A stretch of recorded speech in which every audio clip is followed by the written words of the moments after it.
problem we have going on, even though both teams are playing together, and some of the stuff that we are affected by is agreed upon by both the teams, but locally, we don't really need to be addressing Republicans. We got strictly deal with the Democrat situation, because that's where we have decided to place our loyalty for generations, despite Malcolm X's warning. And they've been running the same rigmarole on us since what, the 50s? Exactly. So with that being said, I did hit record going live in the middle of your conversation because it was important. So with that being said, you are tuned in to the GMFATLA broadcast brought to you by the United Empires of a Cuba line. Stay tuned, tune in, like and share. Give us just a second. We're coming back for this conversation.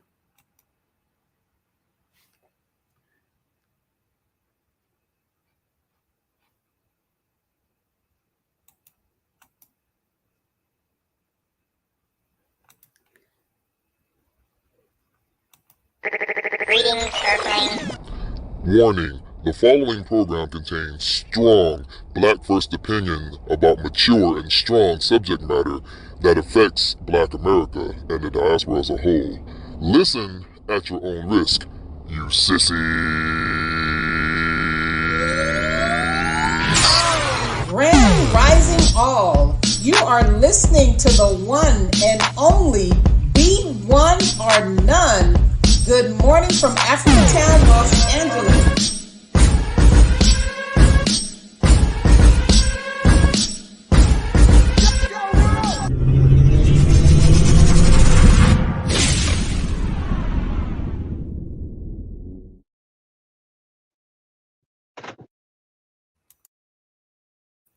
All right. Again, you just tuned in to the Good Morning from Africatown, Los Angeles morning radio show, Prime Time, brought to you by the United Empires of a Cuba line. That link is in the description for you all to check out. Please go to that website and check us out. So we were having this conversation about politics every day, and the topic is what being quote unquote Black in America truly resembles. So we're on this off conversation, but always in alignment, talking about Blackness, talking about politics, talking about culture, right? You're at Pablo X, Queen Kathy B, King Pablo X, Queen Kathy B, and myself, Angelina. Queen Angelina, having this conversation. Renaissance is on stereo. So you all can tune on stereo if you want to have that conversation. Renaissance, I did send you a link in the backdrop as far as a DM to tune in on a stereo if you want to come in and have this conversation with us. But I will play your messages so everybody can hear that. So, talking about being Black in America, I want to say something. When it comes to the term resemble, okay, resembles means having qualities or features, especially those of appearance, in common with someone or something that looks or seems like. So we're talking about politics, okay? Talking about Kamala Harris, Democrats, all these different things, Donald Trump, all these different things. Before we got started with you all on live, Pablo X was talking about resemblance, what the Democratic Party is trying to resemble. Okay? We want you all to understand, make no mistake, the two parties are in cahoots. It's not one or the other. They all sit at the same dining table. They all, cahoot together. The division is for the people. Okay? So I'm going to stop talking. I'm going to let Pablo X finish up this conversation because I was intrigued. Oh. Well, you might as well get your affairs in order and get your crackers and wine. Because I think it's time for us to just stop pussyfooting around the situation and just go straight to it. When it comes to us as a group and politics, we have two problems. One, we don't view politics as the business that it is. We think it's an entertaining popularity contest where we have to keep annually protecting that something something, so-called something that was given to us by the racist LBJ and the signing of the Civil Rights Act, which, if you've done your research, you would know the Civil Rights Act was called the Ninja Bill and was still called was still using the code name the Ninja Bill in the White House, and it was basically a Trojan horse to usher in movements that you see today, like the feminist movement, the rainbow movement, all these other different people of color movements. And as you follow that golden rabbit trail, you will see where that opened up the door for our current situation with Kamala Harris, who is basically cosplaying. She's not even a black woman. And of course they're going to dispatch the fact checkers to try to say, yes, she is, blah, blah, blah. But when you do the actual research, you see, yes, she's not a black woman. And she used the color of person scheme all the way to the hilt. And even though this is a plot against us, we gotta start taking responsibility and holding the L on this, because there's no way possible you would see, if there was a historical Latino college, if there was a historical Korean college, you would not see a Kamala Harris being able to go in there and pull the schemes off that she's pulled off with the black cosplay, all the way up to where she is right now. We're the only group that allows anyone, and I do mean anyone, to come on in, pillage, rape, plunder, do what they will, use our identity, parade around and take advantage of us, and then we reward them for what they do to us by elevating them in politics. You go down the list, every single so-called person of color, and even black politics. Let's just take it there, black Democrats, because let's just be honest about it. We don't vote Republican. And like I was saying earlier, there's no need for us to even be having discussions about what Republicans are doing, because although it is true that it's the same team and both of them are working together, locally we are being destroyed because we don't practice the game. We have been loyal to the Democrats until the point that it is the new white Jesus for us. It's been the Democrat Party replaced white Jesus as soon as that Civil Rights Act was passed. And now you have to go from there to ask yourself, why? What what makes it the religion that it is? And it's a simple answer to it. It's not because of equality. It never was about equality. What it was is about white access. It's about the ability to live as a white person in America, or at least as close to it as you can get. And that's been the fantasy. When you look at all the sorors and the chocolate Greeks behind Kamala Harris, they're living vicariously through her, because that's the ultimate fantasy, is to have that white access. And that we're being totally honest. That's where Martin Luther King was coming from before he got the Negro wake-up call and realized he took his people into a burning house. He was a boule. He was chasing after that white access. He thought, you know what, if we can just get in there and they can see how brilliant we are, how much like them we can be, and dot dot dot, we can have that access. And that's literally these leads us to the point that we're about to get into now, which is where we are today. It's time to accept the fact that there's two diametrically opposed Black Americas. And I know when I say this on social media, people getting their he motions and she motions. They don't want to accept it, but the reality, this is the bold reality. And I'm gonna tell you, as an on the ground activist that's been active for years on the ground, the reason why all of our movements have failed and have had no progress is because we keep trying to drag people along, kicking and screaming, into a revolution that they don't want. What they really want is to be white. And that's just the bottom line of it. And to be the darkest Negro that wants to be the whitest white man. And we keep looking at this thing. We identify along color lines with ourselves. We think, oh, they black, they know what it is, blah, blah, blah. Just like with Obama. When Obama got in there, oh, he black, he know what it is, he gonna do something. And they held on to that dream until the day after he left office. And some of them are still holding on to that dream, like he's going to come back and get reelected somehow, and do that special secret something that they thought he was going to do. And they're failing to realize, no, he was never going to do that. There's But two hold diametrically. on though, because that hope was so big. Let's just remember that hope was so big that Joe Biden has been in office doing whack stuff off the back of Obama. So yeah, what they was hoping for was a bit of a reality, right? Give me. I'm gonna play these Yep. comments from Renaissance real quick. Renaissance, you should come on stereo with us. I'm gonna play these comments. Hold on, real quick. Sorry about that. This navigation's going to cut in and out. It may be a couple of messages. But we never get anything that we deserve. We're overdue for a multitude of things. We don't ask for anything. We're not even we're not together enough, even in our communities. Our families don't even we don't even barely get along with our own family members. We should just vote local. If you're not getting what you deserve, you're not asking, and we're not together, just vote local. Just deal with your circle, your community, your city. Just vote local and just call it a day. Sorry about the multiple messages. No worries, King. Thank you for the messages. And yeah, so I think with that being said, I agree. We don't we have a disconnect when it comes to family and culture and community as a Black culture. And that's why I want to have this conversation and really break it down.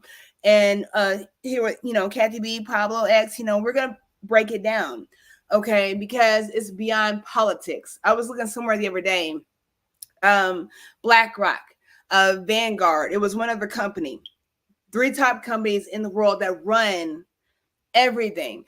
It was said that BlackRock is so financially stable that the only other corporation, BlackRock is a corporation, okay?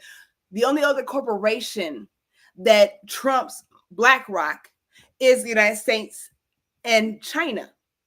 BlackRock is more wealthier than every other country outside of the United States and China. But if you think about that, the United States is in bed with BlackRock. So who really has a monopoly? See what I'm saying? We don't. Shoot, if you know about BlackRock, I don't know if you've seen the stats on them that between BlackRock, I forgot the other one, something State, and the other one you mentioned, between the 3 of them, with BlackRock being at the forefront, by the year 2040, they're estimated to basically own the housing market of the United States. And what they're doing is corporate landlording. So here's my question then. Why do we feel like the president is relevant in the movements of the nation, of the country, of the world? See what I'm saying? If BlackRock owns Vanguard and the other one owns everything, and you're paying these politicians to get in office, who is really running anything? So again, I'm not a Trump fan or a Trump lover, but Trump is the one person out of his whole oligarch situation that you can't buy. He don't need your money. He don't give a damn what you think about him. What if we had politicians that said, instead of saying, yes, I'm gonna do something for all people, and we're mad about that shit. If you don't vote for me, you're not Black. What if somebody said, hey, how you think it's fucked up? You're dumb as shit. You don't make no damn sense. That's not politically correct, though. We don't want to talk like that, though. But isn't that the truth? You know what I'm saying? We're not thinking logically and strategically.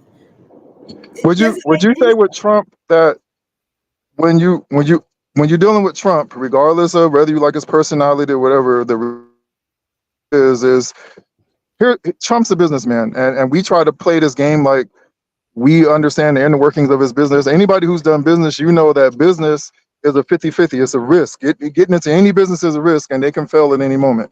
So we try to use those Democrat talking points, go, he don't know what he's doing, blah, blah, blah. Yes, he does. The man has had successful businesses, and he's been a millionaire for he's been managing that money for a long time. So the reality is, when you look at a candidate like Trump, and I don't care if people think I'm cheerleading or I'm backing him or I might possibly vote for him. I don't even care, because that's a lame Democrat talking point for people who are afraid of the truth. The reality is, Trump's momentum is based on just what we were talking about, companies or corporations like BlackRock, because Trump knows that, hey, I'm not going to have the buying power or the wealth that I have if a company like BlackRock is not stopped. Because if Trump were to go out, let's say Trump was doing some real estate deals. So if Trump decided, you know what, I want to get in on the real estate market and try to get me some gains off of that. When Trump goes to bid on these foreclosed properties and try to get his foot in the door, he's going to have to deal with a multi-trillion-dollar corporation as his competitor. And so the millionaires and billionaires that are in Trump's shoes are saying, okay, we can't compete with these corporations. And by the way, one of these corporations, I forgot which one of the three, but one of them is based out of Canada. So they're not even it's not even an American corporation. So people that are in Trump's shoes that are billionaires and millionaires, they're saying, you know what? Even if we work together, we can't compete with these multi-trillion-dollar corporations and stay afloat, because soon they're going to own everything and we're not going to be able to turn a dollar, and we're going to have to be beholden unto them at a certain point. And that's really the steam. The Democrat Party tries to paint it as if it's white supremacy. That's the steam behind Trump, but that's actually what the real steam is that the millionaires and billionaires realize that we're on the Titanic, and if they don't do something right now, that they're going to be under the boot of BlackRock as well. We already are. That's something we all are already under that situation.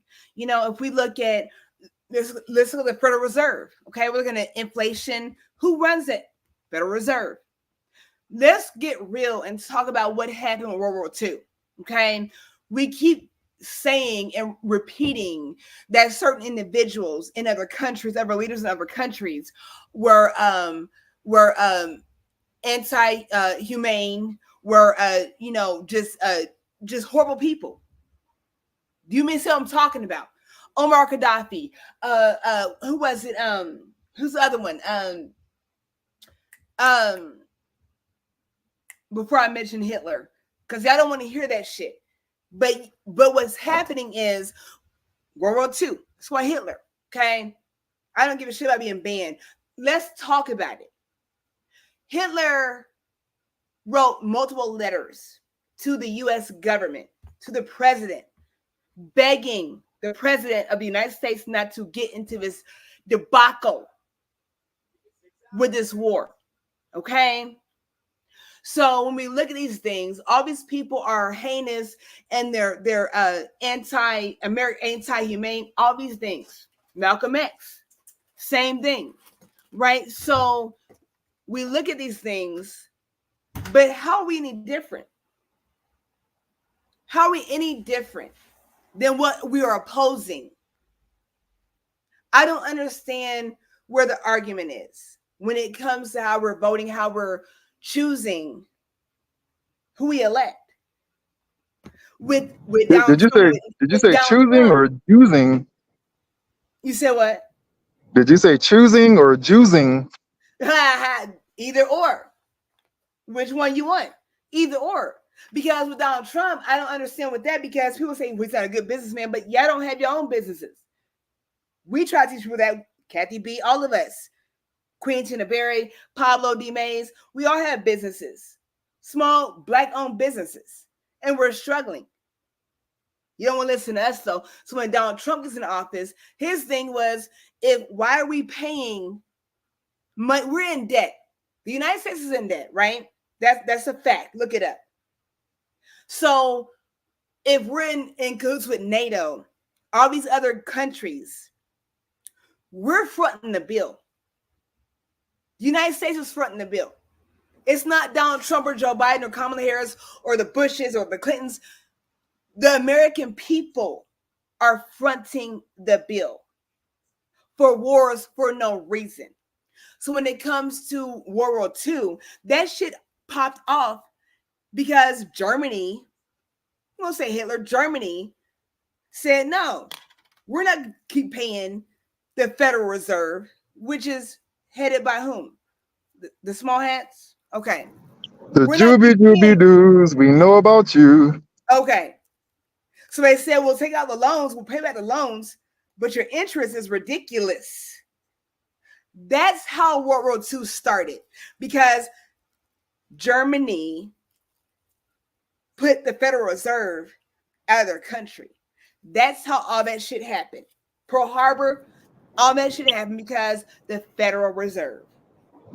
I You don't think I think understand that? a way you can put that to where because part of the disconnect is we all know that we as a people we don't like to read the facts, definitely not the fine print. And just to put it in real quick, to put it into perspective that a lot of the audience can grasp, and it's not trying to be insulting to you guys or nothing like that. I'm just being realistic. I'm being blunt and realistic. Time is short. I'm being realistic. To put it into perspective, what Hitler was doing was a response to the small. If you were in the entertainment industry, you know who controls Hollywood. I'm going to say it's the small hats, and so all the same things that the small hats are doing right now in the entertainment industry in Hollywood, whether it's music, television, film, whatever, with the pedophilia, the rape, the Illuminati stuff, all these sacrifices, all the stuff going on with Diddy and all this stuff, the pornography, the taking advantage of women and all this stuff. They were doing all this stuff along with controlling the banking in Germany, which is what led to Hitler with the final solution. So to put it in that to break it down to you where you would understand it, it's kind of like if you were in the entertainment industry and you decided to be a maverick and start your own Hollywood and go against the small hats who are controlling Hollywood. It's basically the situation that Hitler was in and why he did what he did. You talking about Cat Williams? Okay. And this okay. Yeah, Right. he could be a good example of what happens when you decide that enough's enough and you're not going to let the small hat mafia control you. And that's what I'm saying. Like, so I'm bringing up Hitler, and I do it often. I don't care. It's not anti-Semitic, and that's the problem. We don't have conversations where we can be open and honest and real. If you have a disagreement with what I'm saying, what we're saying, then you can say that. But tell me why. I watched the documentary. It was called "The Greatest Story Never Told." There have been celebrities that have quote that documentary that have been outcast and blackballed. I watched it, and now you cannot find it anywhere. Now I'm having to look for somebody in the black market, in the black underground world, for me to get this damn documentary. It was on YouTube at one point in time, like 10 years ago. Now you can't find it anywhere. But it's the truth. So when we talk about those things, Hitler talks about how there was letters written to the United States president at the time before the Holocaust with the quote unquote Jews occurred. Okay, Stalin was implemented to recruit those German citizens. So what happened was they froze all Germany's assets. They were broke, poor as dirt. Okay. And so what they did was they told the Germans, if you come over to Poland and whatnot, we'll give you all your assets back. So these German citizens that decided to leave, and they went to Poland. They were killing these people in the streets in Poland. Okay? This is fact. So Hitler's like, send my people back or else. So they were doing this shit before Hitler did what he did. I'm saying this to say this. For me, when I hear people talk about what's going on with Ukraine and Russia and all these different countries, Israel and Palestine, they don't matter when it comes to black people, black Americans, quote unquote. For me, yes, it does damn matter. Because 3 corporations run the whole damn world. Period, point blank. So what's happening somewhere else is certainly coming here. When Hitler says, if the black people really knew who they were, the whole damn world be in trouble. But when you say that shit on social media, you're a damn anti-Semitic. How the fuck, excuse my language, did the Jewish community become the be-all, end-all? You can say whatever you want to about anybody else, but that group, no the fuck you can't. How is that even possible? How is that possible? That's a good point because look at what, and if you black and you've been on social media and younger people, I know you know what I'm talking about. All you gotta do is go on TikTok. You can go on TikTok right now. You can go on YouTube right now. You will literally on Instagram right now. You will literally see them running ads about black women basically being prostitutes. They advertise the raunchiest material featuring black women, and for the black men, thugging and killing and gang banging and selling drugs and being on drugs. And these I've seen video game ads run on TikTok and all these different apps portraying us like that. But all you need to do is go onto any of these platforms and disagree with a small hat, and you suddenly become the worst criminal, racist, such and such in the world, and you need to have all your accounts removed. Why does this group have that power? It's because we're programmed, and it's stupid as hell. Like, it doesn't make any sense. I'm looking up something right now. Hold on, because there was a point in time in the Semitic definition where it didn't just include the Jewish population. Because if you let's think about this without disrespect, okay, with consideration. Where do Jews come from?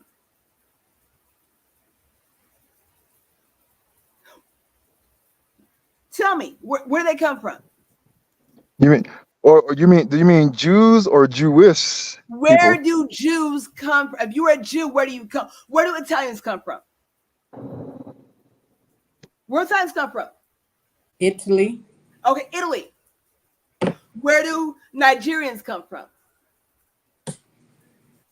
Nigeria. Nigeria. Ethiopians come from where?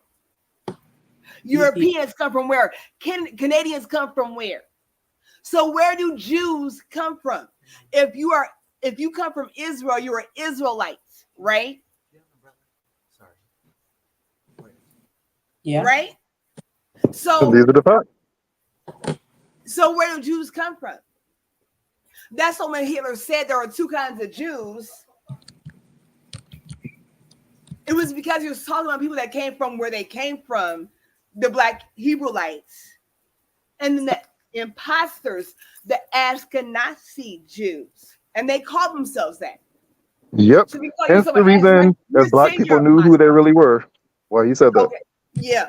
So you know you're an imposter, and they say that shit. Yeah. So where's the conflict? So when Hitler says there are two kinds of Jews,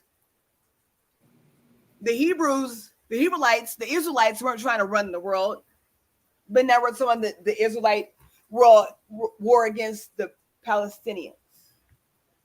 We don't realize that it's a cultural war. It is whitewashing. That's what that is. Appreciate it. You got it. So, but when you say you're against Israel, then you're anti-Semitic. You're against country. You're a treasonous. How is that possible? Why are they so important?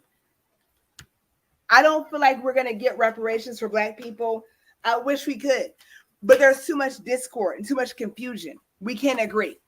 If you want to say your ADOS, your whatever you want to be, FBA, why can't we respect that? So let me show you all something. I'm going to share my screen. I'm going to show you all something. Because by definition, let's look at this, okay? Black, okay, definition of black. Of the very darkest color, owing to the abstinence of or complete absorption of light, the opposite of white. That's the first definition. Second is belonging to or denoting a human group having dark colored skin, especially of sub-Saharan ancestry or sub-Saharan African ancestry. Okay? How do we become black? It's telling you what it is. So let's look at, give me a second. Let's look at white definition. Okay. Of the color of milk or fresh snow, due to the reflection of most wavelengths of visible light, the opposite of black. Okay. The second definition is belonging to or denoting a human group having light colored skin, chiefly used of peoples of European extraction. But if you're from Europe, they say they're European, right? They don't say they're white. That's the westernized thing. So let's take it a step further. Brown. What does brown mean? Brown. Of the color produced by mixed red, yellow, and blue, as of dark wood or rich soil. Of a person dark skinned or suntanned. So back to the topic. What does it mean to be black? There is no definition clear to identify ethnicity when it comes to being black. It's a distortion, it's an illusion, and it's a lie. Same with being white. And so I did the conversation with the definition of brown, because now we're seeing black and brown people. Black and brown people. So now it's just not black people that have no identification. It's the brown people too that are of Hispanic, Asian, Indian descent. You see how we get displaced in all these situations? What would you say to what would you say is the reason why even despite these definitions that these other groups, it seems like every other group is able to organize themselves except for us. Because it's programming and it's not enough people wanting to tap into the truth. We don't like the truth. Nobody likes the truth. You know, do you think Hispanics like living together on top of each other? You think they all get along? You think there's no discord in other ethnicities? Sure there is. But there is an end goal. We don't have an end goal because we've been programmed. And so we quote weird people like the sexy browns or sexy reds or whatever the hell she is. Sexy red, whatever it is, all these celebrities. I think maybe there is an end goal. I think because you said we don't like the truth. I think maybe there is an end goal. It's just like I said, there's two different Black Americas, and one of these Black Americas end goal. There's a reason why Sexy Red is popular. There's a reason why Megan Thee Stallion was called the twerk for Kamala Harris, and it's because this half of Black America, their end goal is to be white. They want to have white access and all the privileges of being white, and they would do anything just to be on the bottom tier of it, like literally anything.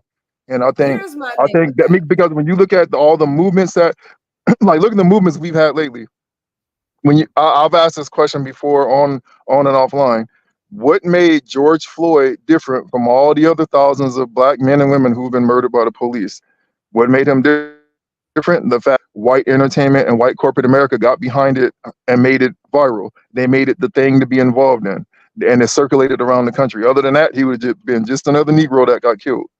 And all these other groups are not stupid. They see how we roll. They know all you have to do is throw the entertainment on, call him BET, and we're gonna get on board with whatever it is. You see it time and time. They did the same thing with the Rainbow Movement. They were trying for years to get hip hop involved in the Rainbow Movement because they knew once they did, it would spread like wildfire, just like Kissinger wanted it. Same thing with alcohol. Same thing with drugs. I put a post up on Instagram earlier today where it showed what was the guy who played Shaft? I forget what his name is. The guy who played Shaft. They had a Slits malt liquor bull commercial starring him. And I was like, they've been doing this, running this same rigmarole for generation after generation. And they know the only thing that we will unify behind is whiteness, especially entertainment. Well, for that half of Black America, and I think Isn't for the first whiteness time they're getting word because the new Black America, I don't like using the word woke, but the enlightened Black America, people like us, we clearly see what's going on here, and we're willing to delineate from that other Black America. That's the reason why those 64,000 Black Democrats, men and women, went and did that stunt for Kamala Harris on a private Zoom call because they know their time is up. They know that we are starting to branch away from them, and they are no longer the face of Black America or the majority, and they know it. And that's what's sad because we are so accustomed to being told what to do, but we're so resilient at being opposition, being controlled. You know, let's just keep it real. We don't have an issue with being controlled. We don't want to think outside the box. Right. Nope. So when people say things like, with Kamala Harris, well, she's black, you're not gonna approach because she's a black woman. You're black looking. It's deceiving. Okay, it's not that. And so when we talk about being black, that's what I said. What does it mean? What's the representation? Because she did the thing with in Atlanta, where a little country ass sounding self, like she ain't country nothing. Meg Stallion said she was black. The person black female president, black female president, but she's not. So when Donald Trump says, well, she never said she was black before now all of a sudden she's black. He said it 3 times and they made jokes about that. But check your facts. But he wasn't She lying. He hasn't told the truth. claimed to be black. She has not. She hasn't. So why? But the journalist, what she say? She was like, well, yeah, she's always said she was black.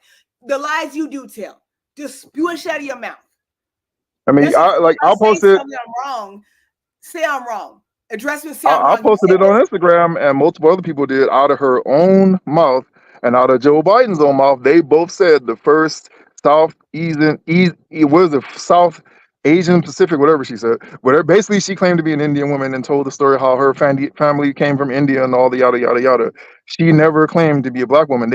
We gave her that title. The Black Democrats gave her that title. We did. They didn't black Democrat, black tomfoolery people. Let's say Democrat, Republican, tomfoolery people. If she was a Republican, would you vote for her if she was a Republican? Like, what is your train of thought? You see what I'm saying? Like, and that's a good point right there, because now let's give her a false benefit of the doubt. Now let's say she actually was a half black woman or mixed, like the lie they've been trying to push. Now, what makes her different from Candace Owens? Why do we just get so disgusted and cannot stand the sight of Candace Owens when literally her and Kamala Harris are doing the same thing? Why is there a difference being made? And that's why we have these conversations, because we can be open and honest about our truths outside of feelings, logic. Because I rock with Candace Owens. I do. There are things. Oh, her follower count just dropped by thousands. I don't care. Let me tell you why. Because there's things that she may say that are distractful, that are scrambling, but her truths overall hold weight. Same with Angela Stanton King, Michi X. I was trying for certain people. I'm not gonna put those people's name out there. Umar Johnson, for instance. Okay, Umar Johnson. We have this thing with the school. I was rocking with him at first. We didn't deliver. I was disappointed, but just going through, not really knowing people. You don't know what people go through. You don't know what I go through. I don't know what you go through to make shit work. It's hard for me to disappoint. I've been entrusted to oversee the United Empires of a Cuban website. And I fallen short so many times. It doesn't mean I'm not genuine and I'm not compassionate. I'm not in it. Shit happens. You see what I'm saying? But people don't want to hear that. But it's the truth. So I can't say that when she says shit, what she says, like, for instance, I was tossing in my bed the other night. I don't know why. With Candace Owens and the conversation about her about saying her not feeling that the United States is not this country is not racist. It was just unsettling in my soul, right? I don't know why. And that's why I'm personally having this conversation right now. Because you can look at a whole different kind of ways, right? You have to be able to be versatile. So for me, this country is hateful and selfish and a whole bunch of negative things. This country, that's why I said with BlackRock, Vanguard, and the other one, you know, that is this country, right? So I don't feel like the whole world hates Black people, but we lean on the United States to tell us what's what. And that's dangerous. But in Black America, when we argue about this shit and we don't have a voice and we don't dispute it, we watch the Real Housewives and Basketball Wives and ratchet shit, but we don't get involved with local situations, community situations. We're not boots on the ground. It's kind of hard to say that the whole country's racist. For me, this country is hateful and ignorant and misled. But overall racist, it's the powers that be, and they're not racist. They're just damn hateful because they dislike Black people just like they dislike Hispanics, just like they dislike poor white trash. There's no difference. I kind of think that. Well, I'm of the opinion that Candace Owens was wrong on saying that this country isn't racist, and it's a matter of see. That's why they've changed the definition of the word racist to me from its original meaning.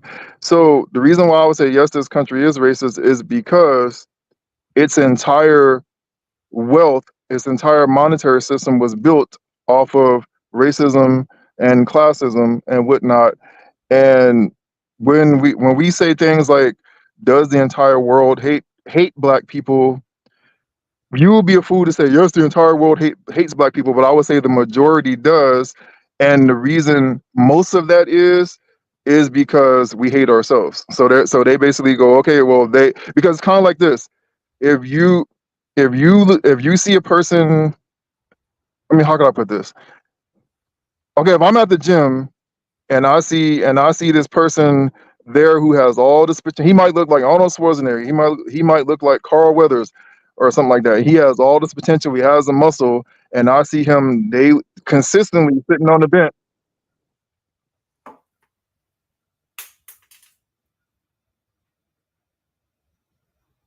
If I see him consistently sitting on the bench, not operating up to his potential at a certain point, just like Jesus had to say in the Bible, do you even want to be healed?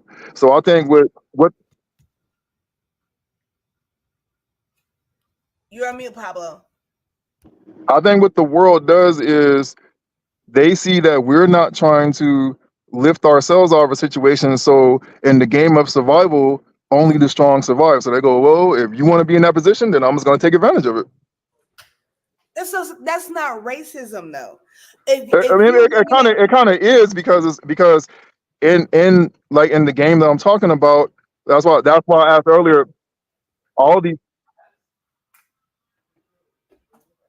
all the other groups have the ability to stick together because they have that goal that we want our group to be on top, whereas we don't have that. Most of our goal is to be white, and so these other groups go, as a race of people, they're going to say, well, let's take advantage of that weak race. So no, I don't think it's racism. If you look at a group of if you look at stereotyping is it's a human nature, right? We can stereotype anybody: men, women, children, age groups, sexes, gender, classes, wealth, a whole bunch of things, and you can be in the range of being correct in a lot of things. For instance, most generally men are stronger than women, right? Generally, Black melanated people have more endurance than non-melanated people, right? So a whole bunch of different things. But when it comes to it, for me, all because you have a different perspective about things doesn't make you racist. Because what happens if you and I are talking and we can agree with the small hats, okay, right?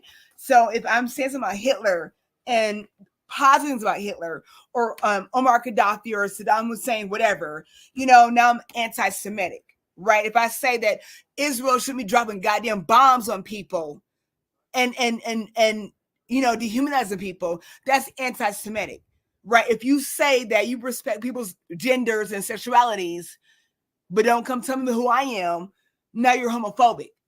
Like I'm not homophobic. I'm telling you that you're not gonna tell me who I am as a woman. I'm not gonna compete with you. You know what I'm saying? Whatever it is, it's not homophobic. That's just damn truth. It's a fine line with that. It's a fine line. So the only reason why we're seen as a quote unquote black community the way we are is because we allow it. If we don't want drugs and alcohol and gotten and weird shit in our neighborhoods, then why do we watch this shit? Why do we hit like on this shit? But we do. So what do we say to the world? It's what we cool with. Nigga this, nigga that, bitch this, hoe that. And that's what we cool with. We can twerk all that shit as Megan Thee Stallion did. But don't call me a dog, don't call me a hoe, don't call me a bitch. But it's what you listen to. So it's kind of confusing what we want. If I'm like, hey, what's up, nigga? What's up, bitch? And you're like, hey, what's up, girl? What's up, man? Then the world is seeing that like that's okay with you. You okay being called that. I don't understand what's happening here. I don't understand that. It makes no sense to me. We don't stand for anything and we allow people to dictate what's going on. I don't understand. My family's call me racist. I live in Indiana. Like when I tell you, I'm gonna see who's trying to come up. When I tell you I've seen like a whole bunch of neighborhoods where I live are owned by Hispanics. I have a Hispanic mechanic right now. Had a black mechanic. He couldn't do something. He hooked me up with how he could. Couldn't fix something. He sent me to a Hispanic. I've sent him to everybody I know. Right? Like my car goes down. He fixes it the same day. I'm on the road the next day. Because I drive for a living. So I'm not knocking it. Got Mexicans, Hispanics out here selling cotton candy and shit. $5 a pop, That's what they do. And we knock it. And I'll tell you, like, we in Mexicanville. Muslim like that's racist. Why is it racist? Every damn store I look at is goddamn Ropa Tienda, whatever Mexican store. That's not racist. That's reality. Why don't we have an Africa town like we do in Los Angeles, Pablo X, right? Everywhere we go. But we don't. So I was a racist me telling you that we sitting here driving through damn Mexico town. That's not damn racist. It's the damn truth. We drive to Chinatown, we know what the hell it is, don't we? I don't understand what the issue is. Until we start having accountability for one another, I don't give a shit what anybody thinks is racist. I really don't. I kind of think. See, this is the reason why I was saying is because they've changed the definition, and see, we have two different outlooks. Well, we have different outlooks than other ethnicities on racism. The original and the real definition of racism, because you got to look at it. They changed the definition of racism because they don't want to be beholden for things like reparations and the ancestors of the slave owners and whatnot, which is the young white hipsters and all this stuff right now. They're saying, hey, that was our ancestors, blah, blah, blah, blah. We don't want to be culpable for what they did. But at the same time, they don't mind living and taking the advantages of the system that their ancestors built, which is still participating. Because that's the reason why a lot of the companies who owned slaves like Wells Fargo and were involved in the slave trade. That's why those companies still exist, because the ancestors have carried the business through. So when the original definition of racism was a group of people based on their ethnicity that has cobbled together, and I'm loosely paraphrasing, they've cobbled together and managed to use their solidarity and wealth to impose their will and have power and control over other groups. And that was the original definition of racism. So when black people used to always say, and it was starting to be a drumbeat, when black people always said we don't have the ability to be racist because we don't have power over other groups. And when we did, we don't traditionally practice that. It's not one of the things that's in our DNA to do that to other people. That's the reason why other people are always able to come into anything we do and come right in and we friendly with them. Like hip hop is a prime example. That's why all these other groups are able to come into hip hop, no problems, no questions asked. We just let anybody come in and do it, white, Asian, it doesn't matter, because that's our personality in most cases. So when they did that flip, we have two different definitions of racism, and it's like we as black people, we don't really practice it like that. I mean, we have like prejudices where it's like, okay, such and such, or the Latinos are doing this or that, and things like that. But generally, we don't practice racism by its original definition, and most of it is because we don't have the ability to. So, what other groups are doing right now is taking advantage of our position, which in and of itself is racist, because if it's not racist, let's take, like you said, the Mexican situation. They have a whole underground economy that is very impressive. They don't even This country could crash and fall right now and they will be perfectly fine because they built a solid underground network, and it's so solid that even other Spanish speaking ethnicities that cannot stand Mexicans, as soon as they come over to this country, they automatically get on board with the Mexican system because it's the winning system. So that being the case, if there's not racism involved, and if I'm Mexican and I see my so-called black brothers being in the predicament that they're in, and I know a lot of it is their fault because they won't organize and things like that. And like I said earlier, most of us want to be white. And if I see them in that position and I have the ability to help, why am I not helping? Because one of the things like that came up here with the Africa Town situation here in LA was the Mexicans who controlled the LA City Council were basically saying, yeah, we need to have these weak black politicians who sell their people out so we can assume power. We're going to redistrict everything and put ourselves in control and power. And then they'll cry racism the second you call them on that. We're to the point now that just expressing black self-love is considered an act of racism under this new definition. Just expressing black self-love or being proud to be what you are is now considered some form of racism. Like we had the situation to where, using hip hop again, one of the main stations here in LA, Power 106, plays predominantly black music, but everybody who works at the station is Latino. And with the second we bought that up and asked why is this, suddenly we're the ones that's being racist. So it's like they've moved the goalposts and changed the definitions around, and I think a lot of us just have not adjusted to that, and most of it is because we don't traditionally practice racism. But I know, I can say a lot of them do love us, they like us, they love our culture. But again, liking us and loving our culture, loving hip hop and the way we dress and act and stuff like that is totally different from ethnic power. When it comes to ethnic power, they are very racist. You will not ever see any other ethnic group do what we do, which is put other groups before ourselves and want to help everybody else before we help ourselves. No, Accept ourselves though. exactly. So you see that's the issue. Like that shit looks weird to other people. It should look weird to us.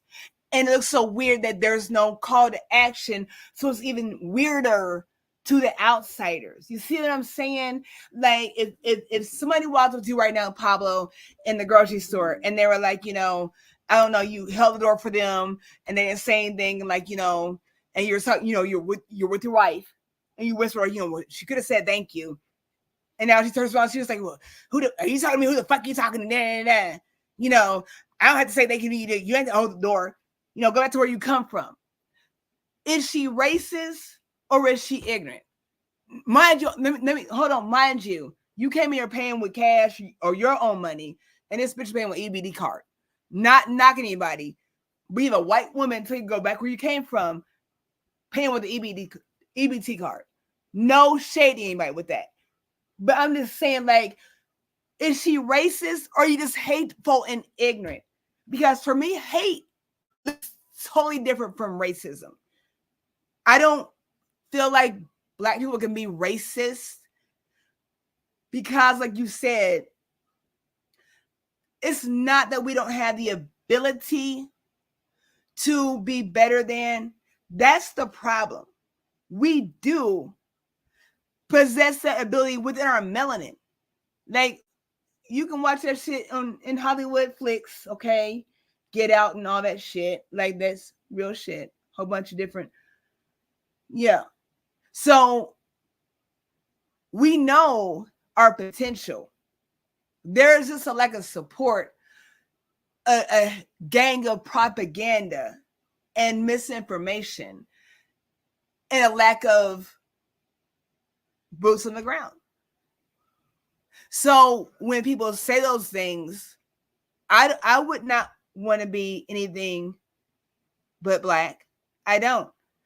But I've heard people say to me, like, you sound white, you talk white. I don't know what that means. I make sense of my words. It's important for you to understand what I'm saying. So when I check you, there's no confusion. If I send, you see my text. If I send a text, you see punctuation marks, commas, exclamations, periods, all that. I'm very precise, so there's no confusion. It's not acting white or being white. It's being precise. Yeah. That stuff right You know what there. I'm saying? That's another form of our self-hatred that these other groups pick up on. They look at us and go, dang, they view having education and displaying it. They view that as acting white. No, it's not. That's called being what you are, a king or a queen. That's what a real king or a queen is supposed to be doing, not just calling each other B's and H's and all this other stuff. So other groups see this stuff, and we like to lie to ourselves and act like they don't. Yeah. So what do? Because I'll correct you. People always say to me, white and Black people, I've had Black people, a guy, one of my patients, he was like, you sounded white on the phone, but I just knew you was a sister. I just knew, but you sounded white. No, I sounded educated. I sounded, relatable. You know what I'm saying? And teach its own. Like, what somebody's saying when they're talking to you. Like, game recognizes game. Like, if I ask you what's wrong with you, what's going on, what's the matter, versus what the fuck is wrong with you, like, you understand either way, right? Like, don't get it confused. Know your audience. What's acting Black? What does that mean? You trying to be Black? I don't know. If you trying to be Black, whatever that means, it sounds like you're trying to be the best of the best. So when it comes to being racist, again, I don't think Black people can be that way, not because we don't have the ability to rise above. Because if you look at history, like, we ran this shit for eons before something shifted. So there's the ability. The issue is the misconception by way of religion of the grace and mercy and compassion, i.e., the God gene that is instilled in our melanin. That's the difference. We can dominate anybody, but why would we? We can make you move the way we want to make you move. I can. I know Pablo can, Kathy B, Tina, everybody can. With the United Empires of Kibbuline, like a whole lot of other people. This is not something. That you brought up the UEOA. See, this is the put. And if you join the UEOA, you'll see this when you go out and try to get Black people involved. We have zero self-confidence and self-governance. We believe that we cannot make it a day without someone white or someone non-Black in charge over us. We believe that, you see, when you look at, I'm not letting Dr. Umar Johnson off the hook for the school thing because he needs to be held accountable. But we don't know the inner workings of why it's taken him so long, because we do know there are factors such as when you black, you literally, these other groups will not let you go get a business loan. 9 times out of 10, you're going to get denied. We know that certain things that normal people will be able to do, we're not allowed access to do. So we really don't know the inner workings of why it's taking him so long. But I do think that we should acknowledge that those are factors that probably has held the process up. Could he have done other things? Yes, he could have. But we gotta acknowledge those factors because that's another one of our weaknesses. These other groups look at it as they know this is going on. Why won't they organize and do something about it? Why won't they say anything? Why do they just accept it? Because we're so busy trying to be. And this is not.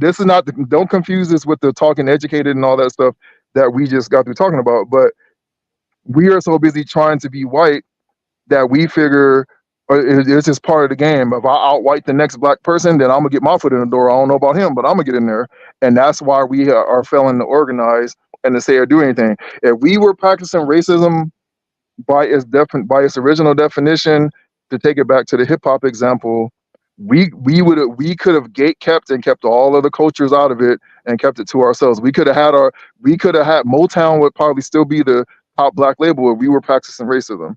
We could have kept everybody out and had our own version of Hollywood where small hats would not be in control of it and controlled our own destiny. We could have been done a Black Wall Street. That's what made Black Wall Street powerful, is because we were doing us without outside intervention, and that's why they destroyed it. So when all you have to do is start talking like that, and this government automatically wants to shut you down because somebody out of all the ethnic groups, somebody has to be at the bottom rung of the ladder for everybody to step above to have their positions under the oppressor. And our situation is we we uh we have failed to separate ourselves from those who think like that. That's what made the Haitian Revolution a success, because they came to a point of, you know what, we are not going to defeat this occupier if we keep trying to force everybody to move on one accord that don't want to do this. Some people just wanted to be French, and they said, you know, we're going to have to get rid of them and separate from them. That's the bridge that I don't think we have the stones to cross, because we think that somehow magically, because we all have the same shades of color, that we're going to automatically just all fall in line, and that's just a fool's errand, because you have to have a direct strategy. And I brought it up time and time again. There's a reason why you have the FBA movement, the ADOS movement, and online there's thousands upon thousands of people in these movements, but when it comes to boots on the ground getting somebody elected like Marcel Dixon or Tamara Shealy, she only got 2,500 votes, and he got about 5,000, I think 800 votes or something like that.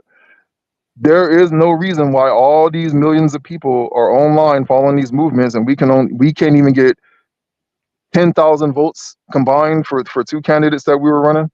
There's a problem there, and it's like, until we sit down at the table and start talking honest about these problems and confronting them as a group, meaning that, you know what, we're going to sit down and say that groups like the Black Democrats, groups like the Chocolate Conservatives, these are all white identity groups. We got to call them what they are. The Chocolate Greeks, all these different groups, we got to just call them what they are. They're white identity groups. It's groups of Black people who feel like my membership in this club, my membership in Black Hollywood, and all these other things that we are involved in, they're not there for anything other than to have access to white society and to be as white as they can. Then that's the real definition of trying to be white, not because you put the G on the end of your words when you speak.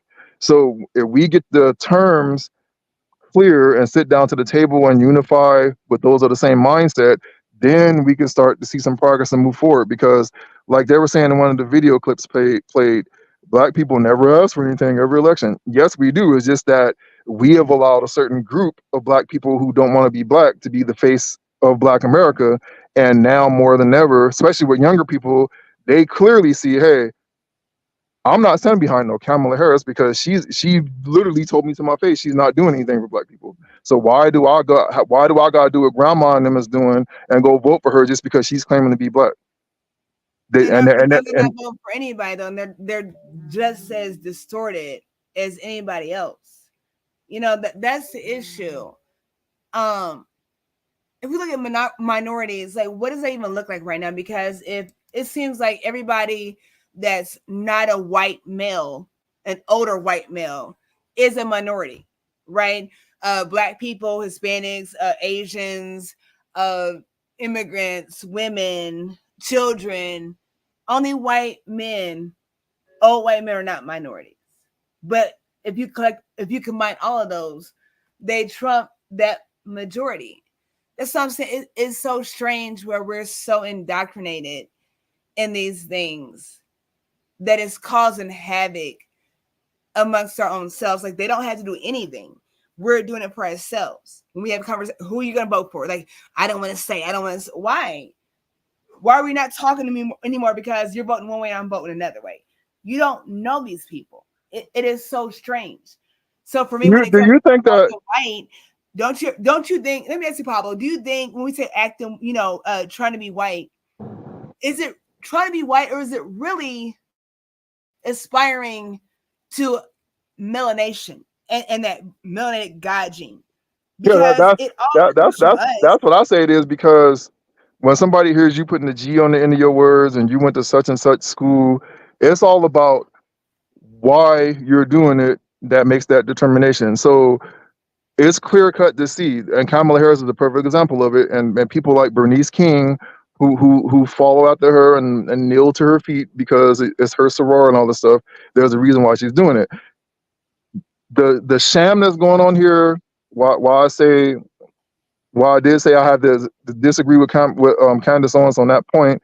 I mean, she's not totally wrong, but she's not totally right. I call it a 50-50. But the reason why I'm leaning toward the she was wrong in that statement is because when you look at this system, we are being since we get put into the school to prison pipeline, we are being educated to fall in line with Massa and to get under his boot to keep his system afloat. We're not being taught to build our own system, to know who we are, to be to use your melanin, to be who you are, to be the king or the queen you are. We're being taught to be subservient to non-black people. And I did a post and I put it up. I said, yeah, this is true. If you think about it, it's true. Look at the entire system. When there is a shortage of black doctors and nurses and all these things. This stuff is done on purpose. And why? Because what they want is, as soon as a black child is born and their eyes open, what's the first thing they're going to see? They're going to see a non-black nurse most of the time, a non-black doctor, non-black midwives, non-black doula. The medical staff is all non-black in most cases. And the only black person you're going to see finally is going to be the mother, and hopefully the father's there. And that's being done on purpose. Then you fast forward to school, you get into kindergarten, you get into preschool. What does the black child see? They see that every other group in there has their own language. They stick together. They have a sense of ethnic pride, this and that. We're the only ones that's always clamoring after everybody to try to be our friends because we have no sense of identity and pride. So what that leaves you with, that leads back to the motive and intent of why you're doing what you're doing. You were either going to college to be a person that's educated and being a white person in black skin to advance the causes of white corporate America, or you are going to college to be an educated, melanated person that's out to represent your people and advance the cause of your people. It's one or the other. And that is why when we talk about things like racism, that is literally the reason why the small hat mafia, once they started to assume control of hip hop, they immediately killed conscious hip hop. Why?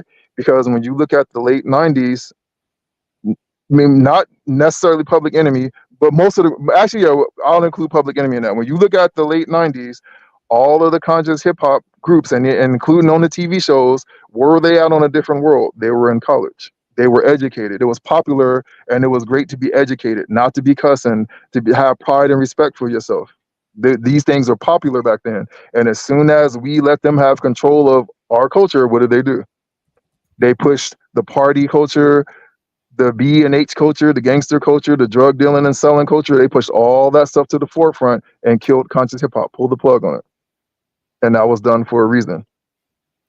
They could not stand that we had a whole young culture that saw it as a good thing to go to a historically black college, start black businesses, and live out Black Wall Street. They could not stand that. They had to topple it. And so no, a person putting the G on the end of their words, a person letting you know, hey, clearly I'm educated, I've gone to school, I'm about my business, I'm standing on business. That's not acting white. Acting white is you going into these people's spaces and other group spaces, doing everything you can to fit in with them and sacrificing and selling yourself and your people out. That's acting white. That's what I'm saying. It's such a fine line. I don't know. It's Kathy B said we should wrap it up. I know it's been an hour.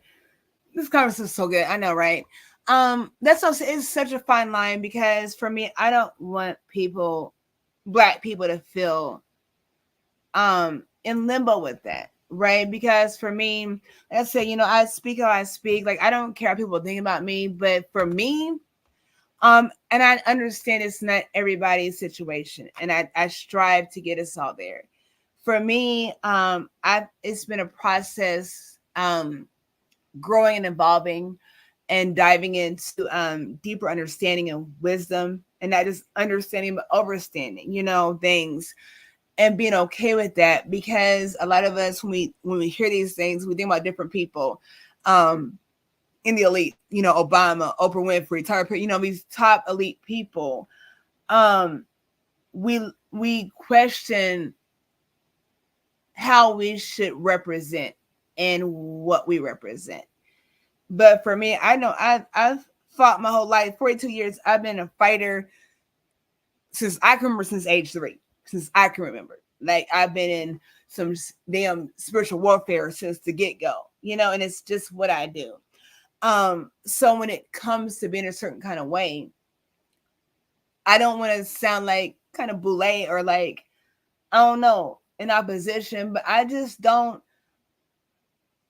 And I speak carefully not to invite those kind of situations, but I just don't deal with those kind of inflictions because I choose not to accept it. Like I just have no nonsense for that. And I wish as a quote unquote black um culture and community, we can get to a point where we can stand for something specifically and then stand for one another and unite and just be like, fuck it.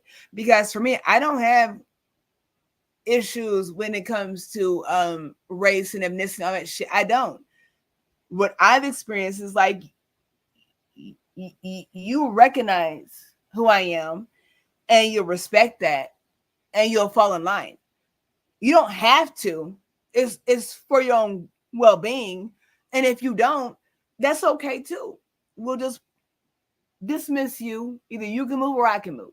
That's what I feel. But I don't have that discord. And so for me, whatever kind of relationships I have, like it's mutual. It's not 50-50 like, Pablo, Kathy B, Tina Berry, anybody. It's not give or take. It's not 50-50. But if I'm pouring into, if you can't reciprocate to me, the least you can do is pay it forward to somebody else. Right. And that's how I operate. So when people see me, even white people, I have white patients. Like if it's not me, they don't want nobody else. And I work with a whole bunch of white nurses. If it's not, and they're RNs, I'm an LPN, if you understand rank. But if it's not me, they don't want nobody else. I don't give a damn if they white, black, I don't care who they are. That's what I do. I'm the Yeah. best of the best wherever I go. I know Pablo, you the best. Kathy B, Tina Berry, D Mays, we're the best of the best everywhere we go. And I'm not being cocky. I'm so humble and so gracious. When I tell you, like, when you and your God with your weird religion, been there, done that. But for a lot of people, like, I'm the closest that you ever gonna know to God and Christ and friends. Like, so get it correct. And it's not being cocky. Like, I gotta yield just like everybody else has to yield. And at some point, it gets very tiring when we're trying to pull people along and encourage people and support people. And no matter what you do, they don't give a damn. Like you can sink or float. Like they don't give a shit. And Yeah, it becomes difficult. But when that's the you struggle right connect there. with people that understand that, there are a lot of people that understand that.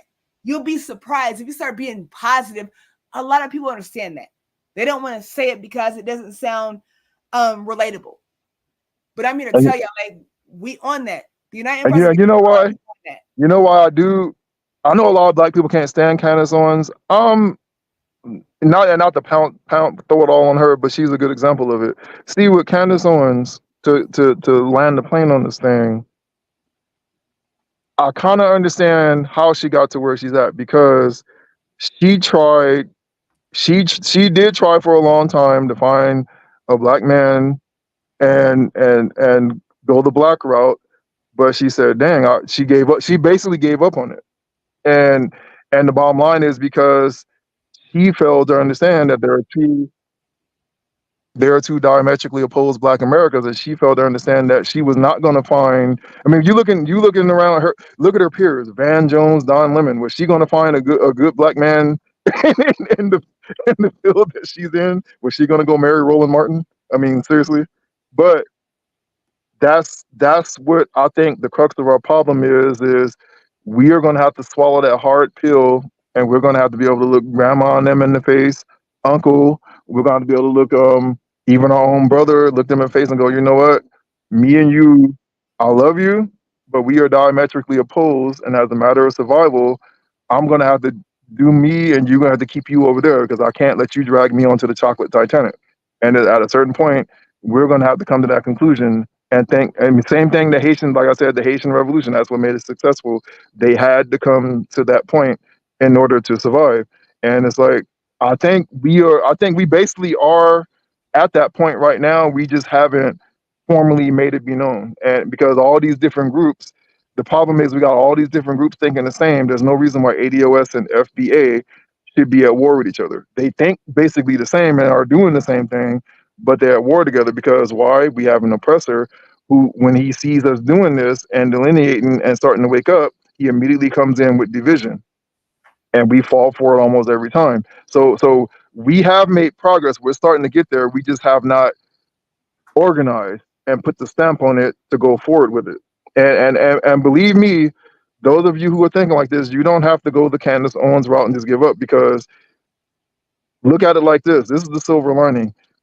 64,000 black Democrats, men and women, crawled on their eyelashes on a private Zoom call to try to cobble together the last of their power and influence, because they know that the Democrat Party has replaced them and imported an entire immigrant base where they no longer really need them, except for in key areas. And they know that. They know that their grip over the minds of Black America is slipping, and we are starting to be enlightened and awake, and walking in our melanin. They know that. They know that rows of young people are saying, you know what? Screw corporate America. I'm going to wear my afro. I'm going to wear my locks. I'm not going to go to perm in my hair. I'm not going to go do these things to try to fit into their corporate thing. I'm going to do me. I'm going to be an entrepreneur. And they know it. So that what you saw with those 64,000 Sambos was an act of desperation. They were trying to prove to Massa that they're still relevant when they know they're not. They are politically insolvent. They don't even matter anymore. So if you, especially if you're younger and you're listening to this, take that as a sign of inspiration that we are moving in the right direction, and we're just gonna have to let those people go. You have the power right now. You live in the information age. You can go online and use AI and create an entire business in under 30 minutes. You know There what? is, yeah, go ahead. Let me say the AI thing. I was listening to a conversation earlier. I didn't finish it, but it was an interview with Elon Musk. He was talking about AI and the dangers, the benefits and the dangers of it. Okay. So with AI, he was saying like when you like if you speak into like Google or whatever, and it was like the founding fathers, it brought up George Washington, but it stated George Washington as being black. And they were like, so some things are like incorrect. How it says who? Why would AI say he was black? And I've heard that story where George Washington was of melanin descent. Like so automatically say it was incorrect. We had to start doing our research and just kind of, deep diving. It's really difficult when people are so oppositive to things. The other night I had a conversation and it went up subject. I know Kathy was on there.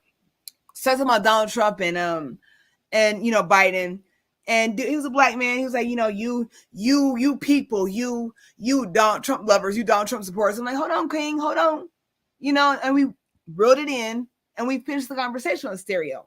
It was a positive conversation despite the differences, but like, you got to say why you thinking what you thinking and why you not. And that's the problem. Like, I don't understand.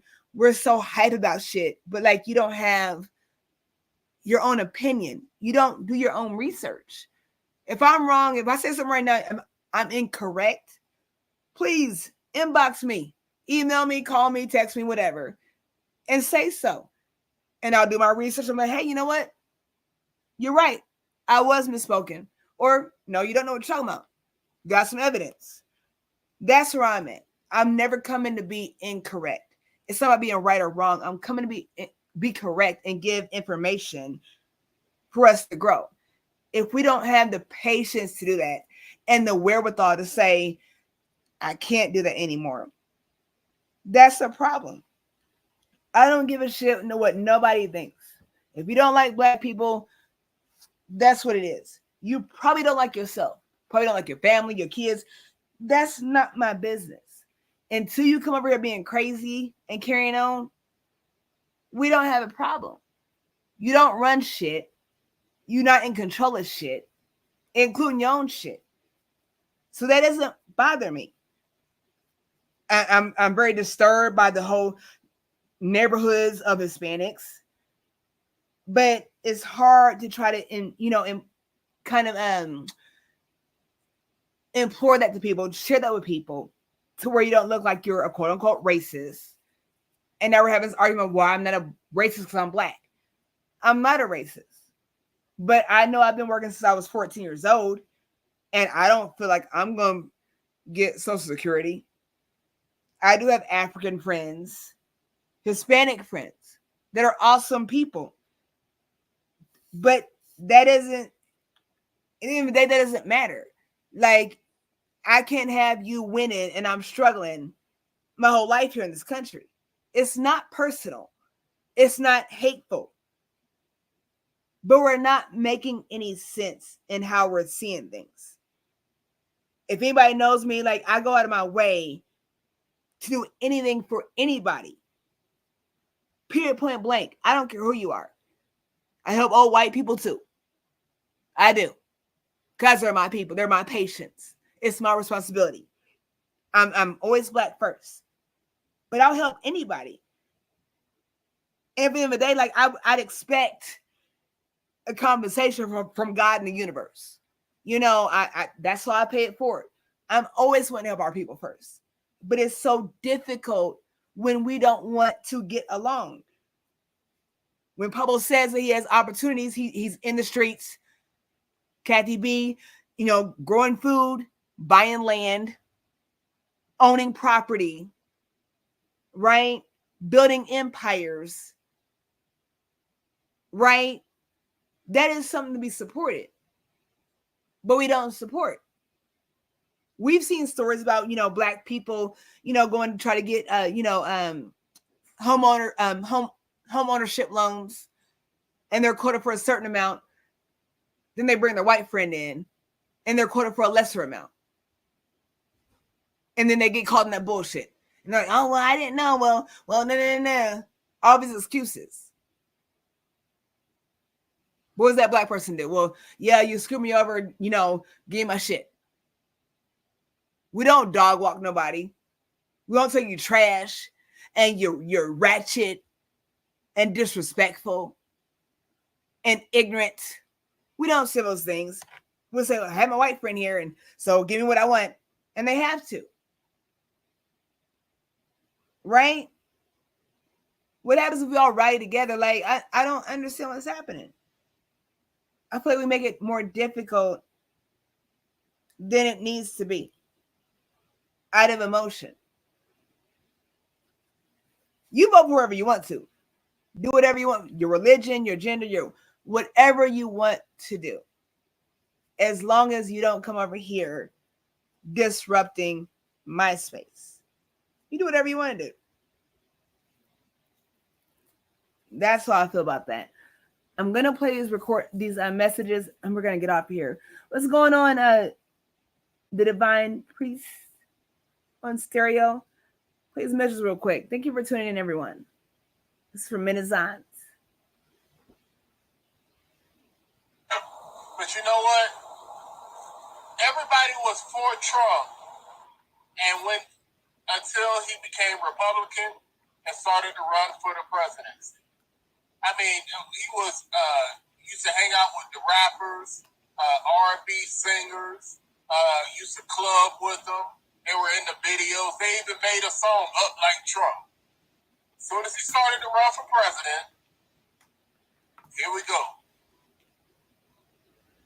Okay, so thank you for that comment. So with that being said, you know, you had to rock one way or the other, you know, as far as getting elected and being a front runner. That's a problem in itself.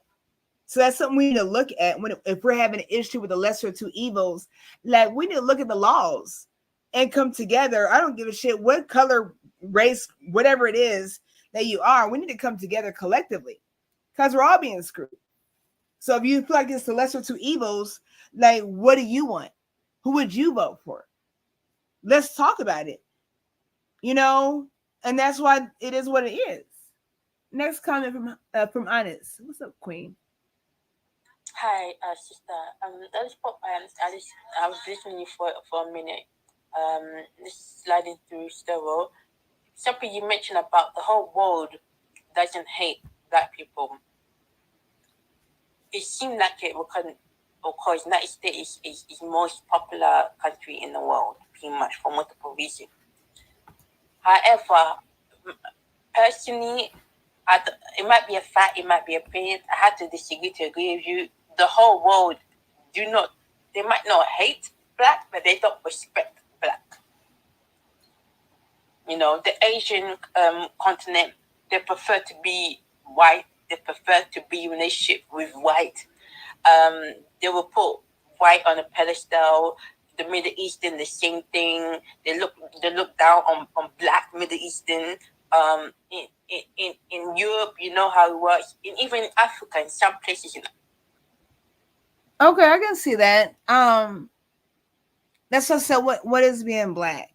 You know, and I feel like those cues and that programming is a result of Western civilization programming to the rest of the world, right? You know, if we get in wars, we get in financial disputes, like, we're always in everything with the United States. So that's just programming. That's why I brought what Hitler said, like, if the black people knew who they were, like, the whole world would be in trouble. But if you quote that, then you're anti-Semitic.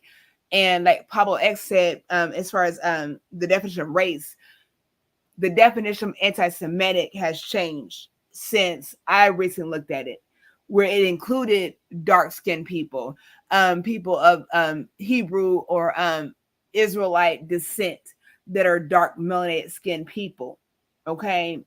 Not just quote-unquote Jewish people. So the way things are being rearranged in language and perception is crucial, right? So when we say that, you know, those kind of things, it's based off of how the United States has presented us. Play this next conversation. We're almost done here, y'all. Shout out to the panel. We got Queen Angelina. We got shout out to the listeners. We got Honest. We got K. Much love. Much aloha.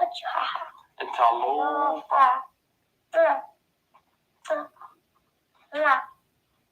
Oh, how precious. Thank you, Daddy Thunderstorm, for sharing that.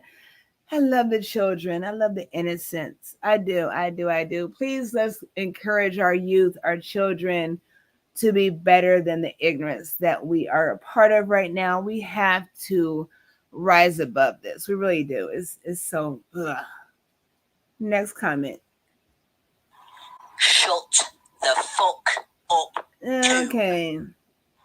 Shut the fuck All right. up. Well, that's what I'm saying. We try to try to screen what we're having going on, but we always have trolls and weird people.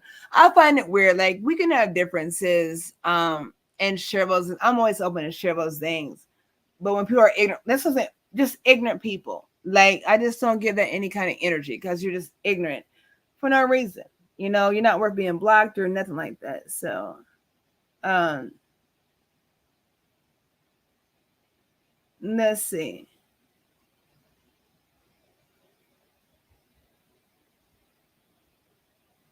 Let's see. I believe being black is the behavior that black people collectively know that have dealt with either oppression or colonialism.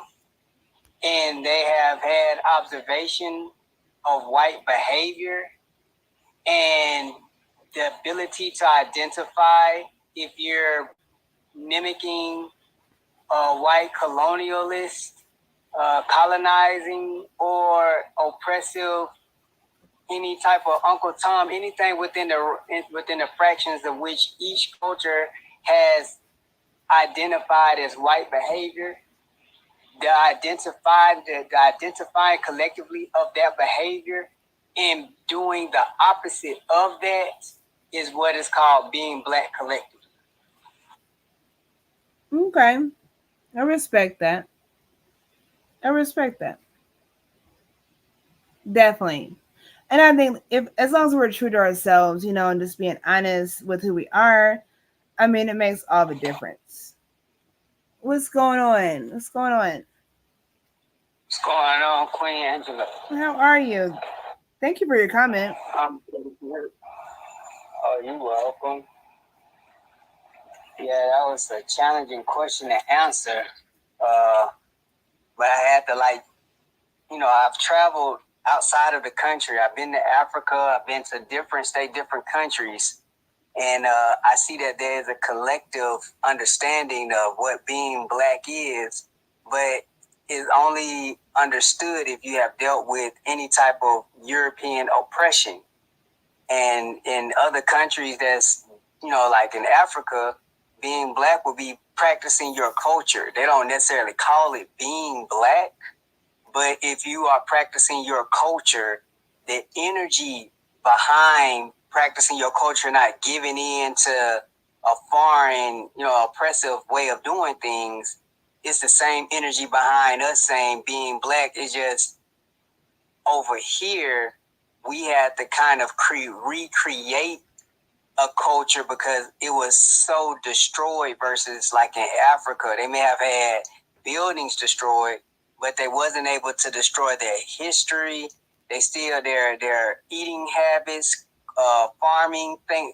There's a lot of things that keep them reminded of who they are because they're sustaining themselves. Versus here, it was just about every fabric of it was torn apart. Besides our spiritual nature of knowing that we can recreate, we can create something out of nothing is still what we're holding on to.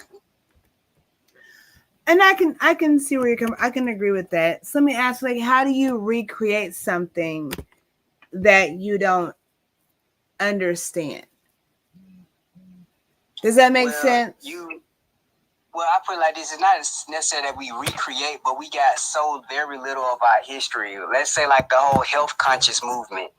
That's a recreation of what we were doing originally. We were eating herbs, we were eating plants, we was eating fruit, but now it's like a new wave to be vegan or vegetarian or to eat your fruits and to do herbs. But when you go back into slavery or during that time period, that what was sustaining the white population and us was the women that knew how to pick the herbs, the men knew how to pick the herbs. They didn't trust their doctors.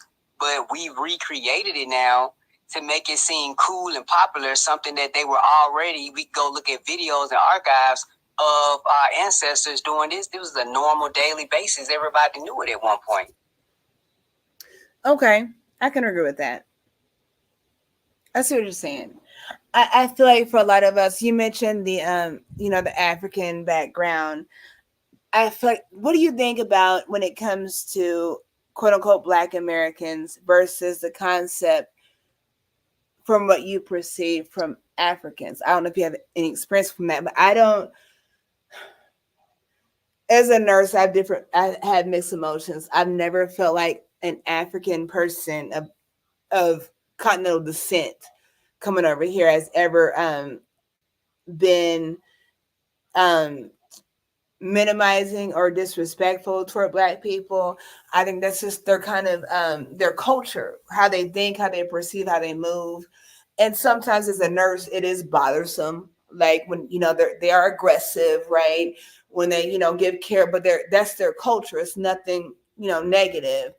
I don't feel like they think that necessarily that Black Americans are less than, other than us kind of showing that. Does that make sense? Right. From my observation, African coming to the United States, they can't display their ways of disagreement and aggression like how we display over here towards each other, because our structure is totally different on how we deal with each other. Like, they have conflict, they have disagreements, they have torn families, they have abuse, they do kill each other. It's just when they come here, the reasonings of why we kill each other and the reason of why we beef with each other, it doesn't have a collective, it doesn't have a central moral system that we collectively pull from that represents us as a people. You get what I'm saying? It's like, we don't have it. So our central system is kind of like based off of the police and the government. You know what I'm saying? Like, they're our central system versus over there, they still have their cultural central systems that kind of check them on how they deal with conflict. They don't have really a middleman managing their conflict like we do. We may feel that we can handle a situation how we're going to handle it, but we know that the police or the judge and all that, regardless if we're in the right, can still deal with us from the wrong. So we got to try to figure out how to do the right thing, even though we might be seen as wrong, and still try to take care of our families. But then at the same time, watching our back is a different foundation, because we got middle management when it comes to our affairs versus over there is not so much that.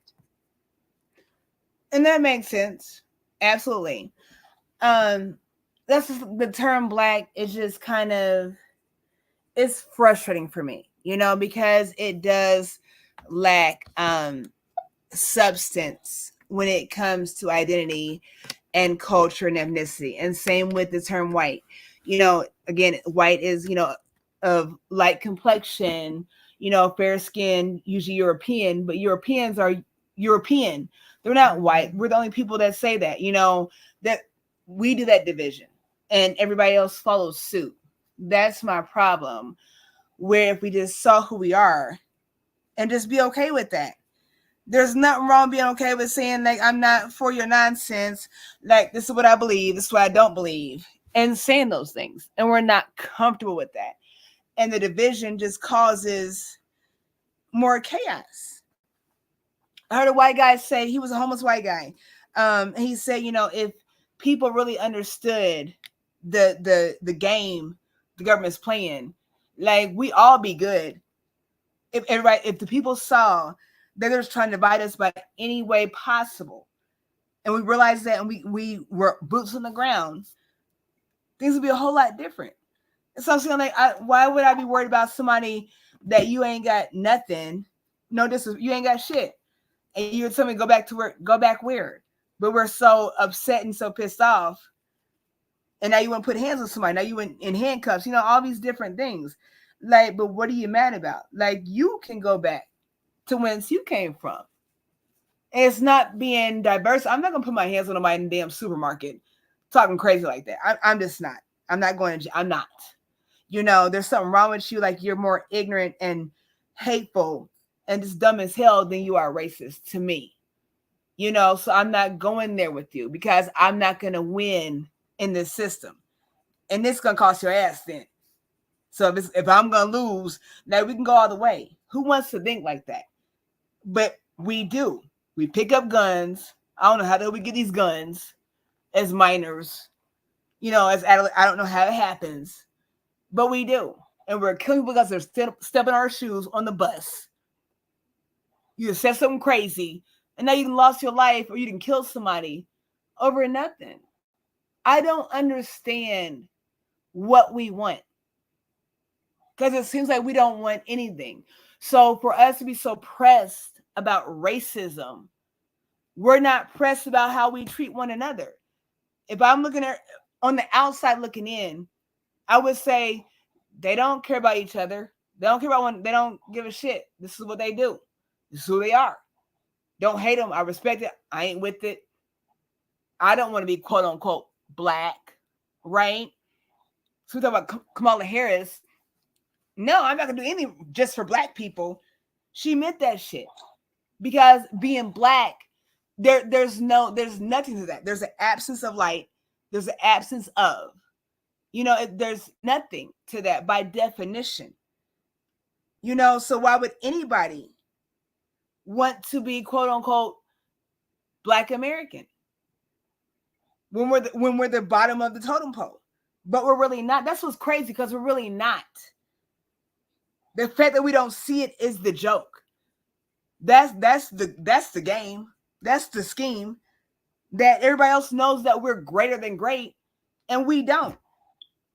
Ain't that shit funny to you? Like, it's funny on the outside. It really is. Because you can't be serious about this shit. You can't look at black people and say that they're the best of the best, and they don't even know that shit. That shit's crazy. Ha! Go figure. Ha! It's kind of comical.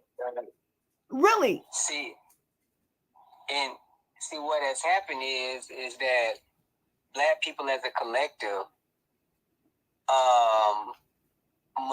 I say a strong majority are in the initiating principle to Europeans. This is why Europeans are the ones saying, like I think I heard you say that Hitler said, if black people only knew who they were, we'll be in trouble. When we hold statements like that, what we're ultimately revealing to ourselves is that we're seeking the European validation, because whoever is the person that holds the key to validating you and setting the stage on your greatness, they're only able to speak on that because you're in the initiating principle. Just like your parents set the tone for your greatness because you come into your parents' world, your parents didn't come into yours. So we have a strong majority of black people that are in the initiating principle to Europeans, feeling like the Europeans owe us something because we poured into them, looking for them to give us something in return. And just like an investment or a gamble, once you put something in and you're not getting a return, it's very hard for you to let go and turn around, because all they have to do is just dangle a behavior or a benefit to you, and then we'll be like, well, yeah, we want what's ours, but when they give you that, they also finna turn around and play off your emotions of happiness to get something right back out of you. So you're not necessarily actually gaining anything. And that's the biggest scope of it, is because we don't really look at life from the duality nature of, are we in a position of initiating to Europeans, or are we in a position to reciprocating to Europeans? Because once we be in a position where we're the reciprocators to the Europeans, that means we're only doing to them only when they do something to us first. Then we'll be in a position of power and we'll be in control of the stage. But right now, black people as majority of whole are in the initiating principle to the Europeans. We're pouring in trying to see if they're going to be a fair reciprocator. But Europeans are not logical. They're emotional. They're going to reciprocate to you on how they feel, not because of your efforts. They showed us that time and time. You fight for your rights. You go to try to go to their school. You do all of the right thing. You You be the best basketball player, still get spit on, beat on. They're not fair reciprocators. So no matter how much you pour into them, they operate on how they feel. Whenever they feel like reciprocating to you, they're going to do it, and it's only when they want to benefit. Just like we'll get a black president. We've been wanting somebody black to represent us. We get Obama. Oh, we're so happy. That was owed to us. Look at all the hard work we did. But when they gave it to us, all right, we got y'all emotional, but we want y'all to give gay rights now. So let me ask you a question. So for me, I think, and I see what you're saying, but for me, I feel like they don't operate how they feel. It's out of what they know in logic. You know, it again, you know, you can base things off of human nature, and we're collectively, it's what it is. Most women, most men, most children, this age group, that age group, most genders, you know, black women, black men, Asian, all these different things. You know, you can pretty much do that. So I feel like for them, it's off of logic. If you tell somebody that, you know, you have to stay in your house, you know, you can't work, you can't, that's logic. For they map that shit out. We're off of emotion. Where if they say something, you know, well, why this and why that, just pray and hope and believe. And, you know, logically, I should ask you what the fuck you talking about and why you saying what you're saying and what you really mean. Well, you know, don't vote for this person, don't vote for that person. Well, what are you going to do? So they're logical. They're playing off of our emotions. They seem like they're logical because we initiated to them. They're truly in there. If they were truly logical, a logical person is a person that reciprocates to your efforts fairly. That's logical. God deals with us logical. If you go to sleep on time, God gives you rest. If you put poison in your body, God makes that affect your liver. If you study hard, he gives you wisdom. If you get up and exercise, right then he reciprocates to you strength. That's a logical system. We're in the emotion because we're putting forth effort in because we're wanting something in return. What we have done to Europeans is we have initiated to them, and they're showing that when you're initiating to them, they're not logical, because how many times have you fought for your right and done every letter to the T, yet you still didn't get reciprocation? Why? Because they lead with their feelings. That is a person that is saying, I will only do for you when I feel comfortable, not because what is right, which is a logical, factual, fair, reciprocative position. They're on off of a feeling, the fear of you taking over, the fear of you being better than me, the fear that you're going to do this and that. That's not logical. We just think they're logical because we're in the initiating principle to them, and we think they're above us, so it seems like they're logical. But if you really look at what logic is, they're not functioning as that, which shows by factual nature, they're not logical. So it says here, emotions can shape our perceptions and judgments, sometimes leading us to make decisions based on feelings rather than pure rationality. On the other hand, logic helps us analyze and evaluate the information available to us, guiding us toward more reasoned and calculated choices. So calculate, that means reciprocate. If you calculate, that means if something, when action happened, you give the fair reaction. All the things that we fought for, why are we still in the position that we've done? If we've done everything that the white man has told us we're supposed to do in order to get in a position, because he's not calculative. All of that is based off of feeling. You don't think so? Okay, so let me ask you a question. So let me ask you, and I'm not in opposition. I'm just, just throwing something back. Love the conversation. So say for instance, like with the Bible, okay? So when we talk about the slave Bible, right? So like the logic behind that, it's not emotion. It's logic. So if you have a slave Bible, first of all, black people in the Jim Crow era can't read. They're not allowed to read. If you teach them how to read, if you're white, you're going to be reprimanded. So now you have this slave Bible that's telling you to do everything to be submissive. That's not emotion, that's logic. It's strategic. Going forward, you look at the civil rights movement. It fell in line with the women's rights movement, which was led by white women. So by default, we have the civil rights movement going in play, and then the white women came and infiltrated that, and it was put into play where not only were civil rights given to black people, but all other minorities. You said that's logic. Out of our emotion, they play on that shit, but logically, they wrote in some other shit that discredit those kind of things. So saying Obama, it's not emotion. We were on emotion. Oh, the first black president. Oh, but he's not though.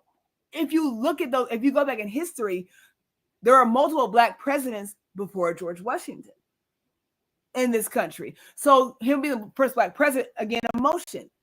But he, like you said, he didn't do anything for black people, but he made sure that every gay man that like a woman can use whatever bathroom they wanted to use. Why was that even important? It was a distraction. It was a logical, strategical distraction because now the gay black people got what they wanted. So you gave something to black people, just the gay ones. So you can't say that he didn't. You see, the lot is very strategic. Out of our emotion. Go ahead. So what kind of gets mixed up in logic is intelligence. See, a person can operate with their feeling and still be strategic. I'm sad. Based off me being sad, I know to go around my mama because she's going to have empathy for it. My sister and brother, somebody's going to want to try to. I know the people that's going to help me. That's feeling. Is it strategic? I'm leading with my feelings. It's still strategic, right? And I'm still able to manipulate, and I'm going straight off of feeling. The logic aspect is when you do something, the fair reciprocation has to happen. When it comes to feeling, you don't have to be fair about a feeling. Nobody has to really cope with a feeling. You get what I'm saying? So I could be jealous of a person and hinder them from getting something that is deserving of them because I feel jealous. But logically, I know that they earned that and they supposed to have it. But my feelings don't want me to let it be a logical situation. I want to project my insecurities onto that person. And I'm going to keep doing it every time I see them getting close to what they have earned because in my feeling, I don't feel like I'm going to be important if they have it. I'm jealous. That's what we're dealing with Europeans. They're not logical. Logical means you do the right thing for the right action. If the person follows what is told to them, just like how God does with us, every time we do the right thing, God rewards us every time. That's logic. It's fair. But when you do the right thing and a person does not do the right thing back, they are operating with you based off of feeling because they're projecting onto you whatever insecurity, whatever feeling that they're dealing with in the inside, they're projecting it out. But the right situation to do, regardless of how you could feel jealous, you could feel hurt, you could feel mad, but ultimately the right thing to do is what's due to that person is due to that person. You could still have your feeling, but that don't change the fact what is owed to that person. When a person deprives you of what is right from you, they are not a logical person. They are operating in their feeling because logic is the detachment from the feeling, and that's the only way you could do the right thing. Because doing the right thing ain't never gonna feel right. Okay, you broke that down for me. Thank you. And so maybe I should have said strategic versus logic. Thank you for explaining that. Y'all see how this conversation just opened up some. Yeah, thank you. So let me ask you a question. May I ask how old you are? I'm 40. I'm 42. May I ask where you live? What area you live in? United States or? Birmingham, Alabama. Okay, I'm in Indiana. Okay. And I ask these things. I usually ask these things just to kind of be relatable, just so I know how to approach things with respect. And what you said made perfect sense. I just followed you. What you said made perfect sense. And I guess that's where I'm at with us. And thank you for breaking that down and just kind of opening my eyes and just giving some clarity. Because where I'm at is, I think a lot of times we allow emotion to control what's happening. And it's a lot of times it's uncomfortable to just be logical. For me, it is. Like, I don't like to tell people no. I will dance around telling you no. Like, if you ask me, can you do X, Y, Z? I'll be like, well, let me see. Let me get back with you. I'll let you know. Like, I don't want to say no. I already know it's no. I don't like saying no, because for me, in my emotion, I don't know what's going on. I always try to play devil's advocate and try to help and heal and serve, out of emotion. But logically, it's hard for us to say, you know what, I gotta block you. I gotta disconnect. I gotta, separate. And so I do try to give the benefit of a doubt because I think people are just there is a disconnect. There's a lack of knowledge, and more importantly, a lack of wisdom. And it's become our downfall, especially in the quote unquote black community, but as a society as a whole. That's why I said with racism, like we're all screwed. Like there are three companies that run the damn world. That there's a problem with that. If we don't understand that we're property of this government, that's a problem. And we're so afraid to tell our truths. We don't want to be shadow banned on these social media platforms. But why not have your own? I find it very strange how we get on these platforms and talk about dumb stuff that doesn't make any difference. We walk away and like we're just pissed, or we're like, just in euphoria about some dumb conversation, but it doesn't, there's no call to action. So every time I get on these platforms, like there is a call to action. I got shit to do. I can write a book and have these conversations. We all could. But for me, it is emotional, but I do try to lead with logic, and there has to be a balance. We just can't always be logical and, matter of fact, right? It's always important to come with, matter of fact, but have some emotion, have some feelings behind things. That's why I said for me, the racism thing is very disappointing, but it's kind of weird if, as a black community, we feel that racism is oppressed, but we're not willing to change how we operate collectively. And you can't change everyone, but I'm not going to keep calling you nigga this and bitch that. And, why would I? I don't want to call a grown woman girl. What's up, girl? Like, you a grown woman. You see what I'm saying? Like, there has to be respect. But when a man opens the door for me, I said, thank you, King. He's looking around like, and he'll say, are you talking to me? Who, me? Yes, sir, you. You're the only one standing here. And it's mind-blowing. If I said, that's what's up, nigga. That's up, my nigga. They just keep walking. Like, we have to set the standard for something better. I can't take my cues off of quote unquote white people, white ideology. I can't. At the end of the day, I'm the greatest of the great. Like, there's nobody better than me. There should be nobody better than you. I love to connect with people that are better than me, because if I'm the best in the group, I need to move around. I want somebody that's on a higher level than me, and I can say, "I see you, Queen. I see you, King. I want to follow suit. I want to, understand. I want to learn. Come on, I know this. I know that. If it wasn't for me, no. Everything I do is freaking awesome, right? But it's very basic. I'm a nurse. What I do is very basic. But all my patients, if it's not you, I don't want anybody else. Well, I can't be there all the time. So how do I educate somebody else to do basic ass shit? You see what I'm saying? If I wrap somebody's legs and your leg is wrapped in a cast, all week, why would I unwrap your leg and not clean your leg? Like, you can't get in the shower and wash your leg, so I would wash your leg before I rewrap it. Those are basic things. I'll ask, can I do anything for you before I go? What do you want to do? I don't know. I'm just gonna ask. Those are basic things. But I'm always the greatest of the great. People are of the great. We have to start aligning ourselves with people that have like-minded aspirations and goals and visions. They don't have to be like-minded. Like you and I, we've had discussion right now, like whatever, if we disagree, like we can still work together. Why would I say, if you said something I didn't disagree with, I'm not going to talk to him anymore. I'm not going to fool with him anymore. Like, you brought something to the table. If I can't use it, somebody can. Why would I shut you down? And we tend to do that. It's sad. I find it weird with the Hispanic. I find that shit weird with Hispanics. My husband don't like when I call them Mexicans, but I know the difference. I know the difference, but I'll call them Hispanics with respect. But like, I don't understand why you'd be okay making $5 an hour because you got 20 people living with you. Like, but that's what they do.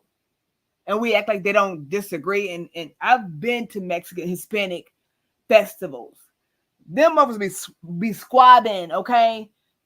Old ass motherfuckers be squabbing. And they hug that shit out. Drunk as hug that shit out. You know, it's Just what like it what we is. said earlier, they don't have middle management. So one thing that the Mexicans don't have, they're not. When you go around the Mexican community, do you really feel like they really look for the government and the police as a tool of authority when it comes to their conflicts and things like that? Do you really feel that within it, or do you feel that they're the type that's gonna take matters into their own hand, and you got to figure out how you gonna get the government to handle them? I do the latter part. But what is the government handling though? You know that they minding their business, like they do what they do. They're not calling the police. I'm gonna call the police on some shit. I don't like to, but like I have to because I will kill you over here. Like I'm not big and bad. I'm not about that life like that. But like if it's you or me, like that's some shit to think about. Like I had to make sure I'm not hitting you while you running out my house because now it's like manslaughter or murder because I hit you from the back. But you and my shit, like all those weird ass discrepancies. Like I don't want those situations. But at the same time, we're on the streets and we're driving, and you lock your doors for a black man on the street, but not a white man that's homeless on the street. But white people be killing their damn families, the spouse, the kids, the damn dog. But we're more afraid of black people. That's weird as shit to me. They be shooting up schools and malls and airport. That's what the hell they do. So I'm really confused how we think. It's an image that's sold to us. Like you're saying, we may not lock our doors when we see a white man just walking on the street by himself, but we'll lock our doors if we seen some white guys with some overalls with a Confederate flag walking down the street. But both of them could do just as evil. We may lock our door if we see a black man walking down the street, but then we see a black man walk in with a police uniform on, or with a detective or a lab coat on. We don't see them as a threat. We don't. We don't see our black, quote unquote, black leaders as a threat. But they are. And there's such a fine line with that. That's something when it comes to politics. Neighborhood that you have seen this person do this over and over and over, but if he ever get somebody accusing him of something, you'll vouch and say, nah, he's not that, because in your world, the image and reputation of this person, you see him behaving in this way. So somebody's trying to discriminate, they're trying to threaten his character, demoralize him, you're going to stand about. But for that person that's trying to demoralize him, they see that person as a regular black person that's a stranger, that's a threat to them. You know what I'm saying? So based off their image and their repetitiveness associated with it. So we have a conflict of visual representations and value systems attached to it. I don't really think we can ever bring that world together. I think there's always going to be an individualistic type of situation that's not meant to be together. But what I will say that we can, the foundation of what brings us together is for, like you were saying earlier, black people have to stop hating themselves. And we hear ourselves say that, but what is the strategy? What is the functionality to what that's actually meaning? And what I've come to realize is that the foundation of what it means for black people to hate themselves is when they're not functioning within their right natures within relationships. This is the foundation of where your hate's going to come from, the way you interact with each other. We have men being taught that they have to seek validations when they're the leader, they're the provider and the protectors and the provisions. If you are really a provider and a protector, and you give provision, you do not supposed to be in a position where you're looking for validation, because leaders stand alone and initiate to the leader. The leader's not searching for followers. Followers naturally see the leader in his position and they initiate to see, can it be a part of what the leader has got going on?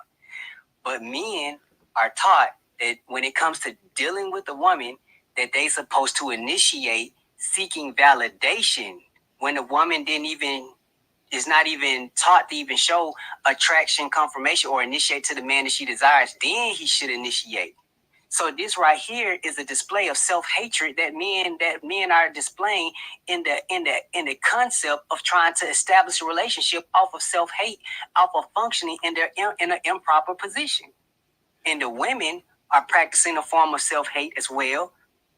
Because when a man initiates to a woman that's not checking for him, it puts her in a position where she's forced to have to be logical before her feelings, which is a position she doesn't like. That's why it comes off as attitude or not being fair to the men, or men saying that women take advantage or don't love them, or all this type of stuff, is because you have forced the woman to deal with you from a logical position, which is not within her nature to be logic first and then try to be feeling. She should be able to express how she feels without condemning. But it can't be received like that when you're dealing with a man that's initiating to you. You're going to get condemned for trying to express your feeling first, because he's taking your feeling as a logic expression. So let me only ask when you. a woman deals with a man that she initiates to can she express her feeling, which is called being vulnerable. And when she expresses it, only then will she have access to the logic, because the logic comes in like this.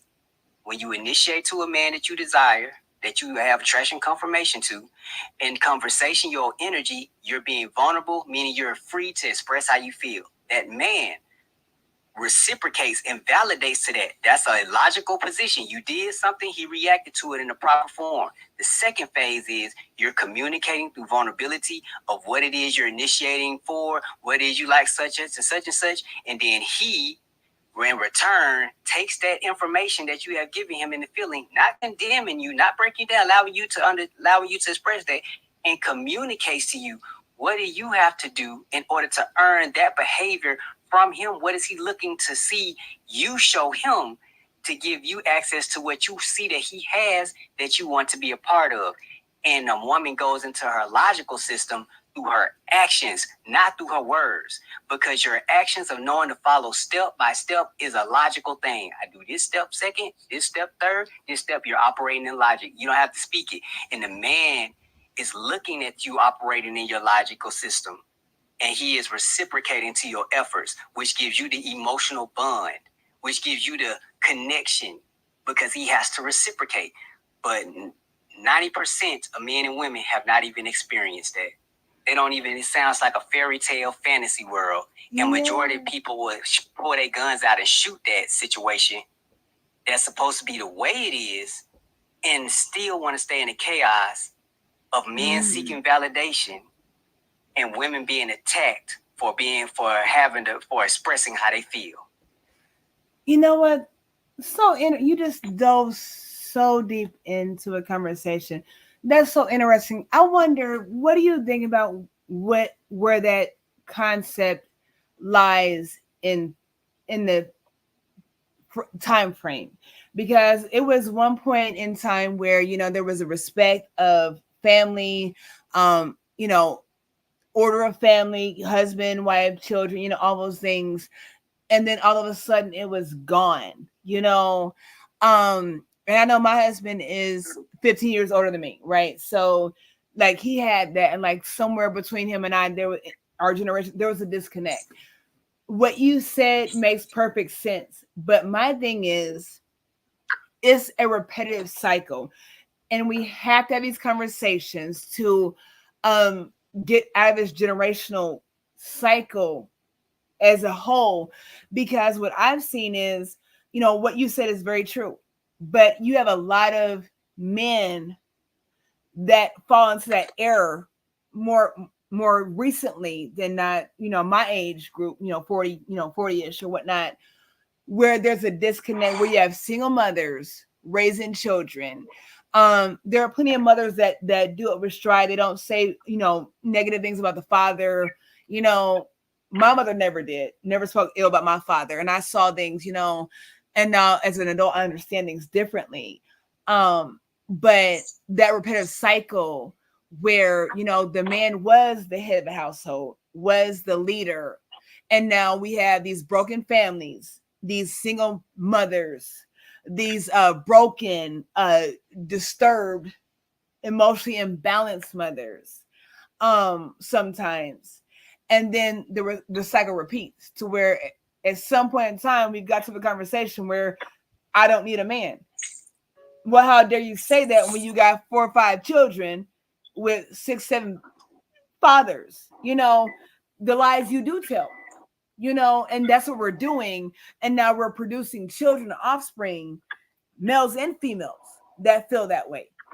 I don't need a man. Men ain't shit. And, even men are saying that about, other men, and now we have grown men that are supposed to be leaders and protectors of women, children, and families that don't hold weight because you're more concerned about your goddamn nails and your hair and what you got on. Like, I'm not knocking same-sex loving people, but like the priorities are different now. It's hard to find a man that's going to be able to have a voice for our community, not just me and my children, but for all of us. You see, it's very difficult. So when men don't feel validated, it's probably because the disconnect with family, the breakdown in structure of the Black family. These angry, bitter, unhealed, unforgiving, broken women. And I can speak to that. Like, I've watched some domestic violence and then somehow wind up growing up like, there's something wrong with a man that watches his mom getting beat on and then turns around and beats on women. But I wound up being that woman, that girl that watched that, and being a woman that put their hands on grown men. And it sounds like big and bad and like I'm about that life, but a crazy ass man would have beat my ass. So I might not be here talking to you right now. Like, people could be killing people for a little petty shit. I could have lost my life, put my hands on men, but I would never have thought that I would be the one repeating that cycle as a woman. So we don't have these conversations. Men want validation because we got too many goddamn weird ass men that are not men that need weird validation. When I tell my king that he's my king, he's my king. But I will address you as a king, sir, until you do otherwise. I'll address a female as a queen until you show otherwise. I don't want to be looked at as a queen then like this is a crazy ass bitch. I don't want to be looked at like that. So I have to come correct. And so these conversations make me readdress how I respond, how I present myself. So it's a learning process. It's a growing, it's growth. We never want to be held to something in our past. I've done XYZ, but I'm different now. But I feel like our Black men don't get that opportunity, and that is a problem for me. I'm a strong supporter of our Black men and our women, but our women, the ones I know, we some beasts. We are just no nonsense, like no tolerance. We lack grace and mercy, but we nurture everybody else except our men. My king is my king, but in front of my king, I'll never not call you a king out of respect. You know what I'm saying? Like, it's just what it is. I don't know how other men address other men. Like, what's up, my nigga? Could you say, like, what's up, my king? Like, could you say that without sounding like weird and weak? I don't know. I like the Miss Lady thing. What's going on, Miss Lady? My husband's like, my king's like, you like that?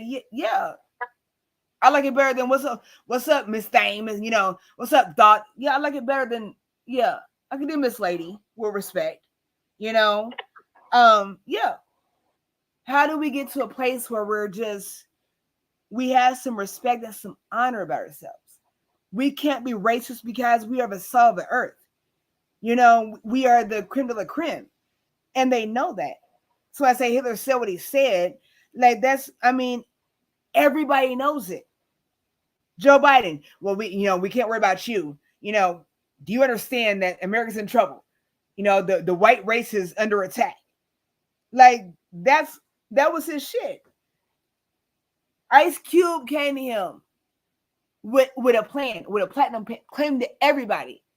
Joe Biden had time for it. Trump was like, yeah. Where everybody said, you sit down with Trump, he didn't need validation. And shame on us for not supporting that. Like, I don't understand what's happening. It's just like you just said. You said he came to Biden, right? He came Biden to both of come to them. him. See that? So this is what I mean. Like, there's a lot of black people that are initiating to Europeans and putting the Europeans in a position where they have to be the reciprocator, where they putting the Europeans in a position where they got to be the reciprocator to them. And when you do that, you're not in a position of power. So that's the main problem that a lot of black people are facing, is that we have to acknowledge that we have to choose what side we on. You're either on the side where you're initiating your ideas, things that you want done to Europeans, or the Europeans are coming into your world seeking permission to have access to things that you got. You want to be in a position where the Europeans are initiating to you, because at this point you set the standard to tell them what they have to do to earn it. And if you want to set the bar high, you can set the bar high, because that's what happened to ancient Egypt. When we hear about Europeans in ancient Egypt, we always hear about Europeans initiating ancient Egypt. Either they coming in to study, or they was coming in trying to bring war. But you don't hear about ancient Egypt coming to them. They had to come to ancient Egypt, and that's why it stood through the test of time, because it was the place where everybody initiated to. So it was ruler. It was actually strength and dominance, because everybody came to it the same way God say, seek ye the kingdom. That's why God is the dominant one, because you got to come to God. God not coming to you. When you come to God, God reciprocates to you things that you're earning. And we call that God coming to us. No, that's you coming to God and God reciprocating you. God is never going to come to you. You came into God's world. How can he come to you when you came into his world? It's impossible. So you're always initiating. So we have to understand, when you're initiating, you're in the power, you're in the submissive position. And that's how the white man was able to hijack the black woman. Because in the beginning, it was always known that the woman was initiating to the man. The woman would know the man that she desired. The man would pick up on that woman interest in him, and he would go to the father and ask the father, can he have permission at the daughter? Because the daughter was giving him choosing signals, letting him know that she was willing to submit and follow his lead, because she sent the signal. He just had to go through the father in order to get permission. That's how that worked. But the white man came into the picture, and he initiated to the black woman, either by rape or by trinkets and positions of power. They would want to marry, they had to marry a black woman in order to seem like they were successful. I had said they had at least one black woman, but that black woman wasn't trying to initiate to the white man. It was the white man that initiated to the black woman, and the black woman took that initiation because it was an empowerment. It gave her the position of control and say so over the white man. But she just didn't know what to do with that power, because of the fact that position in life was not a natural position for the black woman. And the black woman didn't ask for that power anyway. It was just a unfortunate situation that the white man came on this earth, and he's in a submissive position trying to coerce everybody into having control. That was the trick. It's just like the serpent in the garden. Eve wasn't searching for the serpent. The serpent initiated to Eve, which gave her the ability to, I can make a decision all of a sudden. I can say yay or nay. It was power stroke. And when you're not the rightful position of authority, and you get put in a position of authority and not your rightful position, you're going to be corrupted by it. That's why it's really them positions are for people that earn it. You ever put somebody in a position that they did not earn, that position will always corrupt them, because they didn't go through the natural process that they're supposed to went through in order to obtain it, to know the disciplines and mindset you're supposed to have that comes with that position. But when you're entitled, you're going to end up becoming abusive with that power, because you don't know the knowledge it took in order to gain. I agree with that. And that's back to the Ice Cube situation. I want to ask you, like you said, like that was him submitting to white dominance. But I feel like with that, it was a stance. Like he created something, period, point blank. So no matter who was there, he was offering this on behalf of, so even if it's appealing to whatever white class, I feel like it was only because, like you said, we're not unified. So if I'm coming to somebody with something like, I know Cornel West is running for president, but a lot of people don't know that. A lot of people don't even know who Cornel West is. Like all these other candidates are irrelevant. So if I'm coming to somebody like the forefronters, like that's where my mission is. I can't waste my time on people that are not able to make a change. I got to go to where the source is. So by doing that, yes, this is white Donald Trump, this is white Joe Biden, but this is my plan. Like, yes or no. Like I said, Biden said no, like when I get in office, come talk to me. But the Black Caucus came and talked to him. He was like, fuck y'all, like we have an emergency. The white population is dying in America. Like, fuck y'all. That's what he said in so many words. Donald Trump said, y'all sit down with you. But everybody was mad about that shit. He's a racist, yada, yada. But what was your plan? Because just like they've infiltrated us for years, for generations, centuries, eons, they've infiltrated. So we have to start somewhere where we get our foot in the door and we like, it's either this or that. We're not voting for Kamala because she's black. She's a black woman.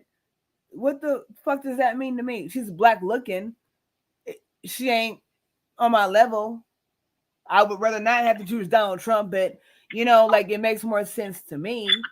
Let's just talk about it. But we don't talk about it. You choose a rapist, you choose a racist. This is the racist thing. I don't know what that means. What's racist? Like I know they've all said weird things.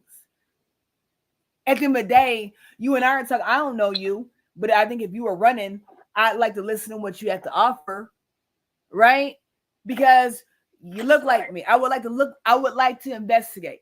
So yeah, maybe like in your earlier days, you was in jail, slinging a little dope on the streets, trying to make it. What's your story? You have a whole bunch of people, the Bushes, the Clintons, like these people allegedly kill people. Like come on now. So what do we want? Until we can decide what we want, again, without emotion, logically, Donald Trump makes sense to me. I would prefer somebody else. But locally, we don't vote that. We're not even involved. All this ruckus about this damn 2024 election, but we've had elections locally that we didn't participate in. And now you have wretched ass people that are senators, congressmen, governors, mayors aspiring to be damn presidents. So I don't understand what's happening. I just don't. Why can't we come together and say, you know what, this person, yeah, well, who do you want? Like, you don't know nobody that is a possible candidate to represent your state, your city. I don't know anybody. If that's the case in our conversation, like we need to change our groups of people, our atmosphere. If we don't know nobody, I'm sure you do. I'm sure I do. But why aren't they in the forefront? Because you smoke weed, because you got baby mamas, and because what? You buying on child support. I don't understand what's happening. But you make more sense to me than Kamala Harris, than Donald Trump, than Joe Biden. So what do you want? What do you need? We're not thinking, again, just basic logic. What do you want? And again, when we talk about racism, that don't mean shit to me. It's kind of funny, like if you do shit collectively that don't look appealing, then people have a perspective about that. What do you think about prostitutes? About, street whores? Somebody's going to hell, like it's, wrong, it's a sin, it's dirty. We didn't say about Stormy Daniels, though. We just talk about how Trump paid off a prostitute. Like, but you don't think sluts are disaster? Like we're so distracted. I don't understand that. The P. Diddy thing, with this whole situation of Bill Cosby, Epstein. Very sad, very unfortunate. I think I'm not condoning or condemning, but with Cosby, for instance, Cosby, I'll say, like, if you're a grown ass woman going to somebody's house, getting high on drugs, I don't even know why you went over there. If I came to your house, sir, I don't know you, but I showed up. Where you at? You got party drugs and alcohol. I can assume and speculate what may happen. Hopefully or hopefully not. I don't know. But we're so distracted with that shit. I don't understand the foolishness. What works? What doesn't work for you? Well, he said, he said grab him by the pussy. But we had Megan Thee Stallion at Kamala Harris's DNC. I'm confused. Are we grabbing him by the pussy or are we not? Which one is it? It's weird to me. We don't stand for anything, and we're so uncomfortable saying this is what I stand for, this is what I don't stand for. That's the problem with us. Like, stand for something. Abortion or not, education or not, I don't know. What do you stand for? See, that's the problem. Like, we can't really stand for anything as a collective whole because, like I said, we're in the initiated state as a black people when it comes to this system. So by nature and law, we're gonna try to stand like anybody who's ruled by their feeling. They're gonna try to stand, but you're gonna break down off of a sudden change in the environment or a certain validation or a certain trinket wiggled in your face. You're gonna break because you ain't standing on logic, you're standing on feeling. Feelings change like the wind, but what's right stand forever no matter what. Yeah. So it's hard for us to do that. So because we're too busy wanting validation from them, and it's not going to be until black people as a collective or enough of us as a collective be like, man, you know what? I don't care about their rewards. I don't care about their TV shows. I don't care about their clothes. I don't care about their food. Matter of fact, that's what the whole notion in the scriptures is talking about. When Jesus fasted, a lot of people, great people fasted. That's your way of saying, I don't care about even your diet. I will refrain from your diet and rebel against the diet and go on enlightenment, true enlightenment, by emptying myself and just going off as pure energy of meditation. That's not a part of European system. They don't support that. They don't even understand that. But we're not doing the things that give us principles. We're not fasting. We're not going through these disciplines within ourselves. We're not strengthening our bodies. We're not refraining from our cravings, really doing it. Instead of just talking about our failures in it, I mean, really putting striving effort to achieve, going into eating the proper way. Like we fall weak when it comes to the things that actually give us the logical strength to be able to stand on logic. Because those are the fundamental keys that give you the ability to practice it. Other than that, it's just going to be hearsay. Unless you're practicing on keeping your body tone, keeping your body right, eating correctly, meditating, getting proper sleep, getting up on time, doing the basic things that give you control over your own personal universe. You cannot extend that power outside of yourself if you haven't mastered the basics within. And we're not pushing that. We don't condone that. So therefore, the European knows that we're not doing the actual things that gave our ancestors strength. We just like to talk about it. We like to talk about being able to do it. But the very things we have control over, that we have to have discipline over, we know we don't supposed to be eating sugar. We know we don't supposed to drink alcohol. But are we actually doing it? No. We say we're going to do it every New Year's resolution, but we never do it. So because we fail at doing it, we project our insecurities and our disappointments in ourselves on things that are way beyond our reach in order to cover up the mask of the things that we supposed to be handling. We emotionally projecting. So that's the thing. That's the position that black people are in. Until we get out of that and we actually go through the hardship of discipline and mastering ourselves, then we will have the knowledge and the wisdom on knowing how to maneuver through this system, because we can't think correctly when we're not doing the proper work within first. I agree with that. So well said. Awesome wisdom. Let me ask you a question, if I may. Have you seen anything with the Terrence Howard topic with him kind of dissecting mathematics and science as far as cures for cancer and AIDS. Have you seen any of that? Yeah, I've been seeing it. So, what are your thoughts? I know people have um, been critical and unbelieving, especially our people, by way of the mainstream media.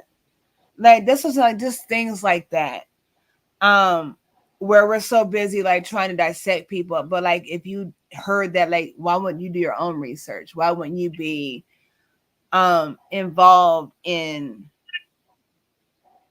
such a thing versus just discrediting it? So like a lot of us do that. I don't understand it. Well, with Terrence Howard, even though what he's talking about is very highly intellectual, once again, he's in a position where he's seeking European validation. But what he's doing, what I will give him credit for in a position is he's campaigning, right, for people to initiate to what it is that he's having going on. The problem with that is he lacks the knowledge of knowing how to campaign. Because when you're campaigning and you're looking for initiates, you have to, inside of your campaign, you have to give a person steps to know what they have to do first in order to become an initiate or a follower. Like when people are advertising something, after they get done advertising, they say, yeah, sign up at this such and such. Go on org this or www.here or call this phone number or register this. That's how you campaign. You put inside of your campaign, you put a step to show people the process to initiate, to understand, to be a support system. He's not doing that. He's just speaking from seeking the validative point from the Europeans, but he's not putting out the information to people that are willing to support him on what is the first step to be able to support you. What do I need to do in order to gain the wisdom and knowledge of what it is that you're talking about? What is the first step so you can have initiates? He's not, because he's too much more caught up into seeking the validation. That's what's destroying his movement. That's why can't nobody really connect with him like he's trying to connect, because he's not putting forth, he's not connecting in the campaigning the first step to being able to be an initiate. So it's people that's interested, but they don't even know the first step. You ask anybody, what's the first step you need? If you agree with Terrence Howard, what's the first step that he said that you got to do in order to be with his program? I bet you can't nobody say it. Right. So do you think the same thing about Dr. Sebi in that same scenario? Well, Dr. Sebi wasn't looking for European validation. Remember, they came to him trying to lock him up because he was stating to campaign people that he cures AIDS, and they came to him. So this is white people in the initiating principle. Dr. Sebi did it right. And then he told people what are the steps in order to get with his program. He said, look, change your diet. You have to stop eating this and that. So he was telling people through his campaign how they have to initiate. That's why he became powerful, because not only was he campaigning and he wasn't seeking European validation, the Europeans was seeking his validation. They were trying to understand how he was able to do what he was able to do. And he gave everybody steps onto how to get on his program. That's what made him powerful, because he actually did it the right way. So how would you, I'm just asking from my own intellect. So how would you say with the difference that Terrence Howard is seeking validation versus Dr. I'm just asking from my own understanding, not to be an oppositive. Because Terrence Howard is going to European platforms in order to get his message out. He's not going to black people. He's not going to Miles College or HBCU and saying, let me present to y'all this that I found out, and let me see if any students want to build with this by, taking these steps to see what is their thoughts and their opinions on it. And then the Europeans just end up hearing about it like, hold on, who is this guy, Terrence Howard, going around to these HBCUs telling these black children about this and that, and we don't even know what he's even talking about. And then it's actually working, because we're seeing inventions and different situations come out of the results of what he's teaching.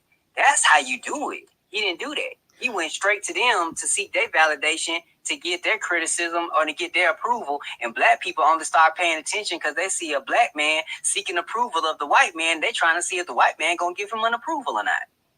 Exactly. I feel like, with that, like, I feel like there's a lack of support. So for me, I'm always going to come to our people first. I'm always black first, but like, I'm going to reach whoever I can reach. It doesn't matter what the hell you look like, your race, creed, color, religion, gender. It doesn't matter. I'm going to reach the masses because I'd rather have 10,000 over the 10. I don't give a shit what the 10,000 like over the 10. I'd rather have 10,000 over 10. And if I set it up right, the 10,000, the masses align with what I'm doing. I would like for them to mostly be, of like physical appearance, but if I can make a difference across the board. So with Terrence Howard, I don't know. I'm just speculating, but maybe with that, maybe watching Dr. Sabi and what happened with Dr. Sabi, like you do want to be cautious with Nipsey Hussle following Dr. Sabi. Maybe you do want to be cautious. If I can get as Terrence Howard, maybe I can get white people on board and support and donate and contribute and fund, right?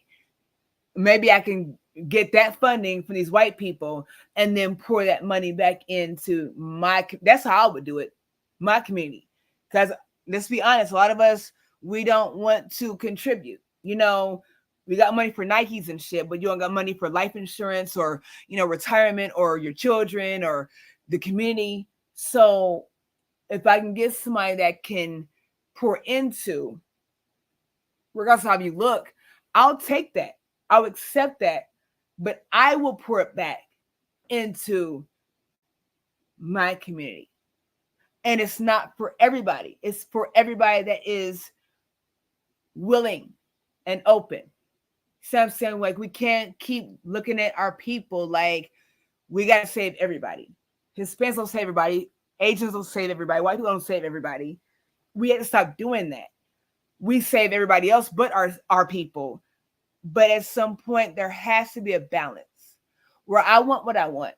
I work for it. I deserve it. I've earned it by any means necessary. What I do with it makes a difference.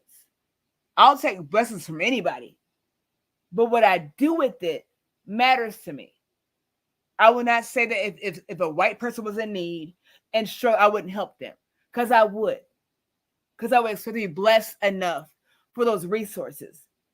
But I'm always black first, and it makes more sense, like it says in the Bible, to teach you how to fish versus feeding you fish. It's very tiring when you're out there all day casting a damn net and that fishing line to try to feed the masses that just sat around and watched. And I think that's what's happening with our black community. For me, I've been critical and somewhat judgmental about certain black individuals, but I don't know the struggle. I can imagine for me with my own people, my own family. I'm like, y'all are on some bullshit, and it's tiring.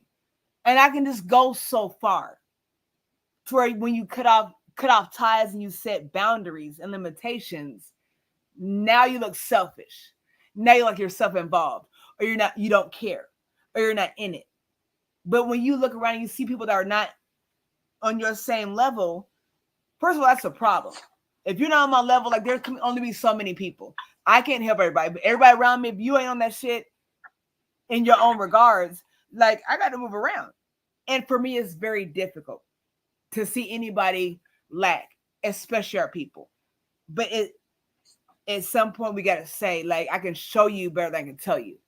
And that's where I'm at right now. Like, we all don't get it, but I can show you better than I can tell you. So with Terrence Howard, like, you don't want to support, you don't want to cash app, you don't want to, nothing like that. But you got money for weird shit. So I can appease to you. I'll get where I need to get by any means necessary, and I'll pour it back into. But I do get to pick and choose. I don't have to help everybody that looks black, that looks melanin. I don't have to do that. Because it's just not always worth it. I want to make it worth it. But like I said, like a lot of times for me, when somebody else needs something and they're in my space, I have to level up. I have to show out to expect that from you. I can be a piece of shit. I can be Terrence Howard, like, oh, he's Terrence Howard and he's famous and we'll listen to him.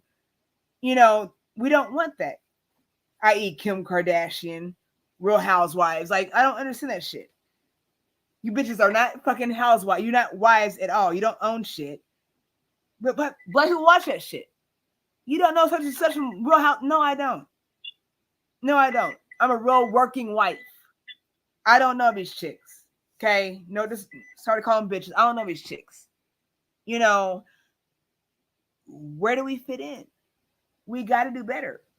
And if there's not a call to action, I don't know what else to do with us.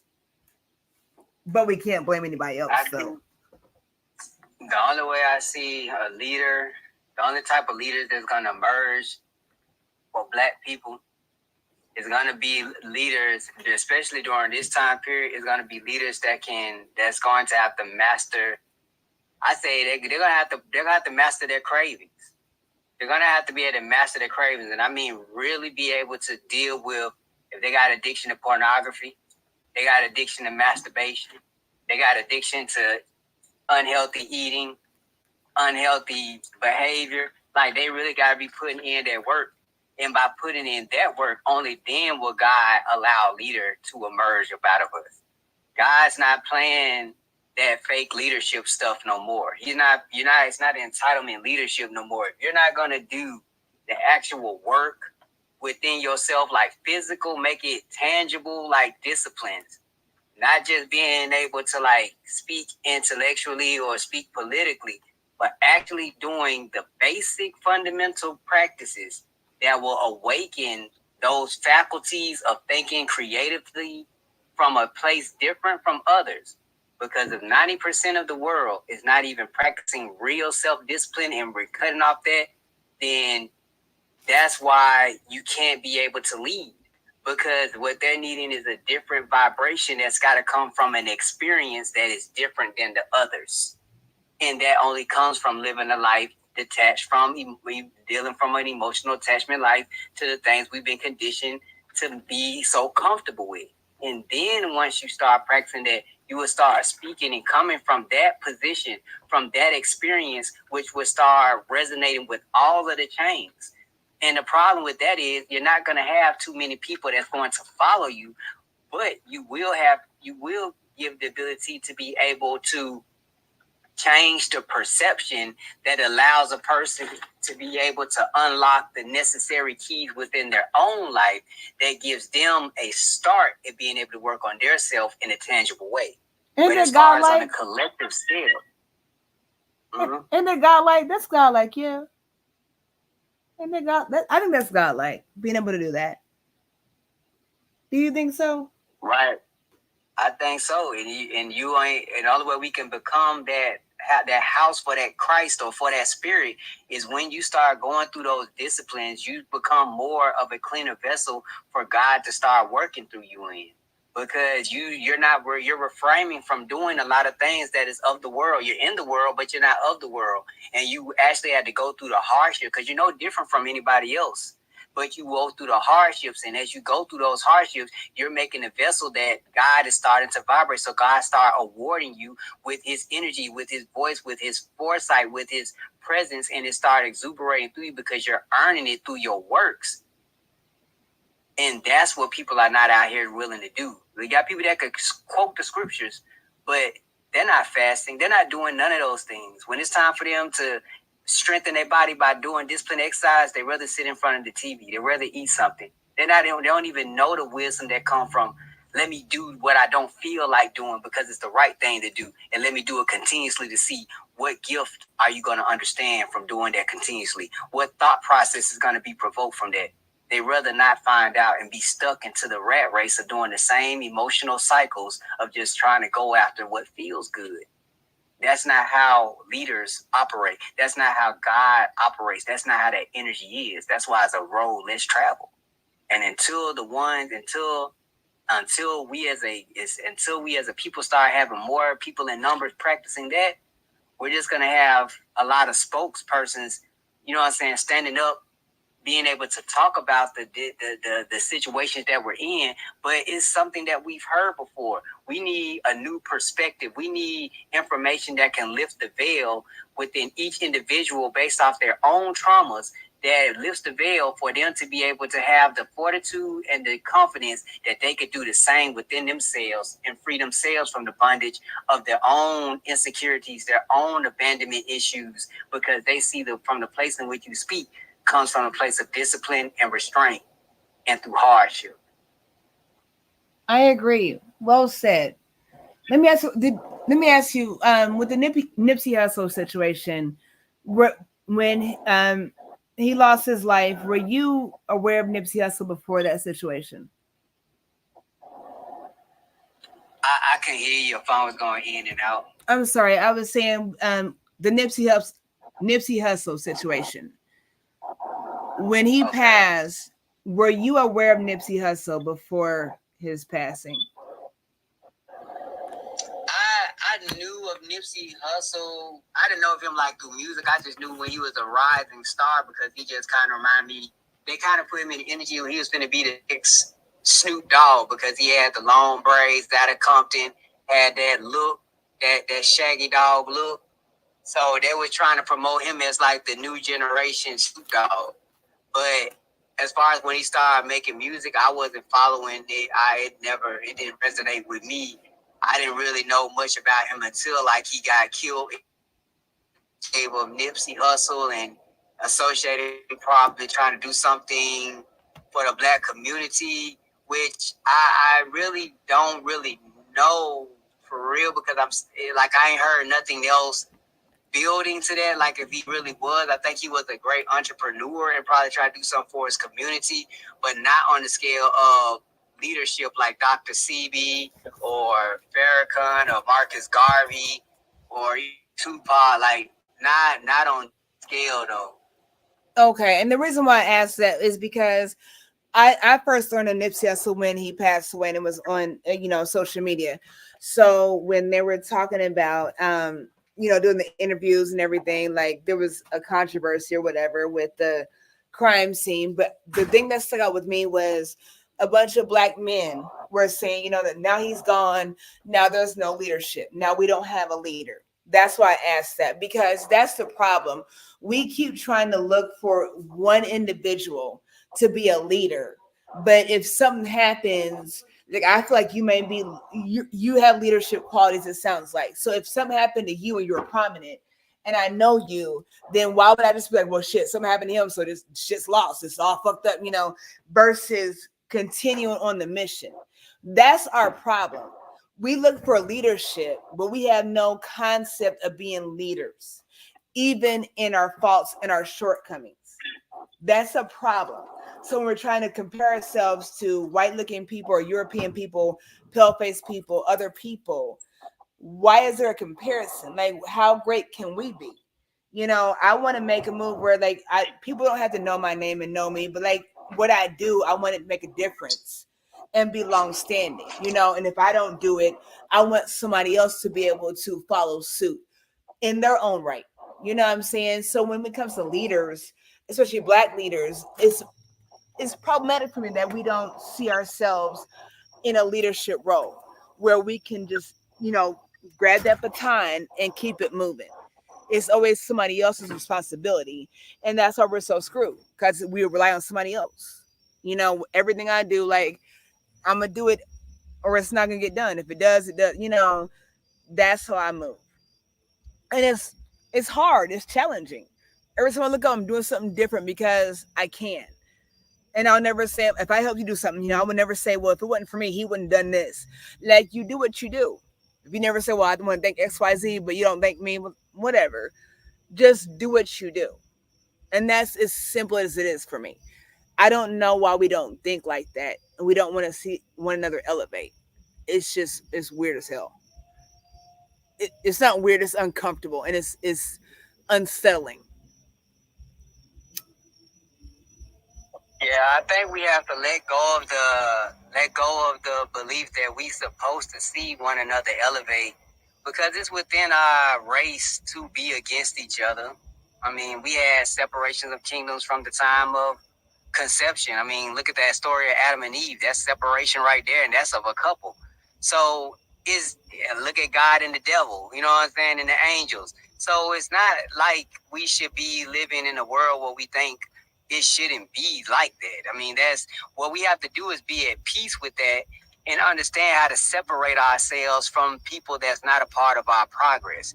I think we hold on to people, places, and things that's not conducive to what we're trying to build, because we build an emotional attachment to it, and it's our feelings that get in the way of us that makes that happen, because logically we know the right thing we're supposed to do, but we choose because we're afraid of somebody's gonna hate us, or we feel like no one's gonna like us, or we'll be by ourselves. All of these fears, these different feelings that we're trying to maneuver past, regardless of whatever the feeling is, we still know what we must do, but we prolong it. And that's what a problem is. We have to become strong enough that if the person, I don't care if it's family, I don't care if it's your children, I don't care if it's your neighbor or your boss or your environment that you grew up in, when it is no longer conducive to what it is that you're building, you have to separate yourself immediately. That's what a power is. That's what a unification factor is. It's not trying to convince something that it needs to go back to the way it used to be. Once it's no longer the same, or things have changed, you have to remove yourself, and you got to have the strength to do it. The same way God taught that to Adam. Adam being so not a great invention by God, a great creation. But the moment Adam showed that he was no longer being conducive to what God's plan was, he had no problem cutting him off just like that. Because that's what you do when you're a true leader. That's what you do when you're protecting your peace. That's what you do when you know thyself and you know who you are. You stand with or you stand alone. But the moment a person shows they no longer with you, they no longer on that tilt, you cut off immediately. Ain't no dead weight hanging around, because what kind of leader are you to carry dead weight, and what example are you setting for the ones watching you? I agree. So what do you think about the term where there's too many chiefs and not enough Indians? What do you think about that term? Well, I think that what that means is those are people that's in the submissive feeling position, trying to dominate each other, but neither one of them are really in control. So you got Indians claiming that they chiefs, but they ain't. If you a chief, you ain't worried about a whole bunch of chiefs, because you stand alone with your followers. You ain't concerned with other chiefs. So that's a perpetrator. Those are Indians claiming to be chiefs by their right of being able to validate their own self, like a person saying, "I'm the best basketball player in the world." But you could claim that all you want to, but you ain't. But when it comes to that putting that work on that field, you ain't standing out as the best. But you just got the mouthpiece talking it. Because a real chief would never say that. And chief, that's not the words of a leader. A leader is never concerned with other leaders, because in his mind, he is the only leader. There is no other chiefs. And see, for me, I want to be in the company of as many chiefs, as many leaders, and I respect the position of, the chief versus Indian. I respect the position of the follower or the submissive. Everybody plays a role. Everybody's not meant to be a leader, but I don't want to be the only leader in my group. I want to be aligned with other people. I can't do it all. You can't do it all. So for me, I want to be aligned with people that can step up to the plate. If I'm not here, you can follow suit. You can follow through. If you're not here, that kind of thing. If you're a follower, as an entrepreneur, as a business owner, I don't want to keep working for other people. The misconception of slavery, I feel like I'm in slavery every time I clock in. It's not by my design. As a business owner, I do understand my businesses. They're for me. I have online businesses, just things for me where I don't have to oversee other people. But if I do, I want to align you to where you can rise up to leadership. But for some people, that's not for you. My children, some of them, I've offered them opportunities to be a business owner, and they're like, I don't want to do that. It's too much work. I just want to work for somebody else and just clock in and clock out. People will say that I don't want to be a leader. I don't want to be in charge, and that's okay. There's a role for everyone. Right. But and that's what's going on with our government. We're okay with being submissive, but some of us, that's not our role. It's not my role. I don't mind following suit and falling in line, but it goes across the board. If I gotta fall in line, you gotta fall in line. If I'm telling you something, it's because I had to go through. So I'm not telling you that something I don't understand and respect and comprehend. You know, so I will never say if I can do it, you can, but I will show you by example that you can be the best at whatever that you can be.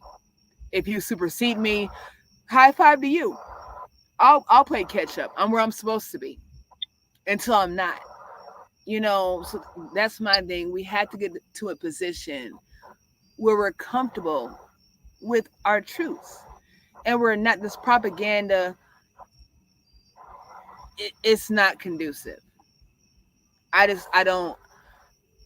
I have solutions for us to be better, but you can't make somebody. And I've learned I can change people. I've learned how to change people. Like you'll do what you're told, or you'll go away. And for whatever reason, people just want to flock to. I don't like that. I don't like being the go-to person, you know, the be-all end-all. I don't like that.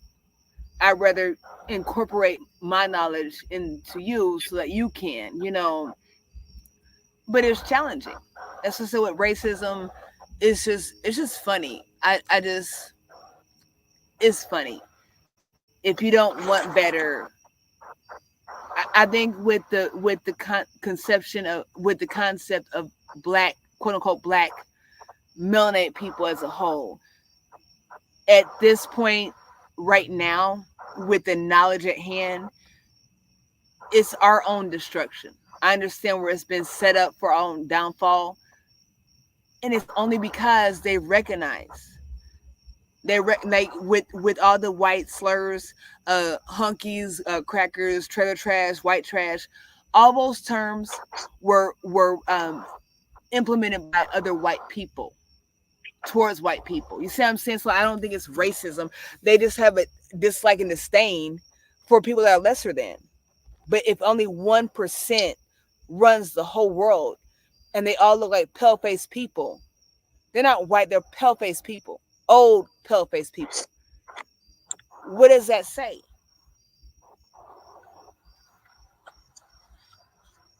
It's kind of hard to get in the game. It's kind of hard. I looked at defunding the police. I have an issue with police officers, but in my community, I've connected with police officers. So it's really funny with that. But I understand the fraternal order of police, right? So if you don't understand those things, if you don't understand that, if you not go along, get along, like you'll get reamed in that field.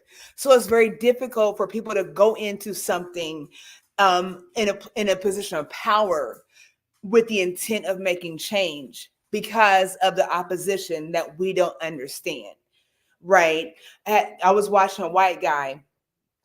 I'm going to look it up. I can't remember who it was, but he was talking about how he got into politics, going to do the right thing. And as he went along, he was, just coercing to doing things. Like we think about people like doing weird shit and like, how could you do that? But like, it's very subtle, right? So he was in politics trying to make a change. And they were presenting him with different things, throwing a little money at him, endorsements and all this stuff. And he made a statement. He said, my breaking point was when I had to admit to myself that I know that babies taste better than older people. So you're telling me that you're eating children. That's what they do. Like he was going to do the right thing and you wind up eating damn kids. And like that's weird. This is a white man. So imagine what it looks like for melanated people, anybody that has any logic and reason to make a difference. It's very difficult. So how do we get to a point where we vet people to represent us, regardless of race, creed, religion, gender, whatever, and make it make sense and support them to where they can follow through? It's very difficult, but we have to, because right now it's not a matter of race. It's not. It's a matter of survival for all of us. If they don't give a shit about poor white people, no more than black people. You see what I'm saying? Like there's an issue. That's where to get the logic, your emotions. Well, he's a racist, she's a racist, don't vote for them, Well, who do you have though?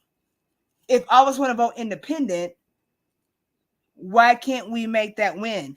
I don't understand why we're spending millions of dollars on candidates. That says that you need money and resources and finances to run this country. I don't understand that. Donald Trump, not a lover, it's what it is. But Donald Trump was on Twitter, running his mouth. The president of the United States was censored. His free speech was censored. What does that mean? Whether you like Donald Trump or not, what does that mean for us? And when we have a voice, does that make sense? Like, if he can be censored, anybody can be censored. Obama passed a law where it actually allowed, it's in writing, they actually allowed for the United States to post propaganda that was misleading. Okay? It's a law about that. You all understand what I'm saying? I'm gonna play this message really quickly. Give me just a second.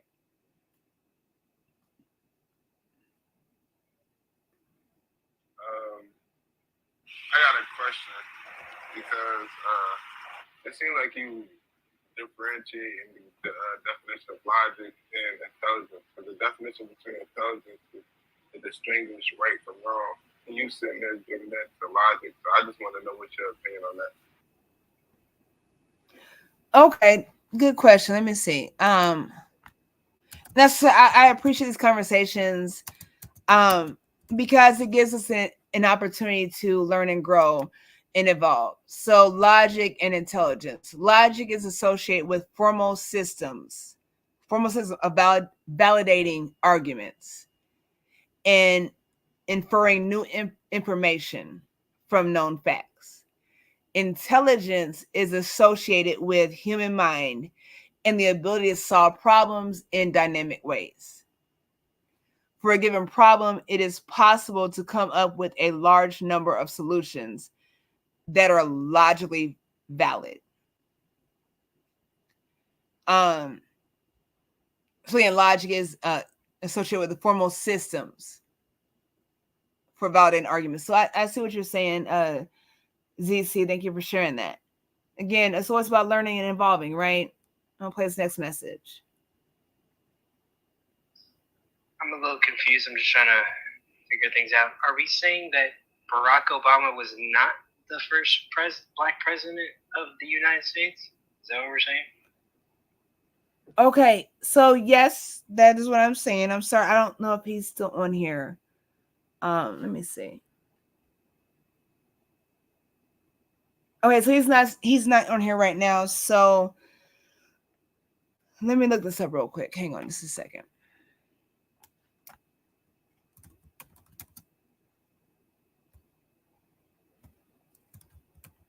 Let's see.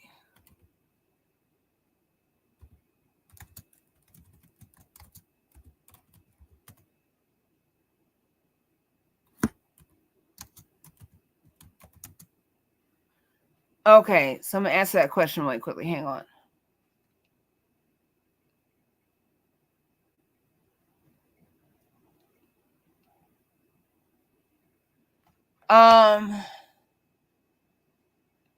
Hang on just a second. John Hanson.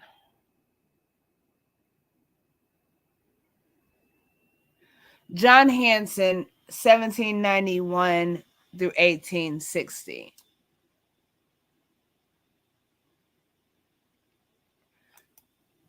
Was actually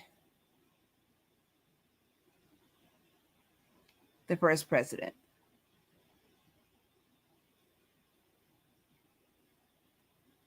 I'm looking at, give me just a second.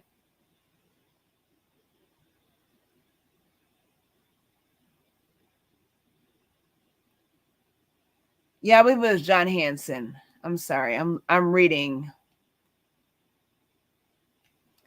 what's happening real quick. So yeah, I'm reading this. So yeah. So yeah, he was Obama's not the first black president of the United States. I'm gonna keep reading as I play his next messages. Hang on. Hello, guys. Can you give me? Oh yeah.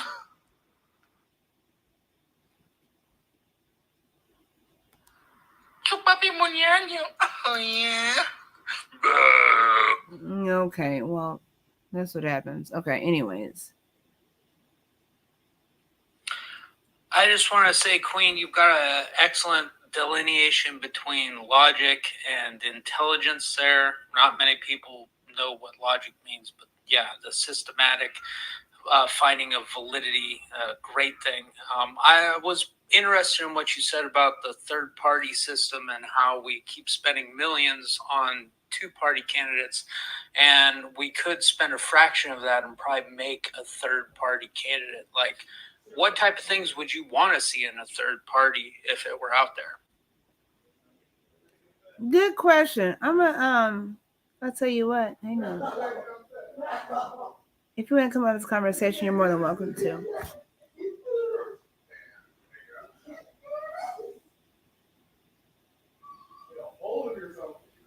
I'm sorry, my son's down there talking. My youngest is downstairs talking. I'm trying to have this conversation. Oh, hello, how are you doing? All right. Oh, pretty good. Thanks for having me here. Thank you for listening and joining.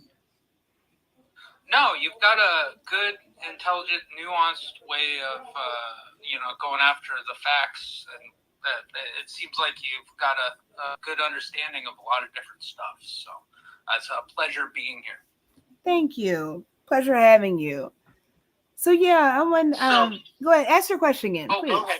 No, please ask your question again. Well, I'm just wondering, you mentioned that there's two parties that we have, and people donate millions of dollars for them, and they don't really seem like either party supports the people. So if there was like a third party, what would you think would be the important things to, support? I think for me, personally, I think when it comes to casting our votes and vetting individuals to represent us, I think it's individual. And I actually thought about doing a poll where I ask people like what they want, because we want different things. Like, let me give you an instance. So like for me, I am pro life, right? But I respect the pro choice, okay? Because you just don't know what people go through. So I can't say I will vote for Democrat or Republican because based off of their abortion policies, LGBT, whatever's going on, it's what aligns with me. So I think if we had conversations and understood that the two-party system is an issue, it's been decades where we keep saying that we will choose or vote for the lesser of two evils. That terminology in itself is disturbing. Why don't we have individuals that can represent us wholeheartedly? For instance, say you have Donald Trump, Kamala Harris, Joe Biden, I don't know, and the Bushes or something like that. So or Clintons, let's say Clintons. So if you didn't know that when the Clintons, whether it's Hillary or Bill, was a Democrat or not, Trump was a Republican or not, Biden was a Democrat or not, how would you cast your vote? If someone just said, hey, this is what I represent, it's what I believe in, this is how I'm going to make a change, period, point blank. That should be the end result. Because at the end of the day, Democrats and Republicans, they all sit at the same table. Their agenda is the same, and they understand that. We don't. At the end of the day, when they shut down the government, they're getting paid, but government elected or government employees, air traffic control, VA employees, different kind of things like that, they're not getting paid, but they have these arguments where they're shutting down the government. You know, people that are on government assistance now, their benefits are delayed, right? So we don't think about those things, but we're not asking people what they're gonna do. We're not demanding what we want. So with the third party system, if we just eliminate all the parties, like who are you? What do you stand for? Well, Donald Trump's a racist and Kamala is not really black. Well, you didn't say what you're gonna do or what she's gonna do. You see what I'm saying? The distraction. I think that that's an excellent point there. Like, I think that we should judge on platforms rather than presentation. Like, a lot of this is presentation, and, you know, somebody says this and then does the opposite thing. Like, what do you actually believe in? Like, I would almost guarantee a lot of people would probably change their positions if they just looked at the platforms of the candidates as they presented them. Like, where do they stand? Like, maybe it isn't like hard line. Like, it seems like it's so polarized with, you know, the Democrats believe that abortions in all cases. And it gets ridiculous to sometimes they go so far, they're just like, I support abortions in the third trimester. And it's like, at that point, maybe, I would be against abortion in the third trimester unless it was medically necessary. And I support abortions in the first trimester. So, but there's no nuance in that discussion. It's either you want to abort, like, born babies, that's what they're saying on the red side, and then on the blue side, they say all Republicans want to completely ban it. And there's seemingly no middle ground. And I think that the middle ground is where just about everybody lays. I think it is a middle ground, but we're so uncomfortable to say that because of our own faults and our own misunderstandings. You know, if you're a married woman, you're a Christian based woman, and like you've only had one partner, and you say something like, abortion's bad, like, you're going to hell and all that weird shit. But like, if you've never been abused, misused, molested, raped, different things, I can say as a woman, I have, more than one father for my children. I would never, for me, abortion is not an option for me. I can't tell someone else what to do, but I find it very strange women that just whore around and keep having abortions after abortions. I can't judge, but there's a problem with that for me. Like, you're just reckless. So what do you say about that? Well, we can't have that conversation. It's very strange. Now, it's a good conversation to have, but at the same point in time, there's a lot of girls that may not be whoring around and just made a terrible mistake. The fuckboy's condom broke, and now they're stuck with Kevin Federline as a lifelong person. Even if you don't end up being with that person, you're gonna be kind of stuck with them for 18 years. And if you realize that something happened, there was a mistake in the first few weeks, there's not much to separate that zygote from, being any other type of mammal at that point. Like, there's a lot of different ways that, you can end up getting rid of that potential scenario. And I think the safest way to do it is in a doctor's office and feeling comfortable doing it. I mean, maybe there's a punch card where if you get 6 of them, they start sending you some life counseling or something. Like, you shouldn't be racking up like, oh, I'm fucking 6 abortions, the 7th one's free. Like, it's kind of what Democrats say, and also kind of the way Republicans want to demonize them. But I mean, there should be some nuance. There should be some middle ground. Okay, so how about this for the middle ground? How about if there's such a disdain on abortions, regardless of what it is, like, why don't you have funding for, single mothers or even single fathers, for, pregnancy support, all those kind of different things. We spent all this money on opposition, but there's no money for support. That's really strange to me.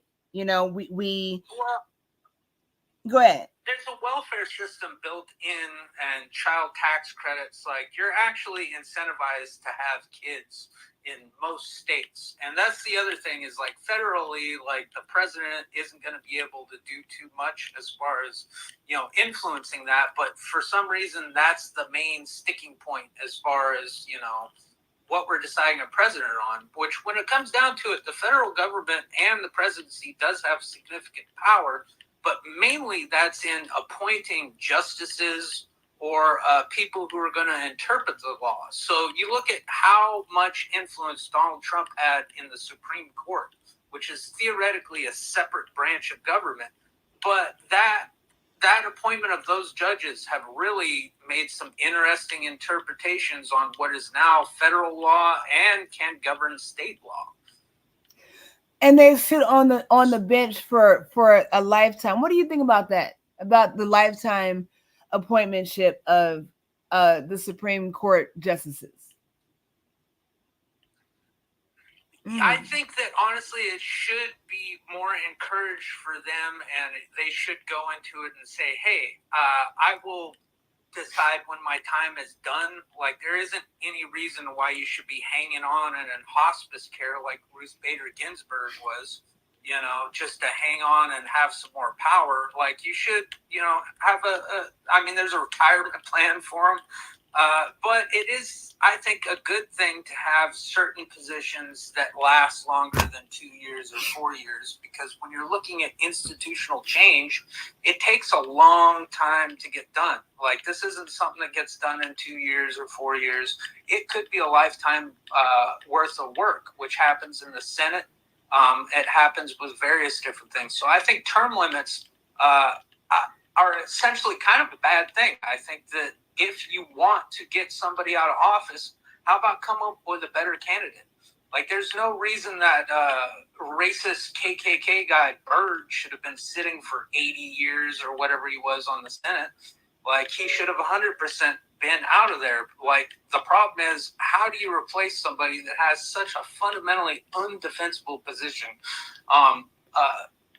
via democracy? And there's got to be people out there. There has to be. That's what I'm saying. I think there should be a time limit. Like, politicians were never intended to make a career out of that position.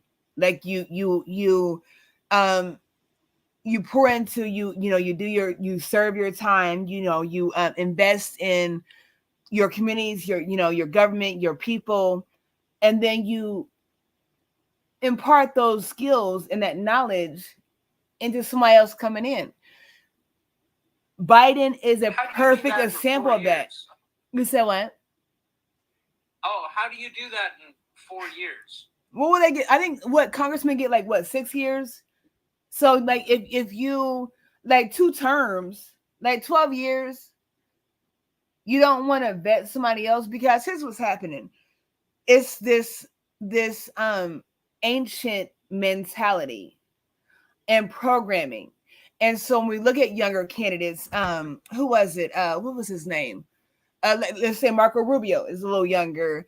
Buttigieg is a little younger, But if you are grooming somebody to inherit and implement the same ideology, it's just another face. It's like somebody being cloned. You're just repeating the cycle. So again, like with Joe Biden, personally for me, he's always been an issue. When it comes to at least the Black community, he's always been an issue. I find it mind-boggling how any Black person can vote for Joe Biden, based off of his ideology. So when a Black person comes to me and says, we rather vote for racist Donald Trump than a Black woman, yes, I would. Yes, I would. It's not a race thing at the end of the day. It's what works for me. What works for me. I don't like spending $200 at the grocery store and coming out with 2 bags. That shit is nauseating. I don't like. Well, go ahead. I'm from California, and I can tell you that Kamala Harris is a combination of two of the things I hate the most, which is lawyers and cops. And she's neither of them, but claims to be both.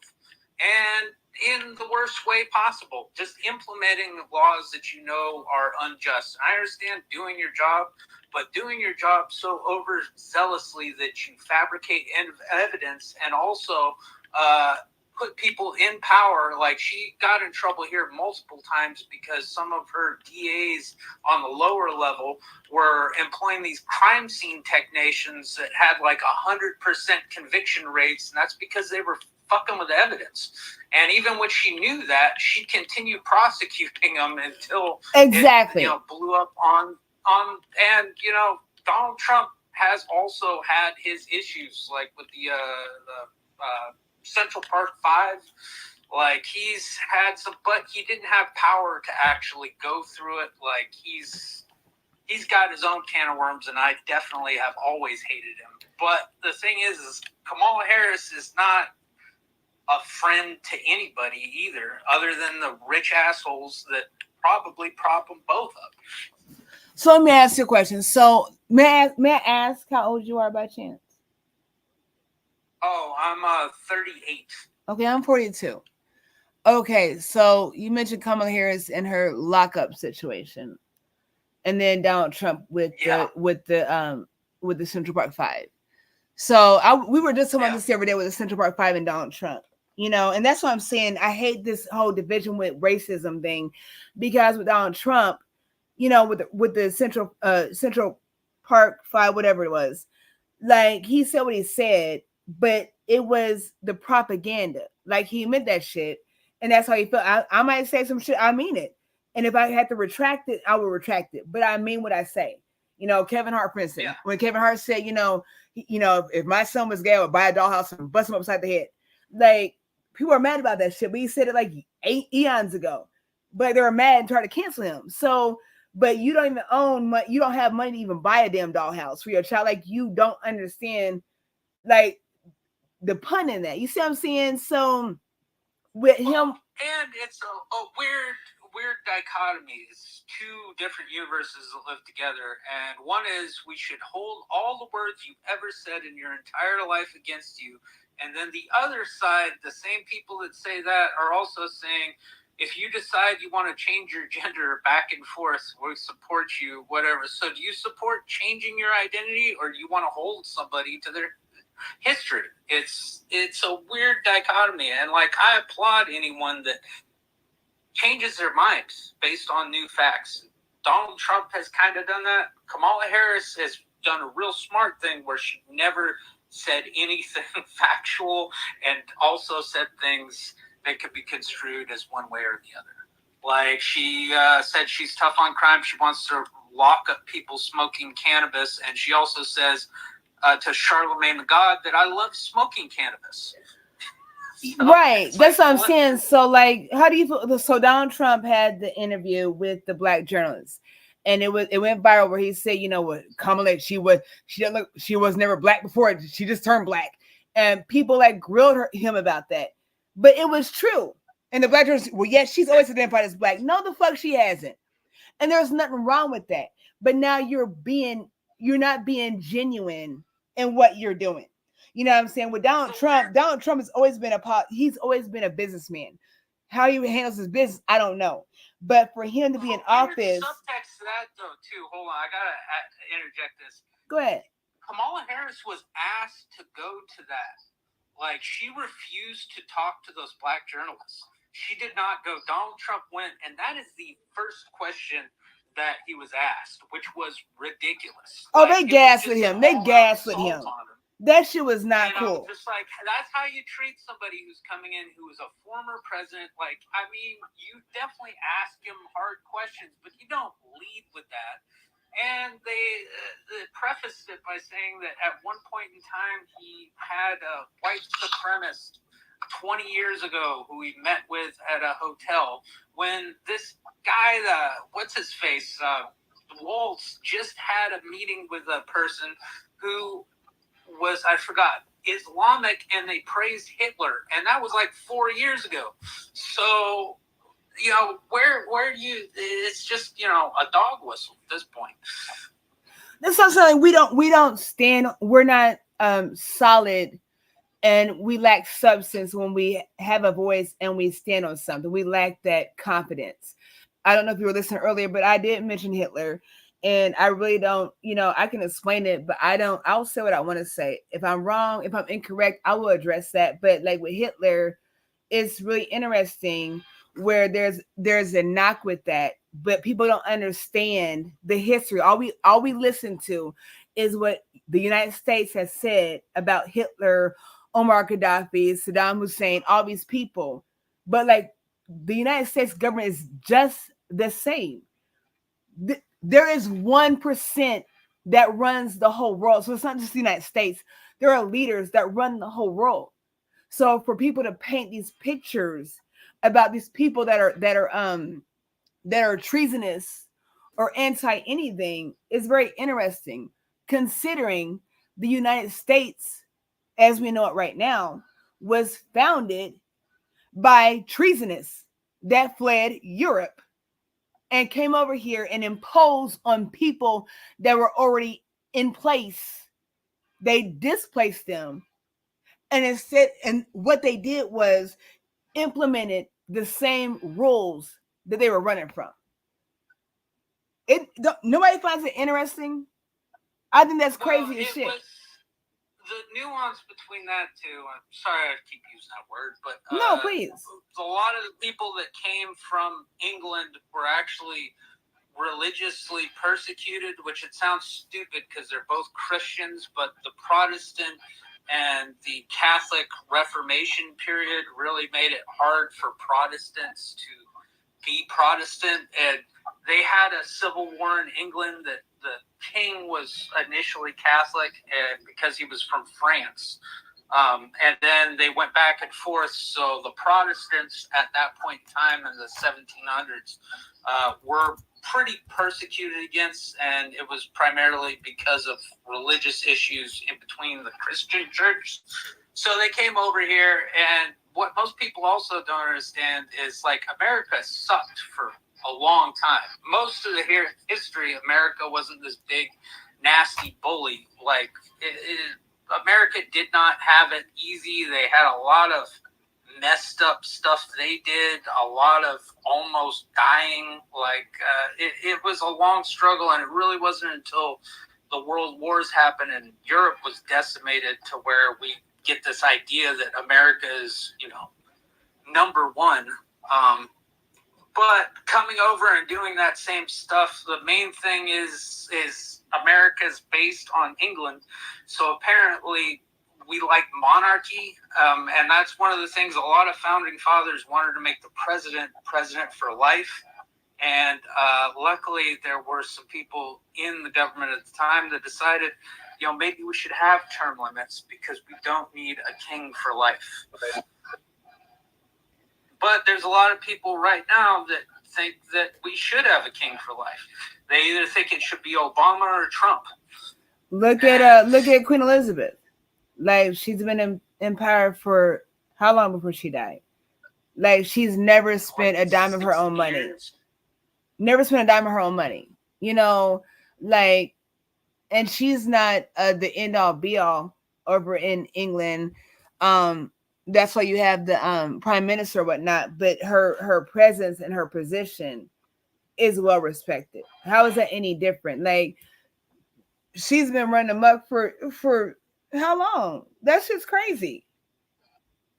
But she's never really came to hard defense of any particular policy. Like, that's a benign rulership, which, the kings and queens of England kind of ended up getting put into after the English Civil War, because we beheaded, I wasn't there, but they beheaded the king or queen of England.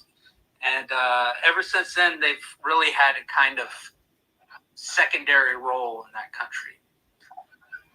Yeah. Which is a good thing, but in America, like I said, it's all appointments. Like, who you appoint is going to be your legacy. Are you going to appoint a whole bunch of judges that think that abortion should be illegal at all points in time? Or are you going to appoint somebody that says no abortions for anybody? Or are you going to appoint somebody that says there's no constitutional problem with taking bribes? All those are constitutional cases that were just ruled on, and let me tell you, they didn't go in favor of the people. I agree. What do you say, King David? Welcome.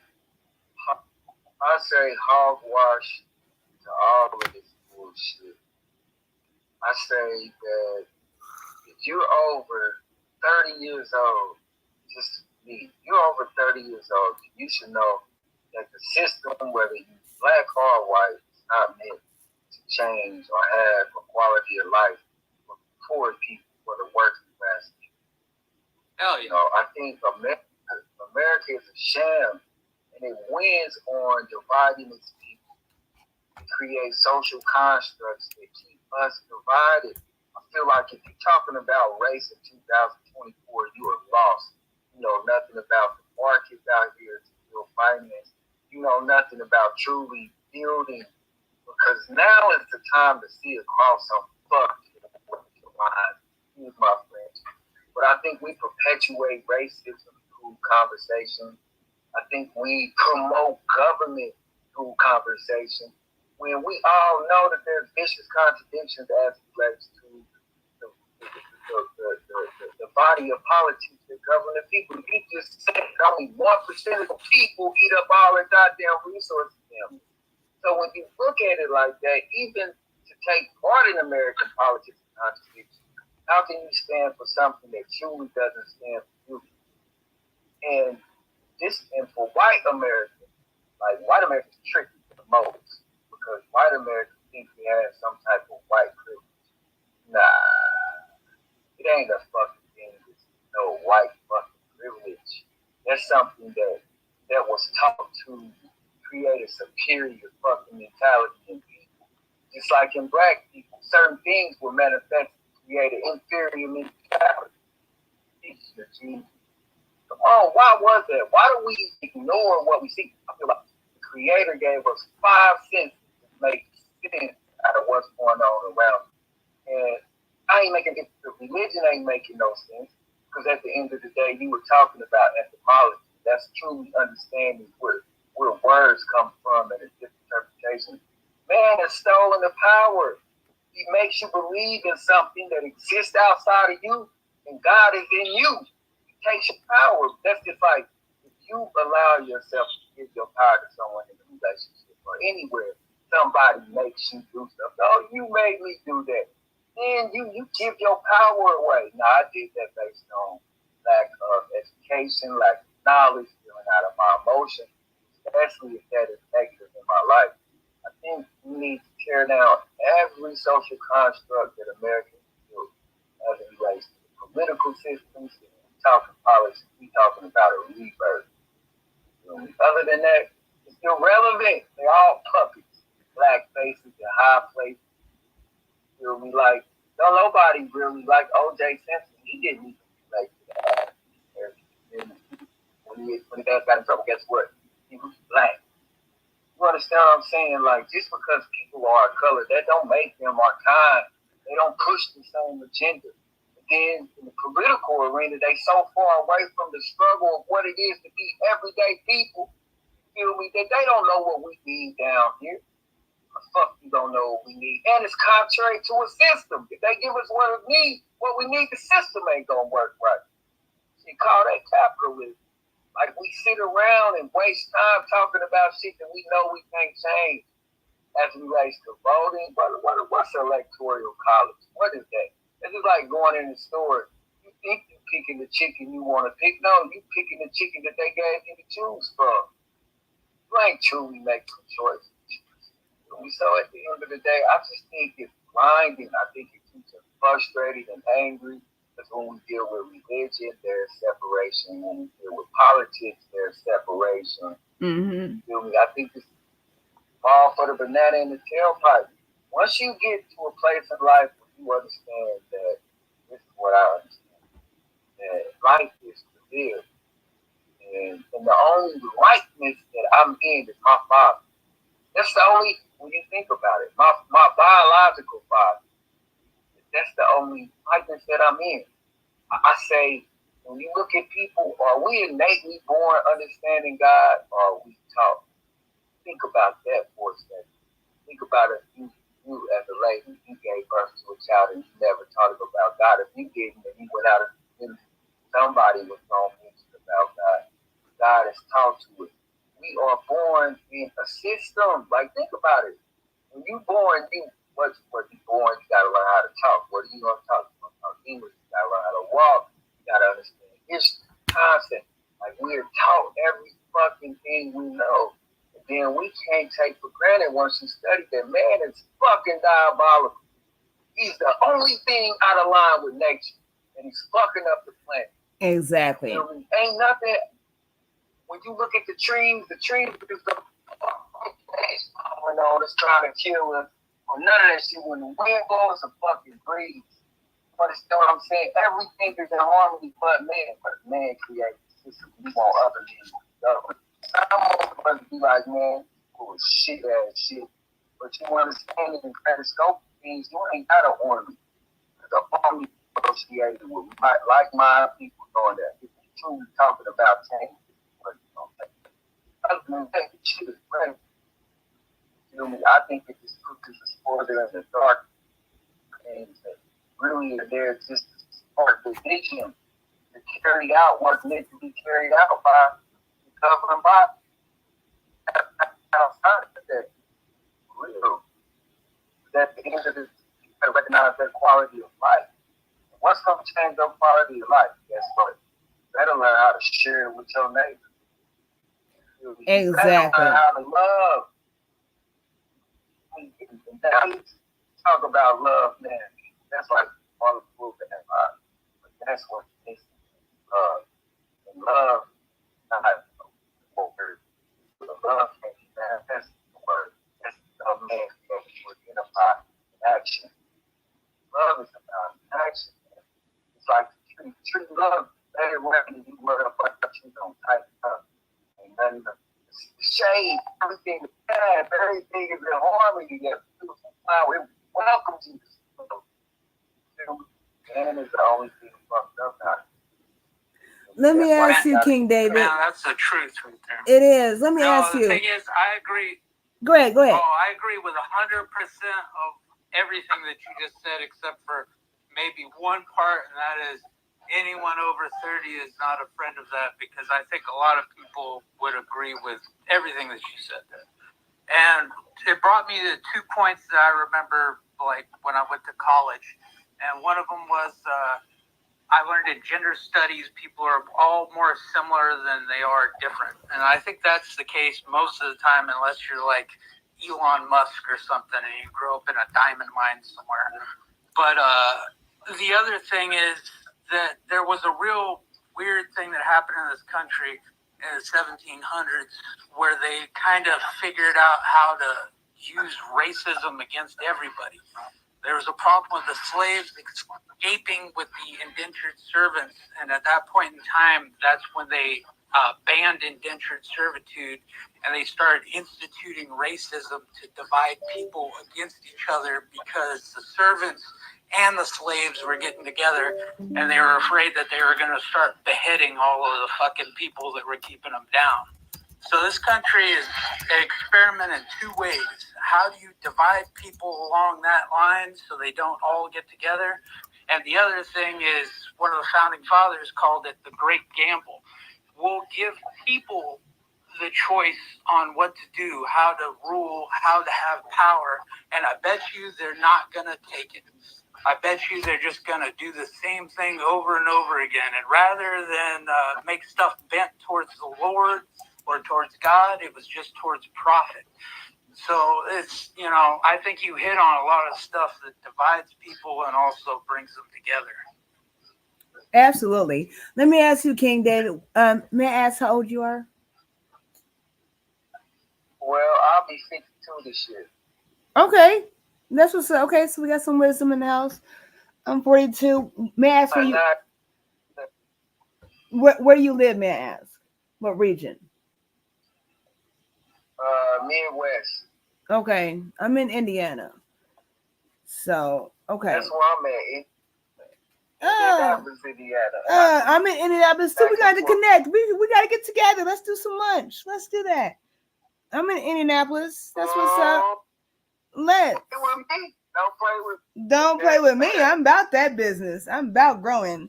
So I always ask for that. Like I said, I always ask people that because I want people to hear that are listening, just the different points of view and the different perspectives, because we can all have differences as well as similarities, and respect where people are coming from. That's why I asked that. And for me as a woman, I had no problem telling how old I am. There are people that didn't make it past 18. So if I can make it to 42, I'm happy as shit. Okay. So yeah, I think I agree. I'm with the gentleman. I agree with everything you just said. It's so complicated, but it doesn't have to be. We have to operate in spirit and truth, in reality. We talk about logic and emotions, and it is a fine line with logic and emotion when it comes to men and women, and just humanity. Period. That's what we do out of emotion. We respond. We do whatever we do, but we had to get to a point where we can. There has to be emotion in logic and logic and emotion. There has to be a balance. You can't have one without the other, and operate efficiently. You said what? And what that looks like as relates to reality is a man and a woman, and that's called family. That's what they create, family. What is the community made up of? Family. Like where do people come from? Family. And if you look at what they're trying to do now, they're trying to kill the nuclear family and what it is to be a family, a man and a woman. That relationship is under attack. You understand what I'm saying? And it's so much going on, but I don't really like tying into it on the negative. I like tying into it on the positive. Let's highlight what we're doing out here in the positive. There's a lot of thinking people like Brother Sean. I want to play his message. He's a thinking brother, but let's play it. Show, so. Let's play it real quick. Let's see. Okay. What it do, y'all? It seems like the purpose of humans is now up for discussion. You know what I'm saying? Just like King David said, with due respect, humans are the only being from this world that is outside, purposely operating outside of connected nature bond, right?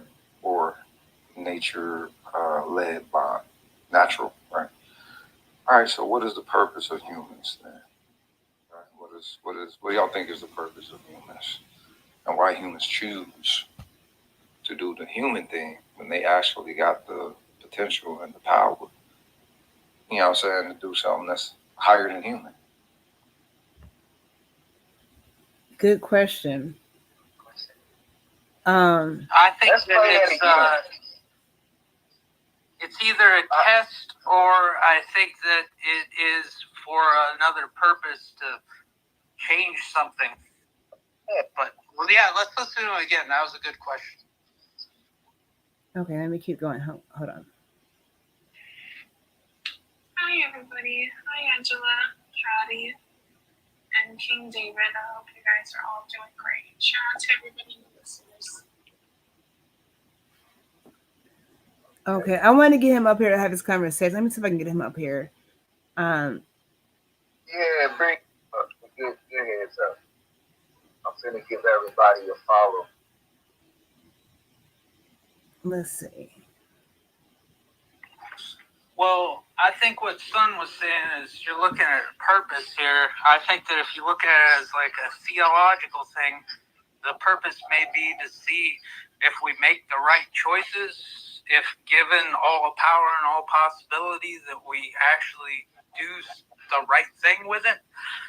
And the other instance is if you look at it in the guise of nature, like nature is always trying to make the best thing or have the survival of the fittest kind of mentality.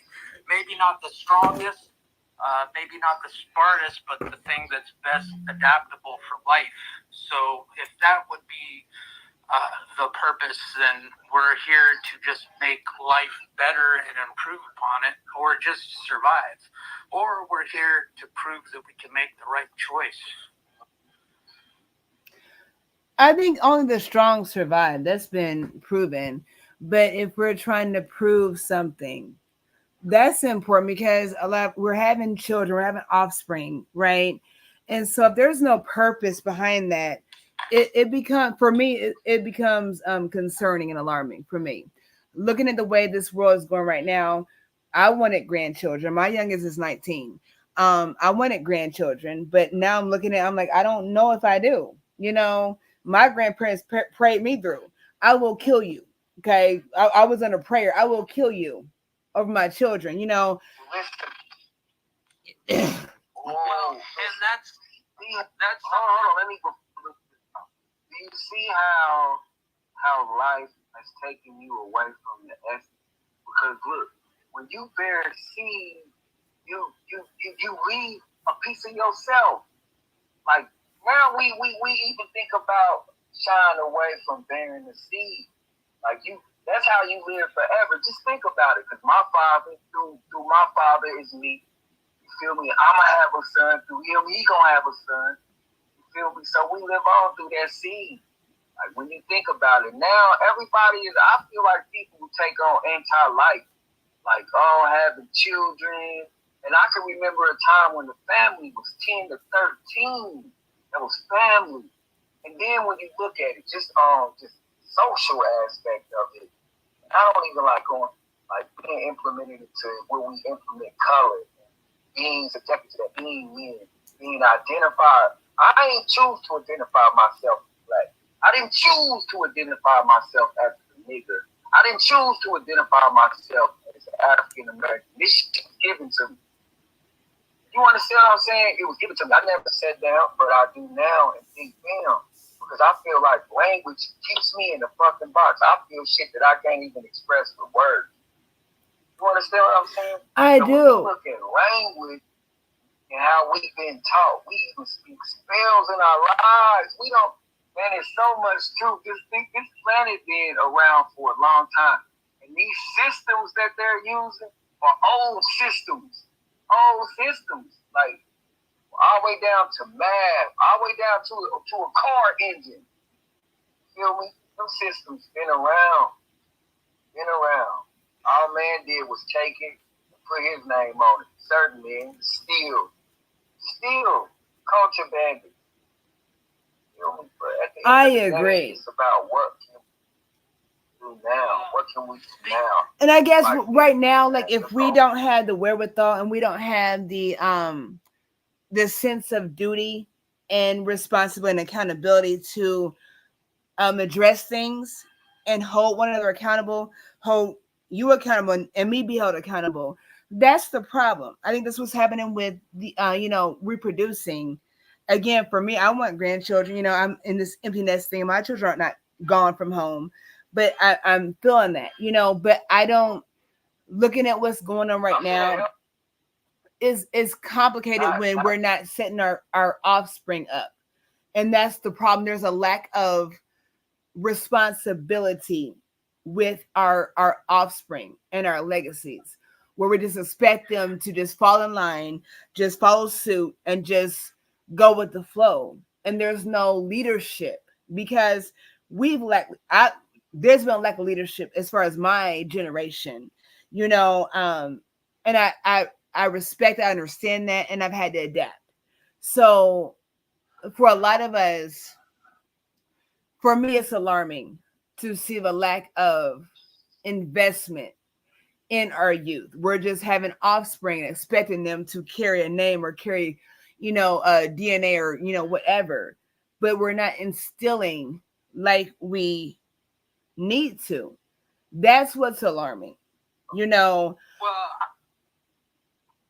I'm in a kind of unique position because I understand what you guys are talking about, but I can't personally relate because even though I'm 38, I don't have kids, and I could see where having a kid can fundamentally change you for the better. You know, it really takes away that selfishness that you end up having, and you live for something that's beyond yourself, with a love that's undescribable. And I can only have that, like, you know, from my parents who brought me up. But I think that is a weird thing that they're trying to kind of destroy that in this society as we see it. And the reason I did it was because,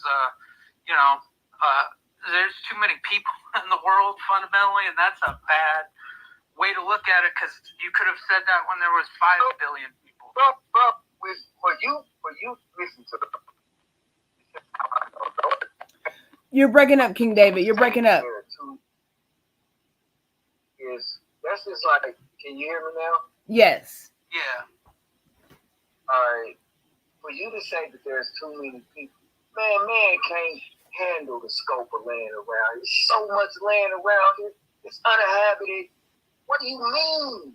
What do you mean, man? It's enough room. Like, you ain't seen it. Like, even in the United States, me traveling around for working, man, I see, man, so much land out here. It's unoccupied. Feel me? So, but you want to fuck it up just like the rest of the land that we fucked up? Like, we need that land. Man, what do you mean for us? We need it for what, though? What do we need it for? We need it because right now we're facing carbon problems. We need that tree area to breathe for us. Like, farming, all of that stuff ends up completely destroying the land for many generations afterwards. I don't think we were intended to be this large of a species, and at some point we're going to reach our breaking point. Maybe it's not 7 billion, maybe it's 11 billion, but at some point in time there's going to be too many people. We need to either fundamentally shift the way that we consume the earth and become good stewards to it, or we need to slow it down a little bit so it becomes sustainable. Stewards do it. Good stewards. That's why I know you ain't informed with nature. That's because you can't tell a tree when it's time to drop pollen or a seed. You're breaking up again. You're breaking up again, King David. What? I don't know. When I get like that, Hold on, King David, you're breaking up. Okay. I heard personal. I heard it sound personal. What do you say after that? All right, I had to turn my Bluetooth off. There it goes. Like, I hear you now. We begin to talk about things like that, like the earth being over-inhabited. I don't even think we have an understanding to even say that. But like it says, this common sense with the 5 senses that I have, I know that the earth can maintain what it is. But what it is not trying to maintain the earth. You feel me? Yeah, you're right. We destroying it. That's related to man and industry. And I don't even want to say we, because I don't share that. I'm not on that team. You know, if I get fucked up, it's going to be through guilty by association. And I don't even, it's like them people with 9/11. You know, the plane flew into that building. I thought about innocent people, like people that just going to work every day. And then you got a government structure that agitated and irritated something to where you had somebody want to come up here, fly into a building and kill innocent people. And the people responsible for the agitation, which as it relates to the body of politics. And just think about it. When something go bad, they're going to be underground. They're going to be in bunkers, while the common people who think they got privilege, you feel me, who think that they might even be oppressed, you feel me, while the common people suffer. Y'all done fell for the banana in the tailpipe. Let me ask you a question, King David.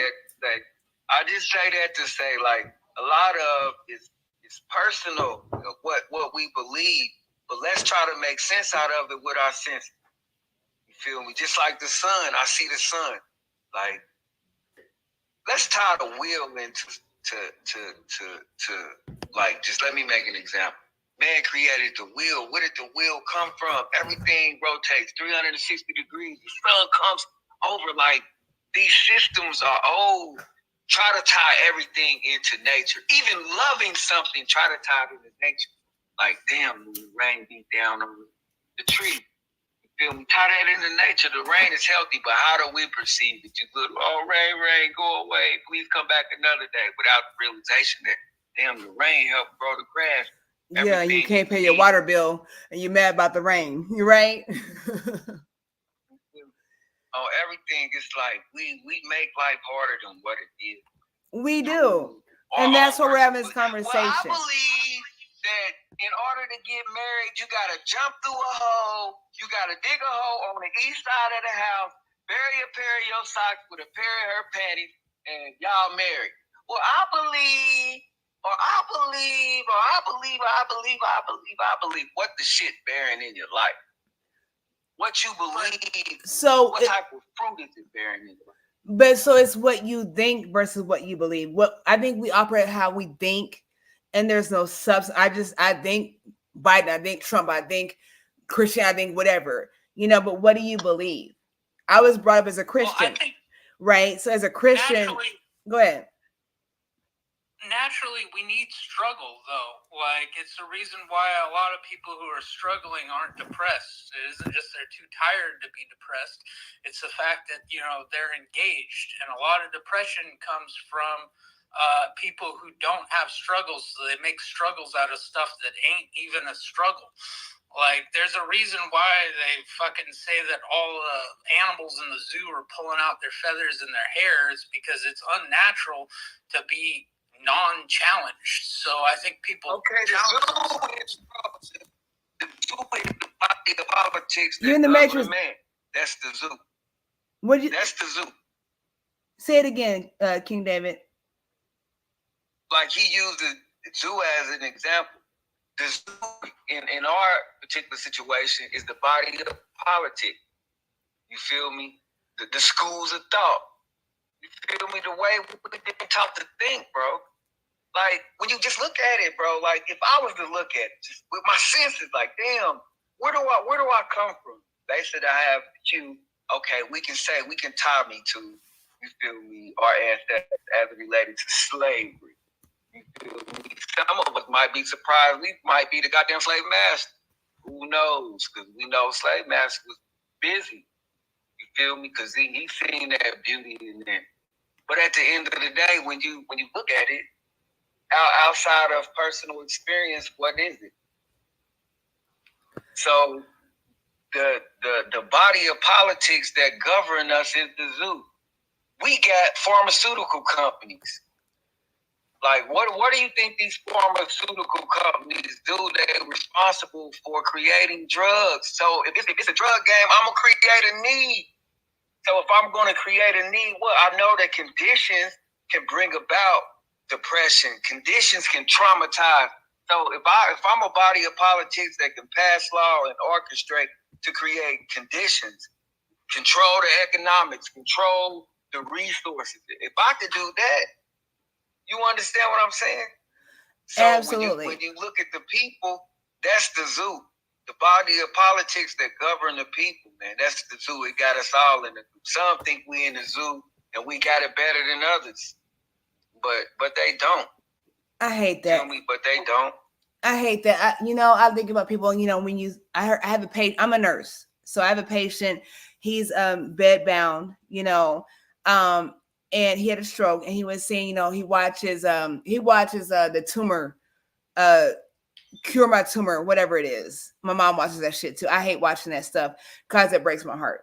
So he watches that. He says, well, I watch it because it reminds me I can always be better. I can always be worse off, and so that makes me thankful for my situation. I have no gratitude for hardship. I respect it, I honor it, and I push through it. My gratitude is me overcoming. You spoke about 9/11, for instance. Let's talk about that real quick. Not to be disrespectful, but with 9/11, that was a situation that was orchestrated by the United States government in order to control and gain access to people's privacy. Okay, you can look that shit up, right? Donald Trump talked about that shit. He was like, that shit, there's something wrong with that. That ain't right. He spoke on that before he's a president. So we look at people and we dismiss what people say out of lack of their validation when it's the truth. None of y'all know me from Adam, but I'm trying to come with the truth. If I'm incorrect, then please say that. And I'll do my research and I'll come back and I'll say, yeah, you are right. Or, hold on, I'll back this up. We don't want to accept the hardships of life. And that's just the reality. Racism, religion, all these things. We talk about God. I was brought up as a Christian in the church. It was very hard for me. It was very difficult for me to come to terms with a different wisdom and knowledge and understanding with God and Christian and religion. It's been very difficult. But I find it very interesting with the Christianity thing. It's a facade, forgive and forgive. I don't have to forgive anything. I will do as I'm instructed in my spirit and my soul, and you can call it what you want to. We don't have enough individuals willing to rise up to the occasion and call a spade a spade. It's just strange to me. Right. All these different LGBTQ, all the alphabet people, to me, they're alphabet people. No disrespect, but I will not allow you to come. You can be whoever you want to be. I'm not gonna allow you to come over here and tell me who I am as a woman. Be whoever you want to be. Right. But this concept where we're being shamed and being censored out of truth, I find it very strange. I was brought up where you don't lie. Tell the truth. So now all of us are lying as adults, saying that these grown-ass men with goddamn goatees and in a dress. I'm confused, nigga. Shave your fucking face before you come fighting me. Like, I don't understand that shit. You can sleep whoever you want to, love whoever you want to, but there's a fine line. We're not comfortable speaking our truth. I have children that are in that whole homosexual arena. I'll say I love them, respect them. I'm gonna respect their persons though. I don't care who you are. I love everyone. I respect everyone until it's not warranted. And that's where we have to get. We don't have a comfortable foundation in speaking truth to power. So all this division, like I said, the black-white thing, that's an American thing. A pale-faced person, a light-skinned person from a different country is going to I'm Asian, I'm European, I'm Irish, I'm German. They're not white. Africans are not black. They're Ethiopian, Nigerian, whatever. There's a breakdown of that. This is an isolated situation. We have to get a hold of this shit because it's shit. All of us are fucked. If you're in the 1%, you're fucked. They don't care about you. So I don't understand the vision. I don't understand the delusion with all of this. It's weird. Again, the Real Housewives of Atlanta. All these Real Housewives, you're airing all your nonsense for the world to see. It doesn't make any sense. Back to politics with Kamala Harris. Megan Thee Stallion was twerking and working on stage. Every other word was censored because it was grotesque. Pussy this, dick that, suck this, fuck that. Who vetted? I feel like Kamala Harris ran into her in the airport and she was like, "Hey, I need a lifeline. Can you come speak?" Like, I would hope that nobody really vetted her. If you watch that show, all these people were in the background looking confused. They didn't know who she was and what the fuck she was talking about. It was weird. It was really weird. Why can't we say what it is? And you're a black woman, you're gonna vote for Trump. You're a black woman. You're gonna vote for a black woman. This bitch ain't black. I don't understand what you're saying. You don't see what that. You don't see what that is. Like, that was trying to appeal to a demographic, to a certain mentality. I see. You understand what I'm saying? I see. And it was a leap. It was a leap, man. That was a leap. Like, that's why you look at that like, damn, it didn't even come off right. It was in the wrong arena. Like, and then it is like, look at what you're gonna try to have in office, because it's associated with a stereotype. Well, the weird part about that too is right after Megan Thee Stallion was done and Kamala came up, a lot of people started leaving because half the people are there to see Kamala and half the people are there to see Megan Thee Stallion, and those aren't the same people. Like, so all I saw was a bunch of older people. I saw a bunch of older people. Work. It's like, somebody's really out of touch, and kids love pogo sticks, so I'm going to jump on a pogo stick. And the main thing when it comes down to it, I think what you said was definitely truthful, and it's people don't challenge their own ideas. Like, they're just looking for validation. You say the same thing I believe in, so now I feel better about my own position. No, you should challenge your position, and if you're presented with better evidence, it's okay to change your mind. Like, it needs to be more prevalent that you can change your mind than you can change your gender. Like, especially for people that are so entrenched. Like, how could you be so entrenched in just about anything and think that you know all of the information? Like, I've learned a good deal from listening to you guys and from listening to people from, all different walks of life. Like, every person you meet knows something you don't know. Who knows what that is, but it could be inane knowledge about Pokemon. It could be like a personal experience from, being in a concentration camp. Like, you don't know what people know, and just to discount them because you don't think they know anything is how you remain ignorant. I agree. Let's see, Pokemon, for instance. Pokemon, I grew up in church. My children like Pokemon. Those Pokemon cards were fucking expensive. I hated buying that shit for birthdays and Christmases. It was a waste of my money. And then church was saying that Pokemon, it's the devil, it's the enemy, yada yada. It was weird. But then now we have Tyler Perry in drag and shit in the black church. If you are homosexual, you're going to hell. It's not in the Bible, but you're going to hell because they said so. T.D. Jakes and friends. See what I'm saying? But it was a distortion, or my children felt uncomfortable, because you're just saying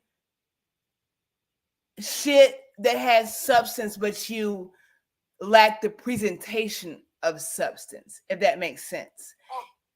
Even the basic knowledge, like all of the gays for Palestine.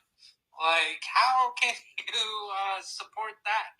Like, okay, I support the LGBT community and we need to really support Hamas. And it's like, Hamas would decapitate you in the street if they have their way. And you just completely gloss over that fact because you feel for the poor suffering and it fits your tribe narrative.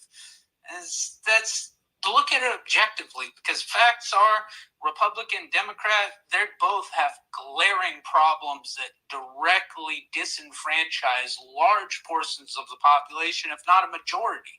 It does. But we're supposed to pick a side while we all get reamed by the same motherfuckers that have been reaming us together collectively on both sides. And that's because I agree, I'm more like Donald Trump than I'm like king or queen. No. The fact is, Donald Trump is a weird space alien, and so is Kamala Harris. And I have more. So, man, if we all agree with that, why can't we all say, "Hey, who do you know? Who do you know that we can bet for this position?" Like, why can't we do that? You know who do we need to put in? We need to. Well, I say we need to put in. I'm talking about. You're in the Matrix, King. You're in the Matrix. That's the government garbling his speech because he's about to say the right. No, I'm just like the grassroots. We need somebody at the bottom. You feel me? Like, if it's gonna be a vision, but we know that even in the body of politics, that the politicians are puppets. So we gotta tear down the system. So now, realistically, we're talking about what kind of system can we do to create better conditions for the people. for the planet. Like, what kind of conditions, you feel me, will be mediated from the next person we vote in? And I think we need to vote in people from the bottom. I think we need to come up with our own system, not even third party. You feel me? Fuck the whole body politics and how they have it arranged. I think we need to come up with different terminology as it relates to relating to ourselves, identifying who we are. You feel me? Because if we keep this old what about if we did this? What about if we started investing in our youth and have our youth not have their eye on, I want to be president, but I want to fix this fucked up town that I live in, this fucked up county. Like, there's ways that you can, not grassroots, but literally build a politician that actually speaks about shit that matters to the people that live around him. If you get a small area, too, it'd be real easy to do. Like, you're not going to take over Los Angeles, but you could take over some shitty-ass county in a random-ass fucking place, and then you got political accomplishments that you have, and you could tailor what they say. You make sure that they say shit that fucking makes sense. Make sure they actually have a political platform. Like, make sure that they got a few things that they actually achieved. And if it's possible for Donald fucking Trump to win the office of presidency, it's possible for fucking somebody, like you said, from the bottom to fucking make it to the top just by making fucking sense. And it used to be you couldn't get any airtime to say that, but now you could go viral just by saying some of the shit that you guys have said and I've said during this conversation. A lot of this stuff makes sense. And a lot of this stuff, a lot of people agree with more than the ramblings of some asshole that doesn't want to make a point or some dickhead that's just trying to rile up a base. I mean, out of emotion, right? Can we play the messages real quick? Yeah, let's. I see that. Hold on. I have a star. Who needs it? I don't want it. Let's listen. Hold on. Let's listen. I definitely could say that I would have the same mindset as King David. I think a lot of things that he's saying, I agree with them. Yeah, so shout out to you, King David, for saying your truth and vocalizing it. That's strength. Much love again. Shout out to King David. Hey, yo, that part right there, Queen Angelina, real talk. People are, having children, but they're not instilling life within their children. They're just feeding their children over to the Matrix. It's like, wait a minute. Am I actually watching this shit happen? They said it was going to happen in the late 70s and the science fiction before then, right? And it's actually happening right now. Damn. Pat Dillon, you can't have too many people within this world. This world is not the size that people show it as. It's much larger, okay? It's so much larger. And I don't think that there's that many people in the world. You know what I'm saying? If y'all believe anything that these so-called governments that aren't attached to the people, but they're still governments, all right, then. Anything that these so-called governments, these fucking dictator cabinets is what they are, right? If y'all believe that they will tell you the approximation of reality when all they got to do is really just sell people illusions, because people willing to accept illusions and fabrications and all that. Come on, think about it, Pat Dillon. I feel Pat Dillon, you talking like people are under a spell. They ain't under the spell. They choosing this shit. We always want the people to be brainwashed.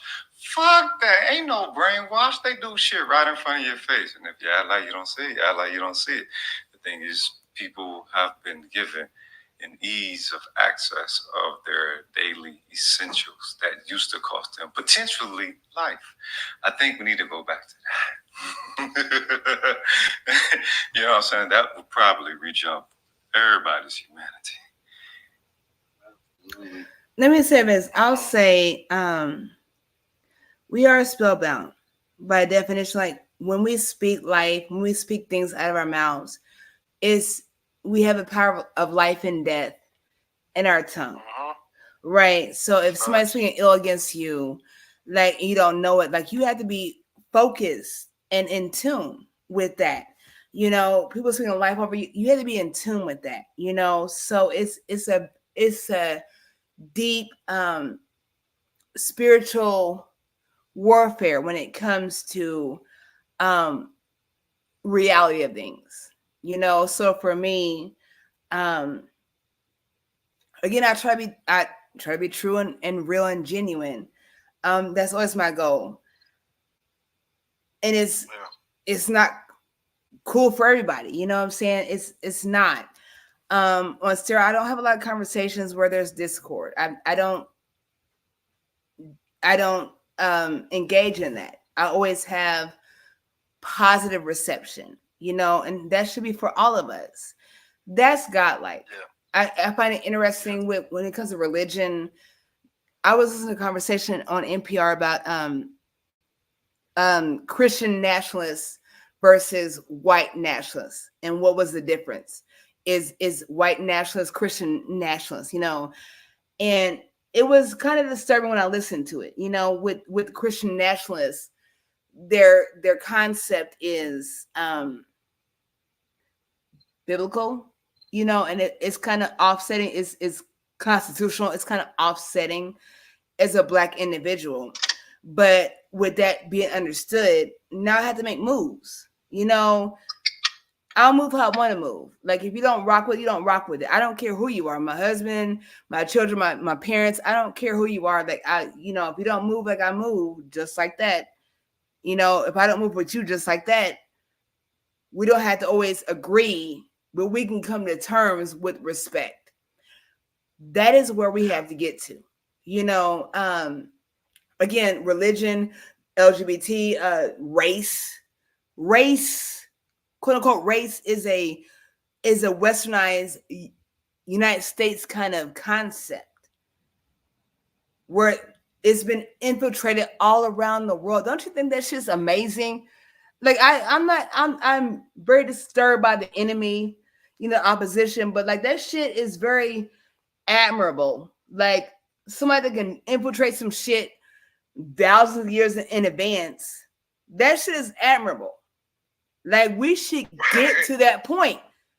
You know, when we look at the Christian Bible, King James Bible, the King James Bible, like that's the end all be all. But now we have the New International Version, the Women's Version, all these weird versions. But King James wrote the, you know, kind of initiated the Christian Bible. We also initiated the Satanic Bible. Look it up. Look it up. Jesus was portrayed an image by Cesare Borgia. I love that movie. I love the series The Borgias. I watched that shit. I was like, you know, the character that portrayed Cesare, he was a handsome looking white man, right? But he was the image of Jesus.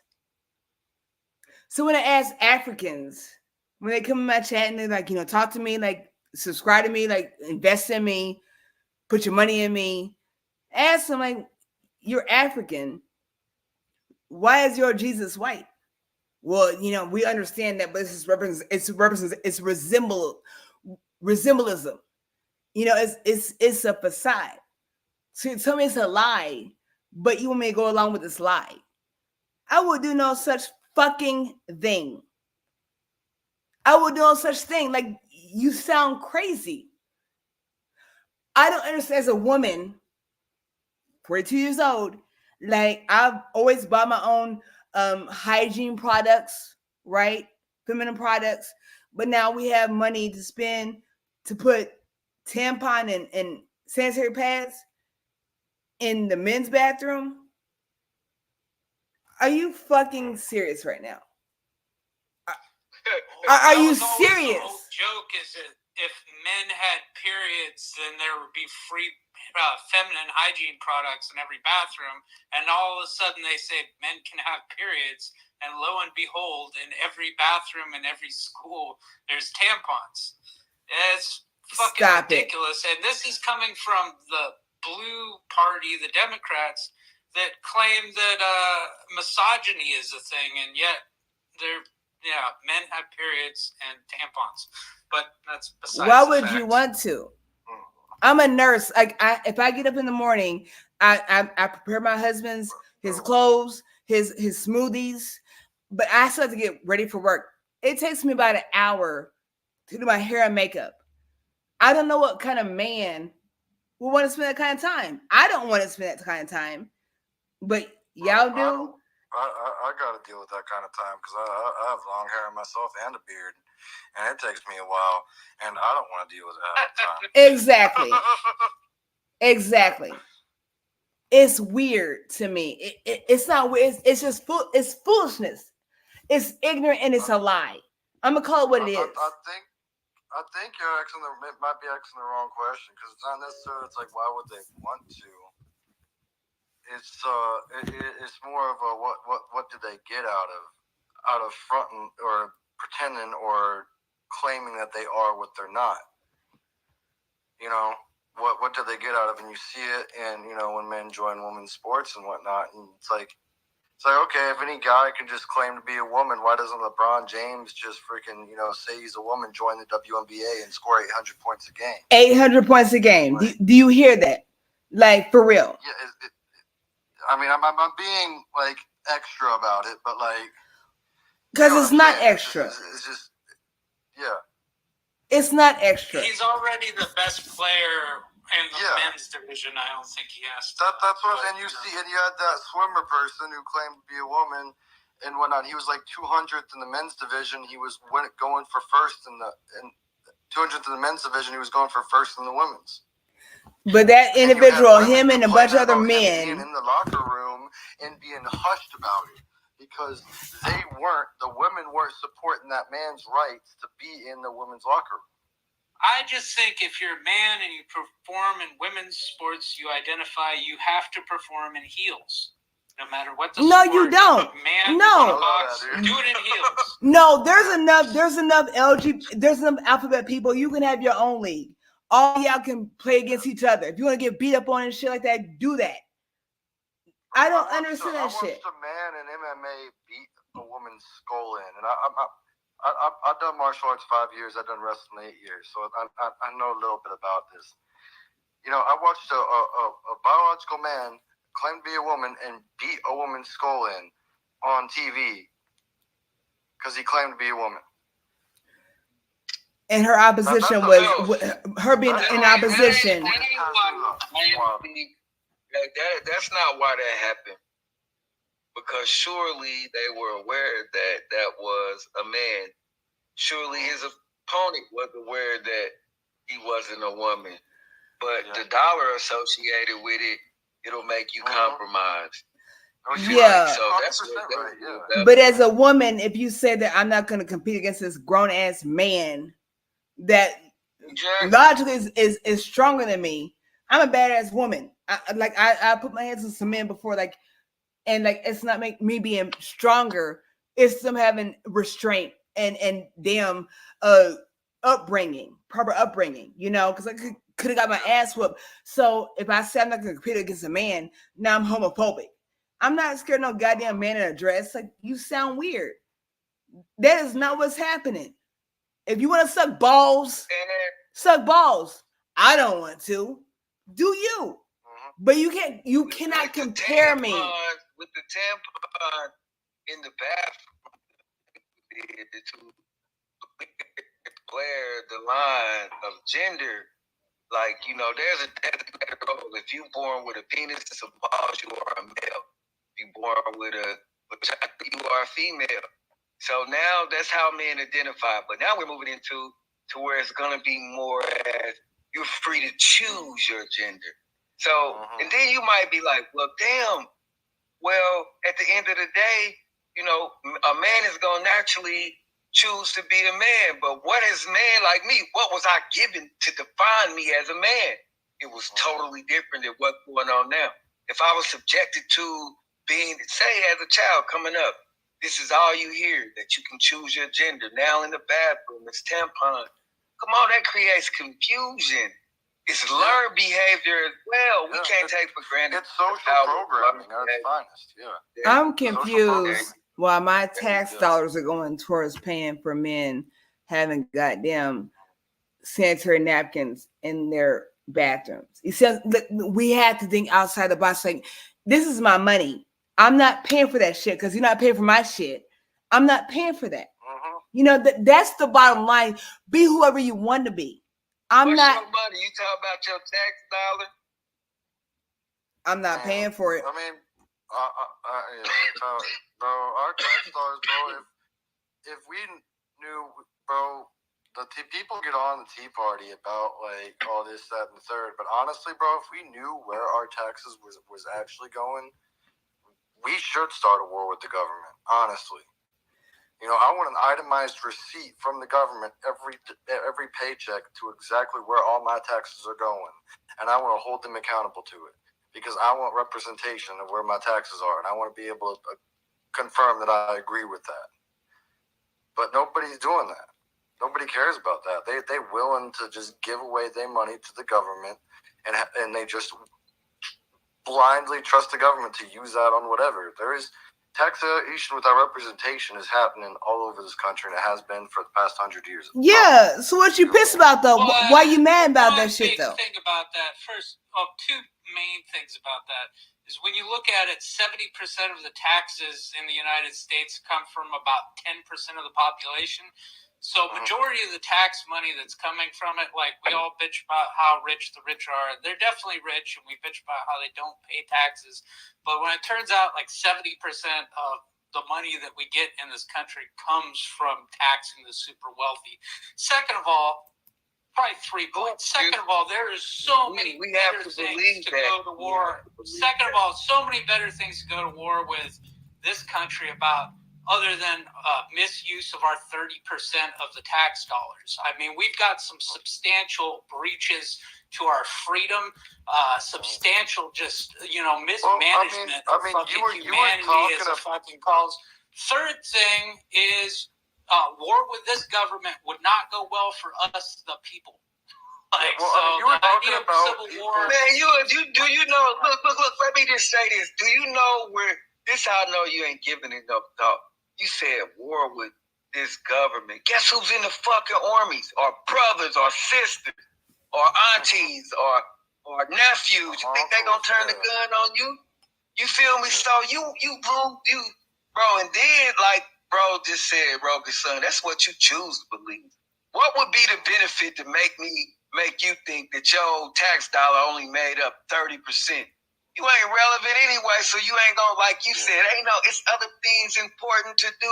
So I don't trust statistics as it relates to what the government bodies put out there. And how do we really know? This is what we choose to believe. And you were saying earlier about how, if Trump can be president, how come nobody else can't bring themselves up from the bottom or whatever and become... Look at what happened to Vivek. Vivek was straight up told that he couldn't become president because he was of Indian descent. Straight up by a moderator at a debate in 2024. You said who couldn't come... Hold on. You said who couldn't become president? Vivek Ramaswamy. Yeah, he said some outlandish stuff, but man, he was for making some changes. But people they get you to focus on the outland. Like, that's why nobody wants to vote for middle party, because they're saying some outlandish stuff, but they're willing to actually make proper changes. But people focus on, I don't completely agree with this one part of this one policy that might be different from how I see things. And then the media uses that to completely cause you to dismiss them, and they'll tell that man straight to his face in a political debate, you will never be president because you are of Indian descent. That's wild to me. And that's what I'm saying, like, we don't... That's American to me. That's American to me. Yeah, it's American to me, but it's still wild. Yeah, it's American as hell, but it's still wild to me, dude. I grew up in Memphis. I grew up on MLK. Like, it doesn't make sense in my mind. Like, I can't rationally. Like, I understand it, but I don't. If that makes sense. So let me ask you a question: How do we get to a point where people understand and can relate to what all of us are saying Like we have different opinions, but how can we get to the point where we can convey our messages and people respect it and understand it? That's my thing. Like, I don't understand, like, if I'm wrong, I'm wrong. If I'm incorrect, I'm never wrong. If I'm incorrect, then say that. How can we get to the point where we can say, you know what, hey, you know, King David, you said this, I disagree. Elaborate. Versus saying, I disagree, like you on some bullshit. I don't, you know, next. How can we make people open to truth and comfortable to truth? Well, I think, at least on this panel, I mean, I just joined it, but from just communicating with each of us, none of us are using ad hominem attacks. You know what I mean? Like, I respect Pat Dillon and his opinions. I have no reason to attack his person or who he is, or, you know, because I believe that the core issue is, if you listen to Yuri Benzmanov, if you looked him up, he was an ex-KGB. He deserted to in the 80s. He deserted to America, and he was put in as a journalist, right? And if you look up subversion tactics, you look him up, a big part of what he says is, you know, about social programming is a big part of it. And a big part of social programming is getting the populace to focus on non-issues, right? Like, and so you look at the prison system, for instance. You look at, you know, how can a handful of guards control hundreds of thousands of inmates? Well, they get different people from different creeds and different colors and different races and different beliefs. You got the Crips, you got the Bloods, you got the Whites, you got the Latin Kings, you got all these people, and they pit them against each other. You know, you basically, like, you go to prison, you know, sadly, you better be racist, because if you're not, like, you're going to get killed. Like, at the end of the day, that's the hard truth. No, you don't gotta be racist. Programming on a grand scale with the governments, like, they get us to focus on all these non-issues and reasons to hate each other, when we have so many things in common and so many core desires, you know, for change, for the betterment of our existence and everyone else around us. You know, we have so many things in common, but they get us to focus on all these non-issues, our creed, our color, our background, whatever it is, and to get us to hate each other for those reasons, rather than to come together and find out what we actually agree on. You know, it's the same kind of psychological manipulation and social programming. It's wild. I agree. Absolutely. I agree. I agree. Again, as a nurse, I know I applied. I had a friend recommend me for a prison job, doing prison nursing, and I walked in there in my best, right? And all the women, they were like, "Your shoes are nice. Where you get your shoes from?" I'm like, "Bitch, you in jail? You don't buy shoes." Like, it wasn't nothing extravagant, but I noticed, like, they were not them. The inmates been receptive to me. Like, I knew, like, I wasn't gonna get that job. Like, I was just too likable, you know, for just being me, like, just being compassionate and godlike and Christ-like and all that shit, you know. My husband, he's a Marine vet, you know, and now he's a nurse. He could get a job in a facility because his credit score every time. If you don't have a good credit score, they're not gonna hire you, you know. So who's in those positions? I don't want to work there without no goddamn weapons or safety measures. You know, I didn't want to do that shit. And for me, when they were like, you know, if an inmate looks like they're having a seizure, like, you just blow them off, like they're full of bullshit, like, just dismiss that shit. I'm like, I can't do that. Like, that's not in my nature. You know, I'm not one to save lives. I don't like doing CPR and shit. That's not me. I'll call another nurse. You know, but like dismissing somebody, that's not me. And I wasn't hired for that job.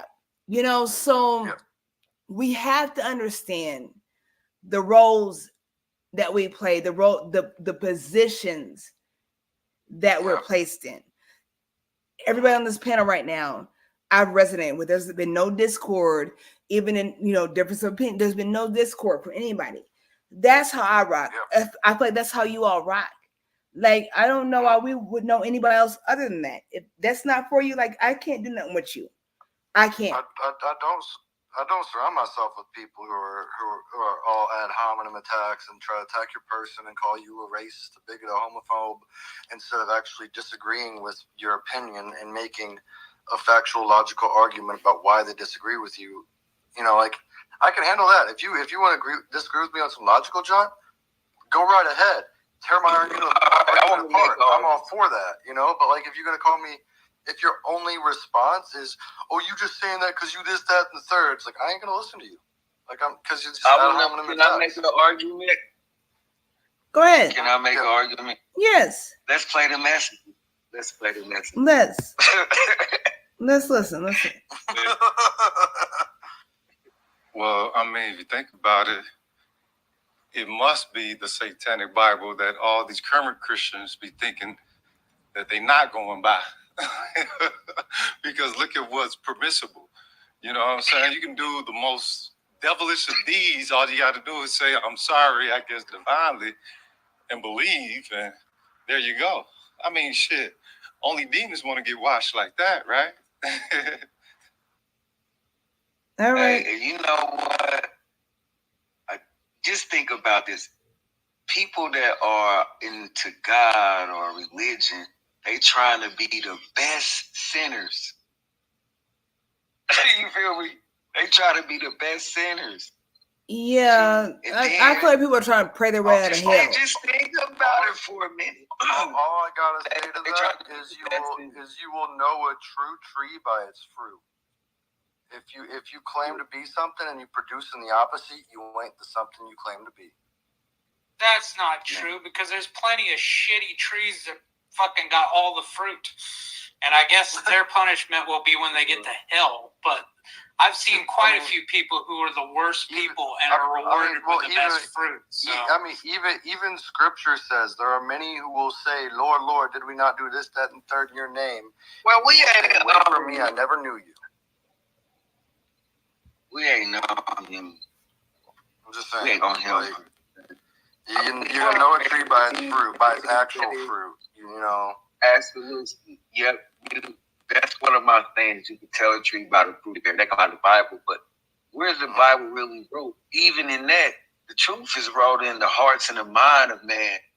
Yeah. Like even with reading that Bible before I start, I felt that in my heart as it relates to thou shalt not kill, compassion. Like, but this is one thing I don't do. I don't take for granted that everybody thinks like me. Feel me? Sometimes we take for granted that everybody has the capacity or capability to love or to understand, because you got some sick people out here. And they've been, in my mind, a lot of people they've been taking a good thing and they've been using it and abusing it and turning it on its head, you know, for political power or governmental gain and whatnot. You know, because I view my relationship with Yah, you know, as a relationship, not a religion. People ask me if I'm religious. I'm Reverend Red. I'm Reverend. You know, right. I'm not religious at all. I believe I have a relationship because I believe everything on the micro has to do with the macro. So, like, just as we desire a relationship with each other, I believe, you know, Yah, Creator, desires a relationship with us, and He did that through Jesus to bring us to a relationship with Him, so we could come out of the kingdom of lies and into the kingdom of truth and live as an example to where God is pleading through us. You know, and a lot of people who claim to be Christians, like Pat said, like y'all said, you know, they claiming, but you know, they're gonna say at the end of the day, Lord, Lord, didn't we do this, that, and the third? And they'll say, away from me, I never knew you. So let me ask you this: do they? How does the Lord do that? Like, let's look at it with our five senses. Like in that scenario in which you were given, because I'm asking them who they waiting on to come back, like on everything. But at the end of the day, let's use that scenario in real life. Now, just think about a God like God. How can you do that to me? And then I was born into a system. So my struggle that God gave me, this is my struggle, chin up, chest out. And this ain't my heaven. This ain't heaven. That's what the Christian will tell you. This ain't heaven. And if you look at the world like it ain't heaven, what are you going to have to offer it? Nothing. I'm trying to be the best sinner. You understand what I'm saying? The common sense of religion. And then I'm just saying this. When you even look at how religion was brought to a certain demographic or the social construct of race to a certain people, it was brought to oppress. Now, how do I just dismiss that? Like, as it relates to the five senses that the Creator gave me to make sense out of things. And then if I'm going to make sense out of anything, I'm going to tie it to a natural process. I'm going to equate it to what's going on around me naturally. Like we see cycles. We see all kind of things that's just going on around us naturally. And nature. that's a downfall. That I'm just trying to make is that people have given the power to something outside of themselves. You feel me? The power is in you. If I can get you to surrender your power inside, you giving all your power to something else because you looking for something. You feel me? And then where that is in the spirit, in your heart, and your mind. Without you, what would it be? Ask yourself that. Without you, if you stop breathing right now, you don't know what it would be. But people that's here know that you ain't here no more. And you ain't here. Rising. You understand? I think a lot of people have the misconception that God is omnipotent, and He is within His word. Scripture even says He put Himself under His word, under His law, right? And there was a man that I agree with. He quoted this. He's like, I believe that God cannot do anything on earth unless it is in direct response to prayer and faith. And faith is in actions. You can't have faith without action. You will proceed in works, according to James. So I agree. What I'm saying is through that I agree with you basically. It's like we're called. I'm called, as a believer to make heaven on earth, to bring it down as best as I can. Through me. And whether I'm the best sinner, or not, it's still what I'm going to be trying to do. Well, one thing is kind of not being a Christian, but I've studied a lot of, different types of scriptures across multiple faiths. Is what you said, King, is really powerful and smart. I don't know if you intended it that way, but we're all trying to be the best sinners. And that is that there is individual sin that's built into the Christian faith, the original sin of Adam and Eve, and that everybody is a sinner, not just the Christians because they believe in some type of falseness or any other religion. We're all sinners and we're all equal in that realm and trying to redeem ourselves by our faith and our actions. And I think some people believe that also. If you don't believe it, you might just be in it all for yourself. And I think there's plenty of secular people or even Satanists that believe that it's all about them and they are rewarded in this realm. It remains to be seen if they will be rewarded in the next. Yeah. Well, when I made reference to without you, what would it be? I didn't make reference in a way that suggested that you, as related to being self-centered, I'm talking about your consciousness. If you feel you gone, does God even exist? Is the sky still around? Don't nobody know that. So let me ask you a question. Let me ask you all a question. That's an excellent thing because somebody once said that what would the earth be like after you're dead?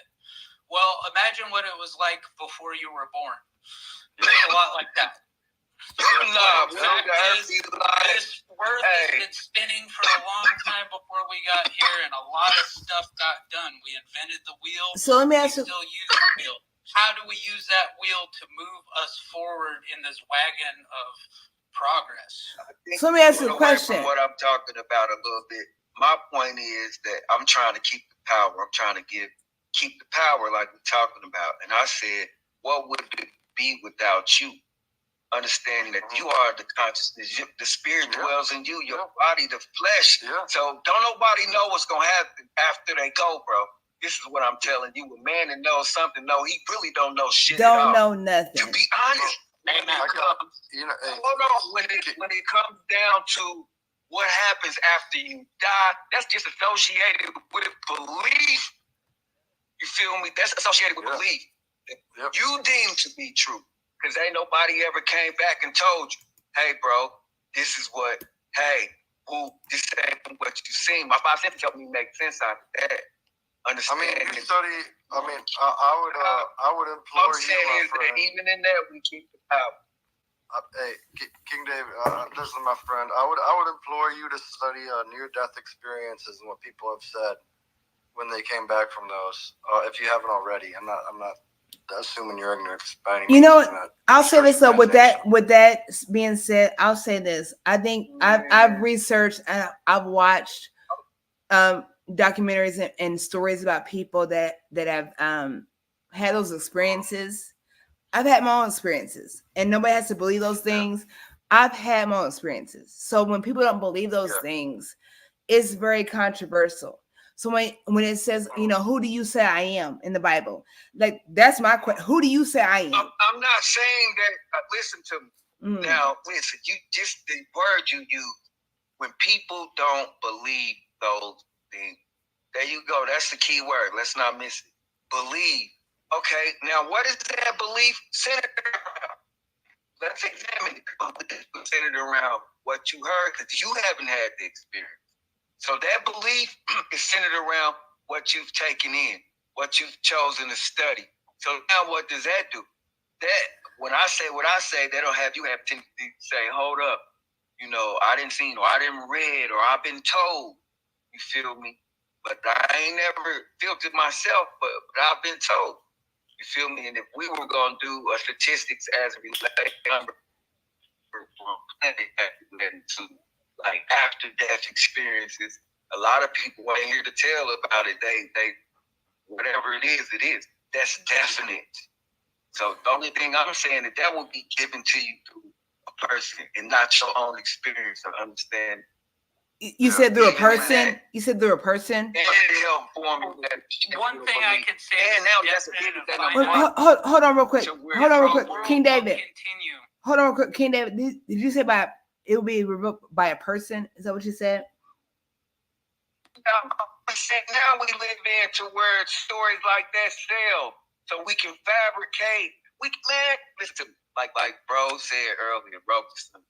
What's the word? If I ain't believed in nothing coming forth. Now, if I take the time to study to show myself proof, and then I can have that same, not necessarily experience associated with, okay, it's correlating, it's adding up. You feel me? But I feel like that ain't none of I ain't there. You feel me? So I'm not going to seek that or look for that. Right. I mean, whatever you seek, God is what you're gonna find. So let me ask you all a question on the platform. So let me give you an example with Kanye West, right? When Kanye West made the statement that he was a God, lowercase g, he specified lowercase g, right? So it was a whole dispute and a whole uprising that you're not God, you know, it's blasphemous or whatnot. But if we're all you know, aspiring to be God-like and Christ-like, that's what we're made in the image of God, right? So why can't we say, I am who I am? Who do you say I am? Jesus said, you are made in the image of your Father. You are made in the image of your father. That's just like your biological father. You are made in His image. So what do you say to everything? So what do you say to an individual? And your father or your creator. So I'm talking about using my five senses. What created me? Using my five senses level to understand. So Father created me, and I am created in my Father's image. I look just like my Father. So I have a thing to say to that, Angelina, about, you know, made in the image of God. You know, you look into that. God's a spirit, right? So we were made. So we are. So a lot of people don't understand the difference between a spirit and a soul. We are a spirit, that eternal state of being. Our eternal selves is a spirit. Our soul is our mind, will, emotions, and personality, and we live in a body, this flesh suit that we all wear. You know, but we are all eternal spirits. What I believe is that whatever kingdom you're born in is the kingdom that you'll die in, unless you're reborn. And a lot of people hate me for that. I get a lot of flack for that, but you know, I don't make the rules. I just work here. Okay, I want you to identify kingdom. The kingdom of truth and the kingdom of lies. It's that simple. Okay. That's what is that associated with? Hold on, what type of? Well, I just want to. what is that associated with a doctrine? Is that associated? What is that associated with what you saying? Like, what is that tied to? I grew up in lies. I grew up surrounded by lies my whole life. May I ask? May I ask? Manipulation. Okay, hold on real quick. Hold on real quick. Like, may I ask how old you are? Me? Yes, sir. I'm 32. I'm 42. Okay. May I ask where you reside? Roundabout. I was. Long story short, I was born in Memphis. I moved up to Michigan, and then I recently, about 6 years ago, moved out west, out in Oregon now. Oregon, interesting. Okay. Well, that's cool. You know, I don't know. Yeah, that's cool. It wasn't a joke. I'm saying, why y'all laughing? That's cool. When people say they moved to Indiana, I'm confused. You know, so that's cool. And I asked that just to kind of get a foundation, right? So. Yeah. I think with me, again, growing up in Christianity in the church, I would never dismiss my foundation, but just kind of evolving and seeking wisdom and knowledge. It's been very difficult, but like, I've seen different. I've seen dark entities. I've had witnesses that have seen the same thing in the same house. I've seen benevolent beings, and they're like angels. They're not angels with like a halo and wings, but I've seen those things. You know, these supernatural things. Where did you see them at? I was in my home. I was young. So for me, that's what I said. For me, I had a foundation at a very young age. So when I was 3, I know I was 3 because my brother wasn't born yet, and we were in Florida. And I had these recurring dreams with these dark entities, recurring dreams, like at least 3 times, with these dark entities or whatnot. And it was a very impactful encounter. You know, it wasn't fearful, it wasn't intimidating. Like, I felt very empowered in this situation. So I've always had the upbringing. You know, I've understood, the speaking in tongues and the shouting, hollering, hooping, all those things. But where I'm at now, again, I had to say, like, who do you say I am? Like, when Jesus said in the Bible, it wasn't him asking like his disciples, like, do you know me? Like, I'm confused. He was really asking, like, who the fuck you think you're dealing with? Who you fucking with? Like, I'm just being real. And there's word. It's just a word. Fuck whatever. It's just a word. Like, the emphasis is important, So, that's how we have to be. Like, who do you think you're dealing with? And we don't have the confidence in our authority and power to say that. Like, you're not gonna come over here with that shit with me. I in this conversation, I've not had any discord, any backlash. I don't think any of us have. So like, who are we? I feel like we are united here. I think even with the name that you're using, Jesus, I can say, damn, the letter J wasn't even in existence. Exactly. So how? Like, okay, my 5 senses. Like, okay. All right, so now we revise and rename, and therefore we can give a different interpretation. So that's what I'll be saying. Like, it's visible things. Like, okay, my 5 senses is gonna help me figure this out. That's why I said, like, with the King James version of the Bible, King James wrote the Christian Bible as well as the Satanic Bible. Like, so that's what we bet on, though. But if you operate in spirit and in truth, like, you know who you are. You know who you are. It's that simple. All the confusion, it's been that way since like we've been set up as a humanity since the beginning of time. And they wrote this shit down. They're very strategic. They're very logical in their strategy. They understand emotion and how to move off your emotion, but it's logical. The Bible says that. I don't understand what you're saying. Like, if you cross me, I'm not praying for you. I'm praying for me because I'm gonna kill your ass. Like, I'm not a killer. I'm not ruthless. I'd rather not. It's hard for me to block somebody. but like, don't come over here. And we're just not. I feel like we're not collectively as a humanity in that place where we can say, "Don't fuck with me." It's not politically correct. It's not realistically correct. It's not correct at all. But it's very clear and precise. Like, don't fuck with me. There's something wrong with you. It's not me. It's you. How many of us have a conversation? It's not you, it's me. It really means it's fucking you. It's you. With all the respect, it's not me. It's not me. I'm not saying it's you, but it's not me. So if it's me, say that shit, but get your shit in order. Yeah. You know? My phone on 2%, bro. You said what? Okay. My phone on 2%. What's the 2%? My phone. Oh no. Charge it. Oh no. I have to charge it, but I can't charge while I'm using it, so I have to wait till it dies. Damn, that's tough. Yeah, that's not good. It could ruin the battery.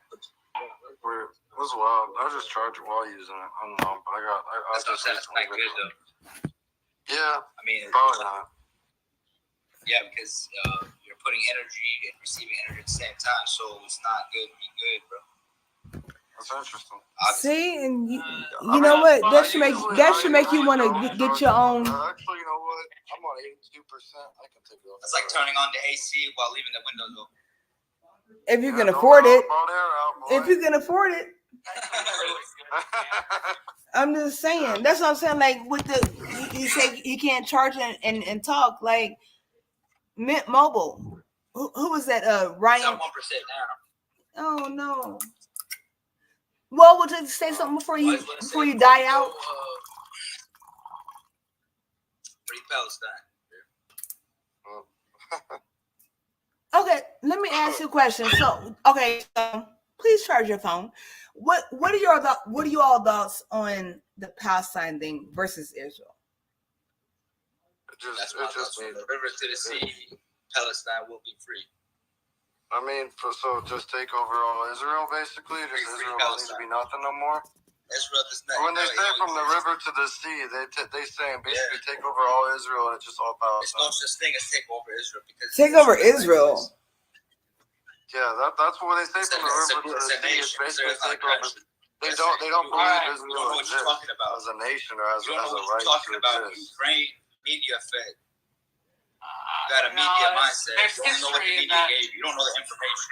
There's history. You want to use your information. You want to use your brain. Look up when the state of Israel was created. I know when it was created. I know when it was created. Don't attack me, please. I'm asking you a question. When was it created? It was created in 1942. It was recent. It was actually 1948, but it was 48. So that's right. The state of Israel. If you look it up right now. You're telling me the state. 1948. In the same generation that we in. That's when that country was created. Yeah. So when were the Israelites kicked out of there? So that's what I'm trying to tell you. So my grandfather is older than your state of Israel. That's what I'm saying. All right. So this is my take on Israel. We should not give it to anybody.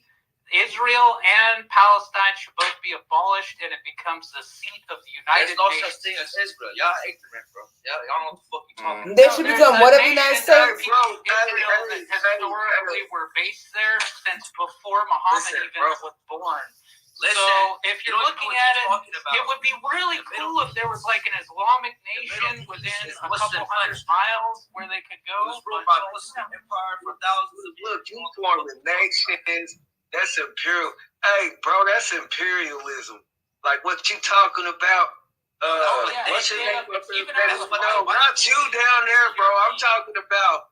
No, I'm talking about his expression as what it should be in Israel. Right. They call that imperialism. Right. Calling it colonialism. That's it. No, world and everybody. That's why they teach you in school the white side of history, not the right side. It's imperialism. Then it turns into colonialism. But first off, we gotta get our agenda. Conquer and divide. They separated the people. You know what I'm saying? Divide the people and turned the people against each other. Took over.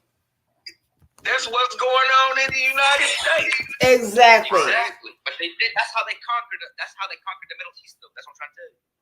And all over the world too. It wasn't just the United States. It was the British. Here's my thing. When it comes to Israel, again, I grew up in church, and I don't know if y'all know John Hagee.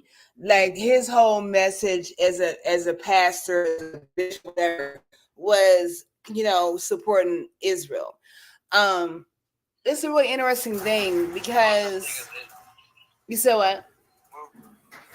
I said there's no such thing as Israel. Israel as a country. It's a nation. There's no such thing as Gaza either. In Palestine 5,000 years ago. Gaza doesn't fucking exist. Gaza actually came about in the 70s. So if we're looking at who predates who, Gaza fucking 70s, Israel, it's a religious war, man. People have their ideas and their creeds. It's very religious. Don't lie to me. You're gonna be getting all historical on me with Abraham and Isaac and all that, bro. Like, you're saying it's not religious. That's up to you. You want to be this propaganda machine? Go ahead. You want to be this propaganda? Don't add hominem to me, bro. Don't add hominem to me, man. You don't know me. I don't know you. Israel or you don't. This country is a Zionist country. You agree or yes or no? I don't. It is Zionist. It's a Zionist country. It is. Are you talking about Israel or the United States? Which country? Yeah. It's the same thing. Apparently, that's no, how they it's not. Those are really different places. You gotta support Israel. That's how they have it. Every president support Israel. Every teacher. So where is Gaza getting all their support from? Where are they getting their food? They're getting it from fucking people that give a fuck. That's where they're getting it from. United States of fucking America, bro. Hold on. Let me ask a question. Let me ask a question, gentlemen. Gentlemen.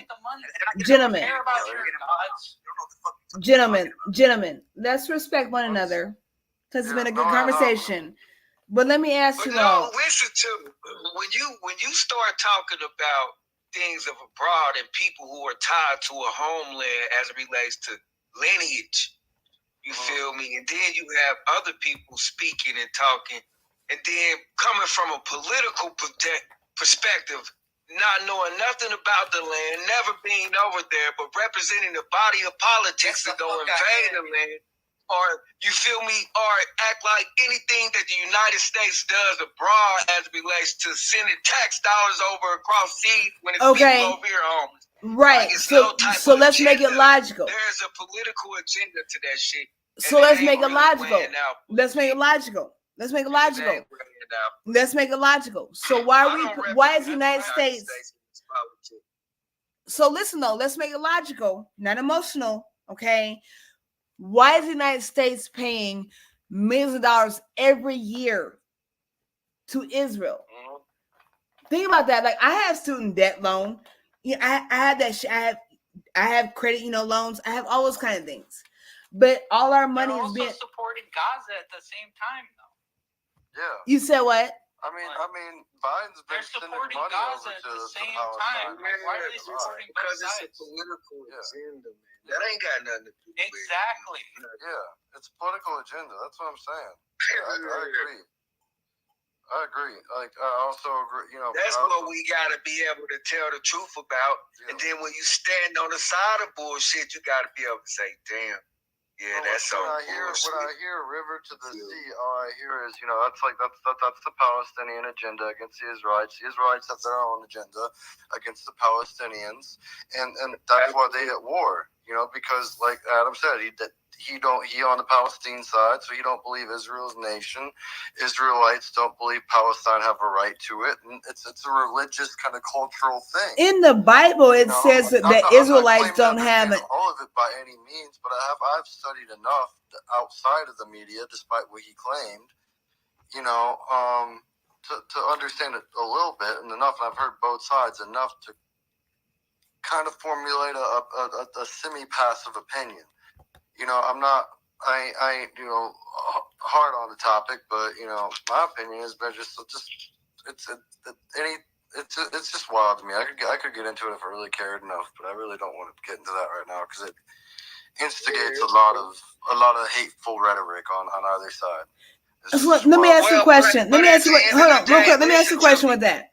So when you say it invokes hatred on opposite sides, I mean that's the issue where we're so reserved because we don't want to offend someone or a group of people. I mean, in our truths. I could offend half of y'all, or all of y'all, probably potentially, maybe. I hope not, but you know, I got some opinions that, if I go by what the media tells me, are highly offensive. I don't believe they are because I know who I am. So that should be cool. You say that I am. I know who I am. That should be cool. That should be enough. Person, you know, that has to be enough for all of us.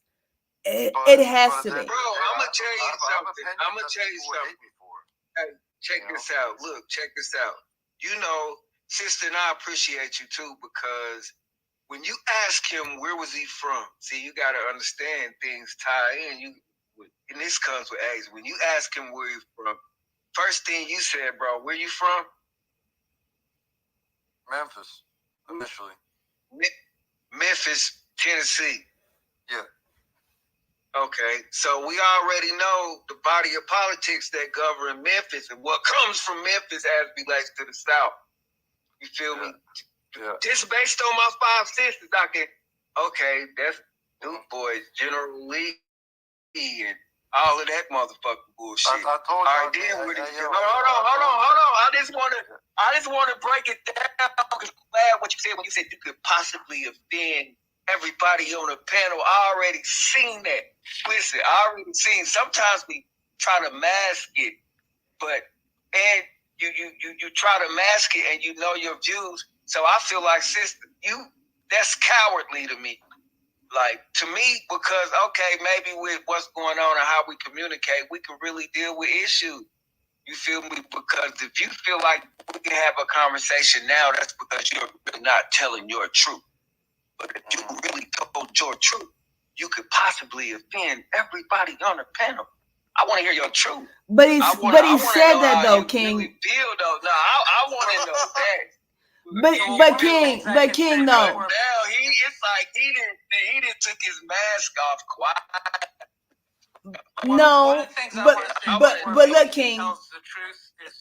Look at this, King, though. And then he used media depictions. Show me. No, I'm already. I just want to know.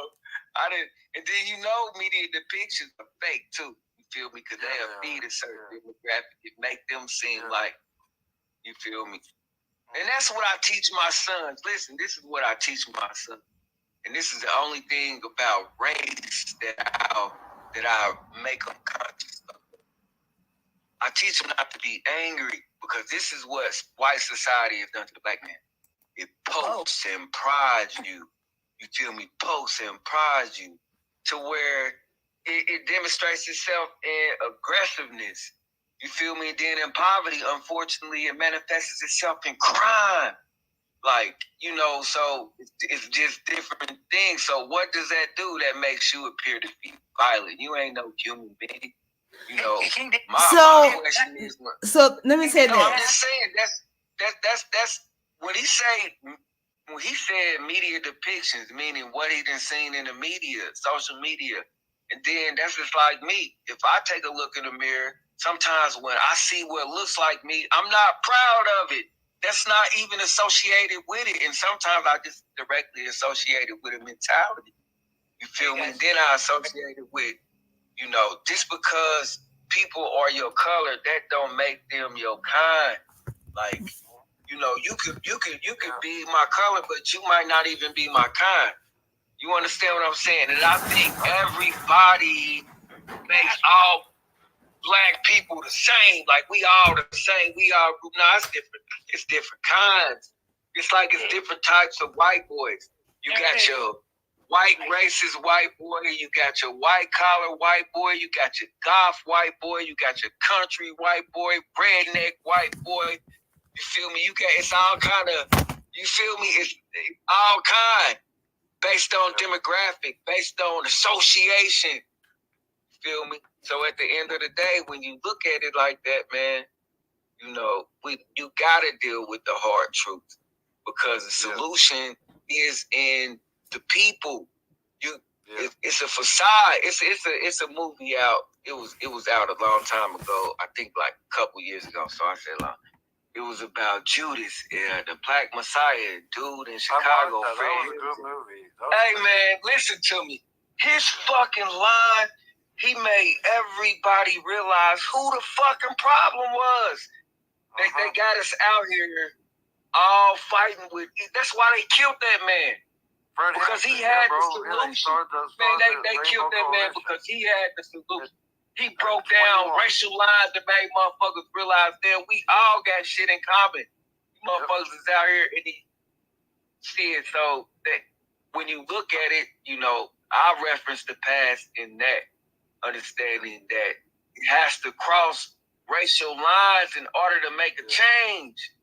You're right. You feel me? Because you got but they're on the racial lines. And they hear black people talk about reparations. That shit don't sound right. Yeah, government employee, I can tell you one thing only. Our government isn't racist. They hate all of us equally. Exactly. I've been in the hall of Congress many times asking for money when I worked for the GOE. And they talk about us like we are lint on their sock. Literally. Yeah. Literally, I'm kidding you. We literally mean nothing to them. So if you want to think about white man, black man, orange man, green man, to them, it's all just shit, man. Is all it is. If there was ever time to tell them that there's no more free paycheck for not doing work and it's time to sober up, it's right now. Because there's nobody sober in those buildings. I've never, ever had a sober senator in my life. Ever. Hey, Trump had cocaine in the White House. Who did? You said who did? No, Biden. No, Biden. Not Trump. No, it was Biden. It was Biden, his son. Yeah, he was trying to stay up.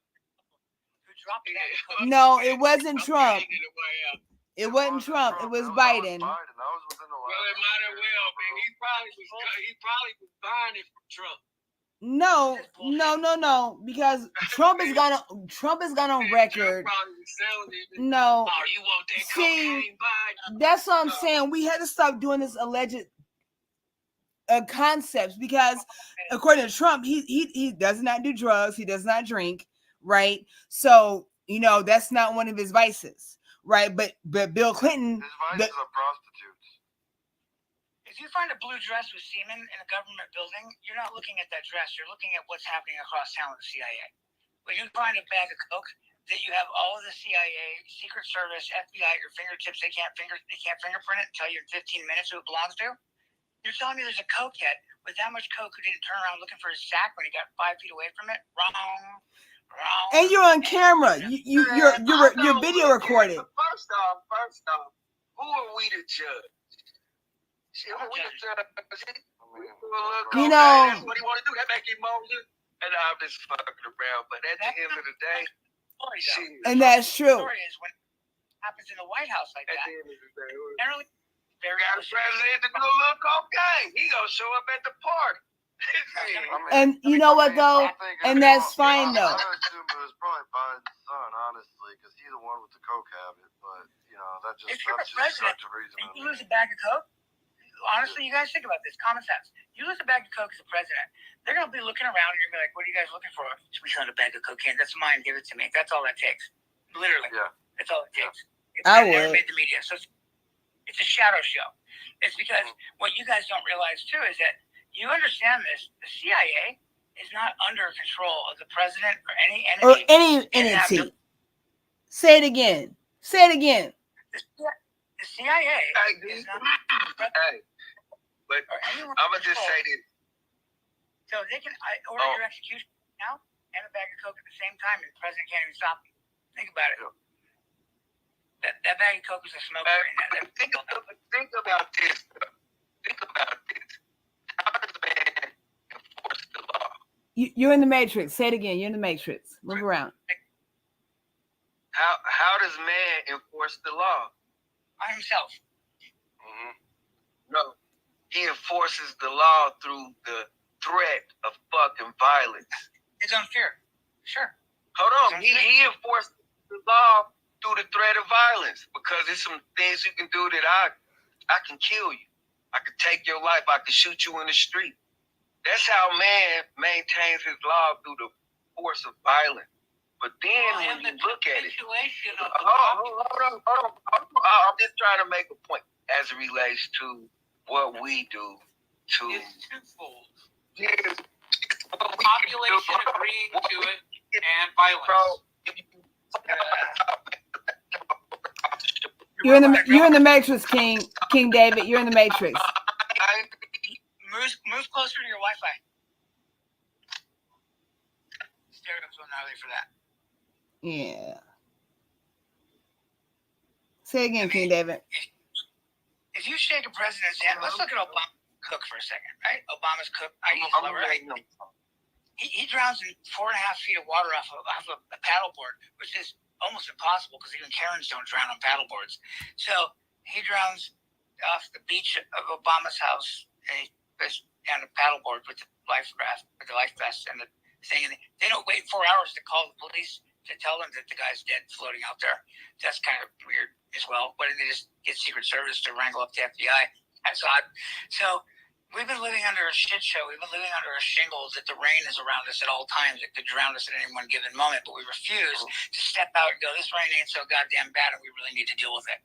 Because we're in a bad spot right now. A really bad spot. So no race is any more equal. Can I give a real? I want to give a real message to the people. Y'all ain't let me get my boat across the water and shit. You in the Matrix, King. Sure it. I'm trying to get out. Yeah. I'm trying to get out. Put it out there. Let's hear it. I'm talking about out of the Matrix. Because I'm driving through an area where it's known to make your phone and shit. Like when we think about how can we really make an effective change, that's by being able to protect ourselves. Like, when you're a part of a government structure, you don't know when something might go, stability of this motherfucker might fall apart. So at the end of the day, where are you going to find comfort? That's just like me, your old lady, buy guns. Now, I'm not just talking about in a radical sense of buying guns and carrying them the fuck around. No, buy guns and ammunition. Your girl, you feel me? If you ain't got a gun permit, get a gun permit. You feel me? Get your license to carry and buy fucking guns. You feel me? And that's my I agree with that. Other than that, I agree. You feel me? Other than that, you get up and do what you need to do to make it. Understanding that you only had the power to change yourself. So now we're talking about buying guns. I think it was Chappelle that made the joke about basically is like you want to get Americans and the government to change gun laws.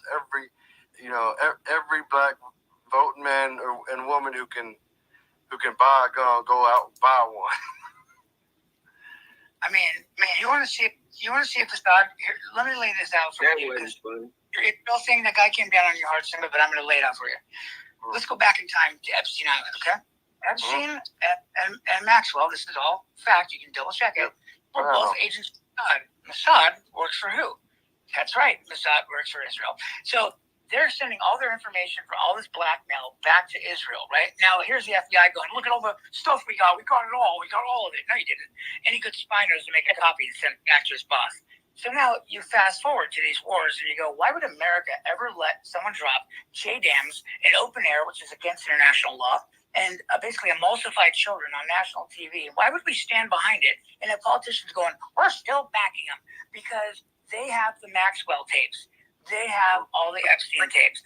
They have them by the fucking balls. And this is why we're supporting Israel in the middle of genocide. Plain and simple. So listen to me. Hold on. So, I could do one or two things. I could be inclined to believe it. This is how life works. This is how life works based on how information is disseminated, like given out. Now, I could choose to believe it and, like, what? Understanding certain things you could tie into, but do you really think that that's about them having the Epstein tapes? They're agents of Mossad. Is what about having the Very Epstein tape? What do you say? Is what about having the Epstein tapes? Well, what's going on? Why they support?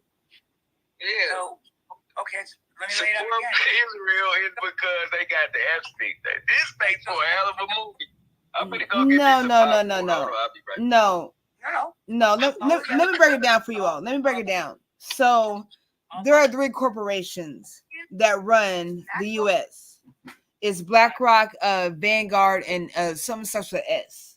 I can't remember what it is. But BlackRock. Don't forget the World Economic Forum, but yeah. Right. So listen though. Listen though. Some of these messages down.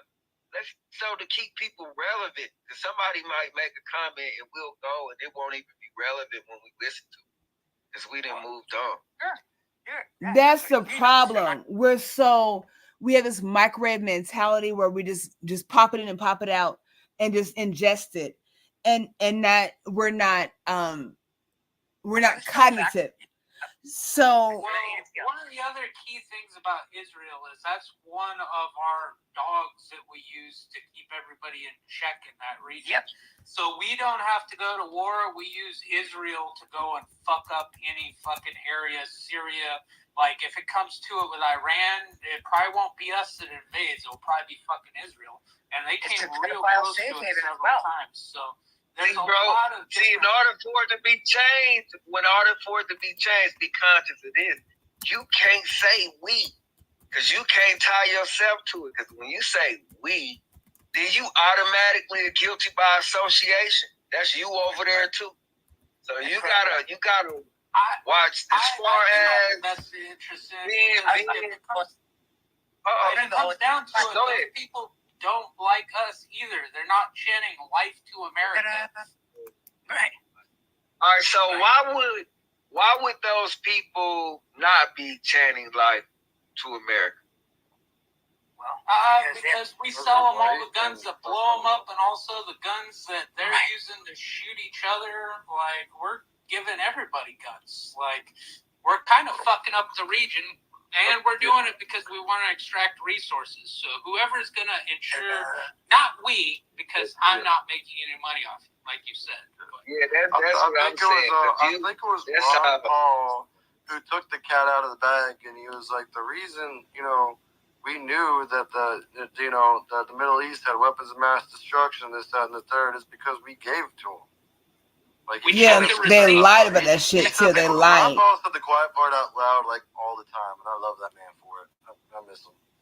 Oh, that was Bill Hicks in 91,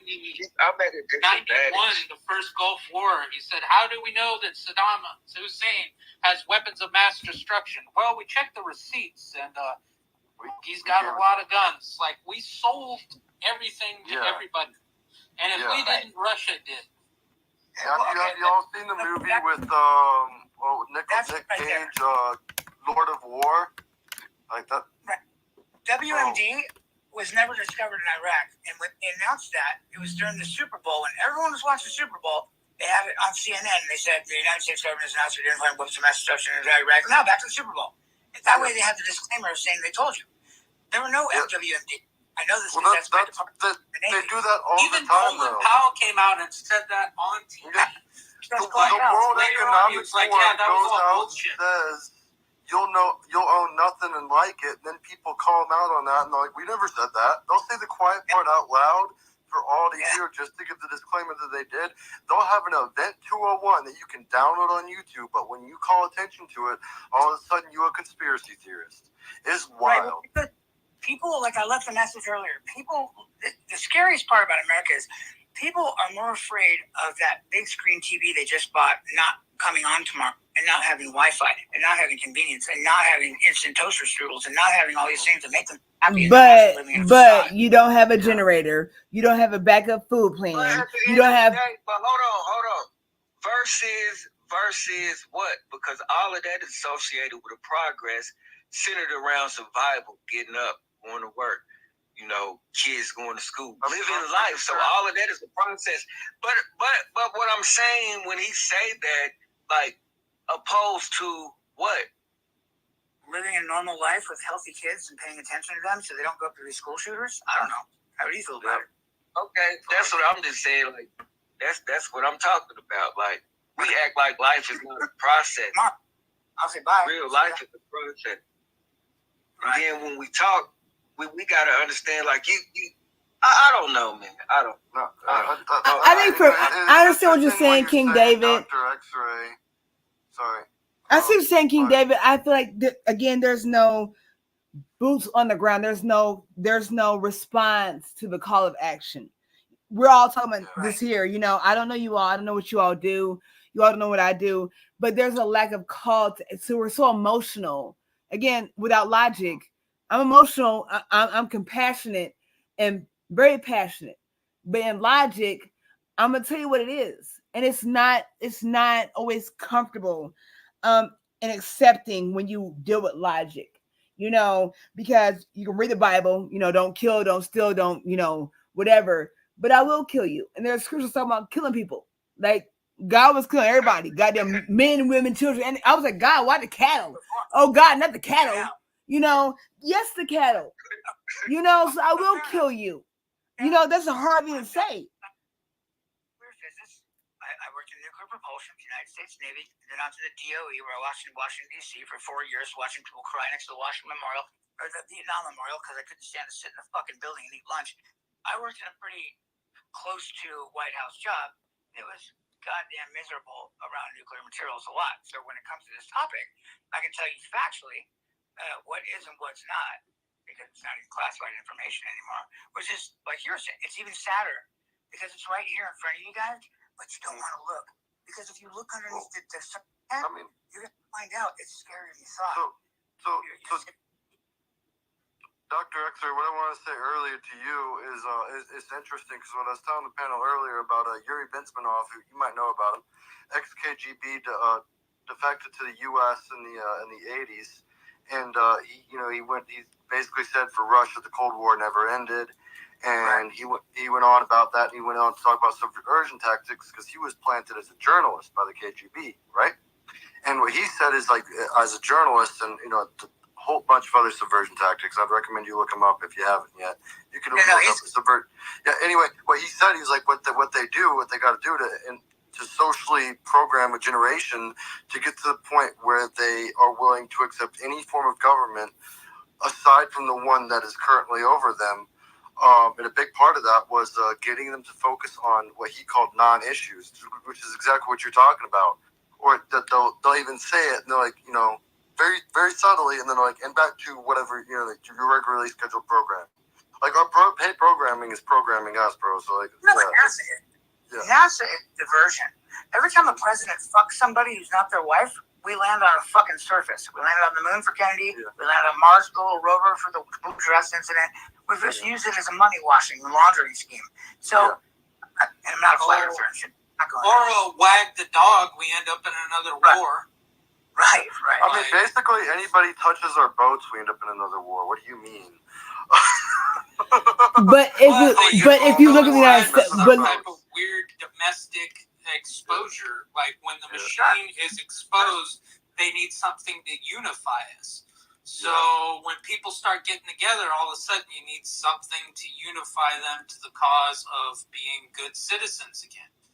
Okay, so I got a question real quick. Okay. All right, so I'm listening to the conversation. So at the end of the day, all the knowledge and information, how does it affect your life? Like, how does it affect people's lives?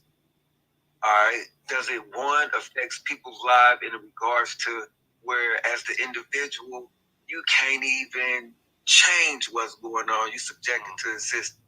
Or you could be the individual that recognizes that, damn, in order to make a change, it's going to have to take a collective to make a change. But unfortunately, the collective is divided. So I am an individual. I'm an individual. So at the end of the day, I have to make a living, a life. So all of this politics shit that we talking, like, how does it really affect my life? How does the dude you was talking about affect the economy? Like that. Now I'm asking questions like that because at the end of the day, I think that all of this shit that you feed into is propaganda any fucking way. It's meant to produce propaganda. All kind of bullshit-ass fear. And listen to me. And we as all I want to do is land a boat. And I'm just saying, as an individual, you are tied to a family. and that's your round table. Like, and then unfortunately, like, the family is that's what we talking about. We talking about family. That's what I wanted to implement in there through all of this of what they talk. Family is the nucleus. That's how you grow. You build family. That concept is being lost and pushed to the side. So it's fight for it. You feel me? Sometimes family is the most toxic thing ever. But at the end of the day, we have to keep that dynamic because that dynamic is associated with the trauma that you feel. Because you ain't dealing with it. You ain't building family. So that's all the trauma. They attacking the family. Hold on. It's the healing process of it all as it relates to being complete individual, because you can't talk to me and not love your brother and not care for your sister and not love your mother. You feel me? Come on, you gonna tell me about love or change. Like, on everything, we need to focus on being better people, because who are police? People. Who work in the stores? People. Who make this motherfucker go around? People. And then we are connected. So it's telling you the type of people that we have in the world. We have a lot of foul motherfuckers. You know what, King, though? Let me say this. They're not necessarily foul. They may be foul in appearance, but they're really broken. They're unhealed people. We are unhealed people as a humanity. So again, these conversations are important. So y'all, please like and share, right? Share. Okay, these conversations are important, and I think we've over talked one another, but there's been a mutual respect and understanding, and just allowance, So I don't know about you all, but I've been through a lot of things. I've been homeless. I've been, I've been robbed. Okay, I've been molested. Been a teenage mother, a high school dropout. All kinds of things. So there's not a lot of things that people can tell me about that I don't know about. I don't know everything. You all situations, they might be different from mine. And I respect those things. We have to respect one another and be open and willing to think outside of our boxes. So when we talk about division and this kind of misunderstanding, misinformation, it's important for us to talk about these things because I'm the only female here. All you men, are here, and I respect that, but we have to respect one another. People don't know where I came from. I don't know where you all came from, but having these conversations, they're important. So I think it's important for us to set standards and not be afraid. I don't give a damn what you all think. I'm not a respecter of persons. Again, I don't care if it's my spouse, my children, my parents. I'm not a respecter of persons. Like, you can get this work all day long. I don't like it. It's not comfortable. But if I check you, I have to check myself. If I'm checking you, somebody check me. So it's about. Go ahead. You in German church? Can I ask a question? Queen, you live in German church? You live off German church? No, I'm on the north side. I'm on like St. Vincent's 86th Street area. I'm right off of 62nd and Colonial, which Main Street is Michigan. Oh, we can do lunch. We can do lunch. We can do lunch. You in Chicago? For real, I'm right here. We can do that. Damn, you the first person I met outside of that was from Indy. You see what I'm saying? You all don't see it. It's like we are connecting with one another. We are making it's purpose behind this. This is important. No matter who listens or who doesn't, like, it's important. It's important for me. It's changed me. Like, it's important. We got some black, some melanated people, some non-melanated people. I resonate with all y'all. There's no diversity. Like, my truth is my truth. All y'all's truth is y'all truth. We can rock with this shit and make it make sense. Can I ask a question? Please do. Yes. Yeah. So, what does being black in America truly resemble? I think at this point, I'm gonna tell you. Can I tell you? Do. Yeah. Please do. This is what black in America really resembles. I mean, I'm gonna put it in a form of a person. It resembles being born into a system and then understanding that the system tricked you. Boom. But who you are the heartbeat of shit. And in your heart, it's a forgiving heart. Listen, it's a forgiving heart. And you forgive and you overlook. But damn, there's no change. There's no change. Political mind, capitalism at its finest, and who does that affect? The people who self-identify themselves as niggas. That's associated with the mentality of consumerism, of crabbing or bucket mentality. Look, you asked what it resembles, and this is what it resembles. You feel me? On everything confused. Go ahead, my brother. Everything confused. To me, man, I get mad. I'm the type of brother, and this ain't no racist shit. But when I go in the A-Rap store and I don't see them giving respect to the people that come and spend their money, and y'all the reasons why the mom and pops ain't there no more, because y'all put the gas stations on the corner. Because guess what? They tied to a homeland. You understand what I'm saying? Sure, and that's as it relates to the business. No, I'm just saying, like, it's people in our community exploiting the dollar to where we don't want to do nothing but spend, but we don't know how to come together and unify. The Latinos the Latinos, I'm not playing with the Mexicans in the United States of motherfucking America. I salute you. I tilt my hat to you because they putting it down. Guess what? They giving you the example, working together, family. But that's what's being torn down in our communities. But not mine. But I'm talking about as a collective, and that's what we talking about. Because when we talking about what we talking about, we stepping outside of ourselves. Because we have our own individual lives in a way, in our direction, and what we doing out here surviving. You feel me? This is, okay, let's jump on an imaginary plane and act like we in Israel or Palestine. Nah, when real life be going on. But at the end of the day, that's what it is. We need to learn by example. And then when I say we, I'm not putting us in a box, but what we are, demographic. I'm proud to be who I am. You feel me? I don't even like calling myself a black man. Like I said, I didn't choose to be identified with that or African American or the nigga. All of that shit is a social construct. That was the system when I was born. The system told me that this was who I was. It handed me a fucking identity. And then a lot of us don't. Man, it hands you an identity, bro. Can I respond? Now?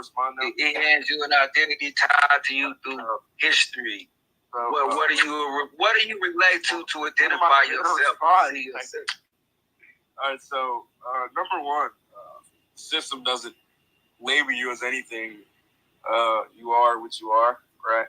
And I know that sounds. What do you mean the system doesn't label you as anything? So let me ask you a question. Hold on. If you was ever a working man and you go to work, now hold on, but I got to deal with what you're saying when you're saying it. Because when you go to work and fill out an application, when you go to work, that don't work right here because I'm saying because you taking opposition to what I'm saying. So we go. Hold on. So no, hold on. Check this out, bro. When you go to work. When you went for your job and filled out an application, how did you identify yourself on that application? As a male. You said what? As a male. But white, black, other, Asian. How did you identify yourself? Black. Okay, so that's what I'm saying. You identified yourself. So who told you was black? No one told us we were black. Black people said we're black. So that's systematically identifying yourself with a social construct of you being black. That's the case. Black people say that they're black. So that's what I mean by handing you an identity. Now you black. What else are you? Let me hear what else you are. Can you not? Now go ahead. Can you not reverse the identity? I'm just showing you what you're saying. Are you going to respond to the points I say? You're just going to talk about being black is tied to an identity. King, you've made a lot of good points, but he's just trying to talk. Like, I don't know what he's going to say. I'm interested to hear it. Yeah, so number one, you can reverse anything that you just said. And if that's the case, why do black people still label themselves as black? And if that's the case, then you have to be against the Black Lives Matter movement, because if it's no such thing as black people, then there should be no such thing as BLM. That's number one. Oh, actually, that's number two. The number one was the Constitution didn't label you as the system didn't label you as anything, right? And gas stations has nothing to do with single parent homes, right? It's mostly black people. You said the Constitution didn't label you as anything. The Constitution labeled me 3/5 of a man. So what are you talking about? What are you talking about? Real quick. Can I address the Black Lives Matter? No, I'm just saying this dude, he's coming on. You on another level. No, but hold on, King. But hold on, though. He's coming with this truth. Misrepresented what you said. You definitely identified the fact that there are preconceived notions that go into a person's appearance that are beyond their control. And you also did identify the fact that you're just a person, trying to exist in the universe. Like, he's got some points there. I don't think that was the point that you're trying to say, the King was trying to say, and also pulling up the Constitution probably wasn't a good idea, because that thing is I didn't mean to say Constitution. You said the system, right? That's what I meant to say. And that's the government. So let me ask you a question, bro. I just want to be clear that you are saying that you don't agree with what I'm. So you haven't been systematically identified through social construct. Listen, I agree with what you're saying, but if we're going to agree, we also have to keep the same energy for everything that we do, and we don't. Hold on, real quick. Modern day. Hold on, real quick. Modern day. May I ask how old you are? I'm 18. You're 18. You're 18? So everybody, hold on. Everybody, hold on though. You all listen. Hold on. Listen. Let's all of us respect that. He is young and he is open to knowledge. So let's respect that, because we've all been in a place where we didn't know something. So let's respect that. That's that motherly thing right there. That's that motherly thing. A great man once said, "My age it means nothing. My name it means less." Like, listen to what he has to say. What'd you say, Pat? Respecting and letting people talk. I want to hear more of what Queen. Hold on, King. What'd you say, Pat? Yeah, I want to respond to some things. Can I respond? I just said we've been doing a really good job on this chat. This is probably the best one that I've heard, where people are actually able to talk and like convey their ideas without us yelling over them. And a great man once said, "My age it means nothing. My name it means less." So I think that Modern's probably got something to say. So I want to hear him out.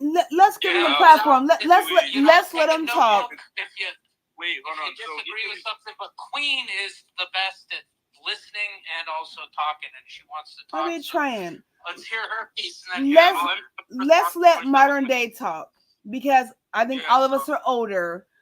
Again, my youngest son is 19. Okay, he's gonna be 19 in a few days. So, I think it's important for us to be open and just kind of. You think mommy gonna let the kids talk with grown folks? No. Mommy gonna let No, King. No, King. Somebody over 30 has nothing to say.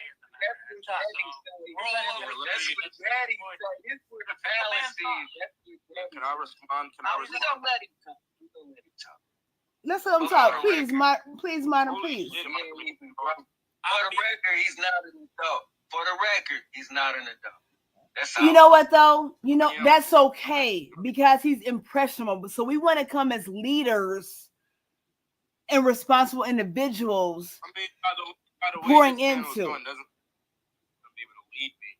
But back to what I was saying. My age, me being, I want to respond to Ray Specs. Me being 18 doesn't make my opinion wrong. That's just an ad hominem fallacy. So we have that. After, yes, you did. You said get your young ass. No, didn't say that. He's 18. I want to hear it. I want to hear 18-year-olds think like I'm curious. Young ass off this panel. Or was that King David? I don't know. But one of y'all. My age doesn't make my opinion. Listen, hold on, real quick. Modern day, your age doesn't make you. Hold on, you all. Listen. Hold on, you all. Listen. Listen, please. Hold on, you all. Listen, please. Modern day, your age does not make you wrong or incorrect. You have something to bring to the table. Obviously, you're here, right? So we want to give you that respect and that platform. Look at mommy. That's the mommy. No, don't do that. On the male's perspective, let's keep it fun though. I'm just playing because, like I said, truly, he's 18. Like at the end of the day, my oldest son is 13. I got nieces and nephews that are 18, and I understand where it is at a mental. So, but I'm not. I wouldn't kneel to you. You feel me? It's not about you. It's not about. Hold on. That's not fair, King. Don't take it personal. Just let me show you the dynamic of the man and the woman because he is not an adult. Listen though, King. Listen. Listen. Mommy gonna let baby. You feel me? Participate in the conversation. I was in Logan. You feel me? Mommy gonna let baby. Daddy gonna say, I'm shutting up now. Last time. Modern, sorry. Please, I'd like to hear what you have to say. Yeah, so I don't really have to expand on anything else. I made my point. It hasn't been addressed yet. All I heard was you're too young. I want to hear an actual rebuttal to what I said, so I'll be waiting for that. If you guys just want to keep insulting how I'm young, keep going, but it's not going to make me. King. Could you please reiterate your point? Hold on, King David. That's what it resembled to be black, and I think I gave an example of it through an individual. Listen. That's what you. Listen, King David. Listen. Well, what did he say though? Gentlemen. Gentlemen. Yeah, so I agree. Yeah, I agree with what King David said. But the thing is, if I'm going to agree, black people have to also keep the same energy.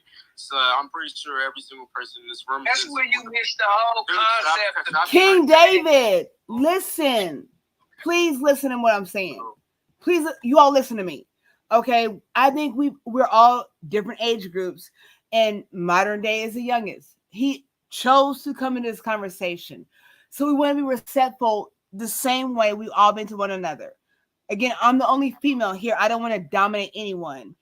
I'm not trying to be that mother. Listen, though, please listen. King, listen to me. What I'm saying. When I tell you my youngest son will be 19, I am not a respecter of persons. I've been dealing with a whole lot of things with my children. I have 8 children in a blended family. Okay. So what I'm saying right now in regards to modern day, he is young, but I would like to have hoped that I could have had this conversation and this engagement when I was 18, but I was not there. It makes a difference when we are older, we're elders, we're seniors, and we show leadership. All because we're older doesn't make us leaders. Listen to me, please. Listen to me, please.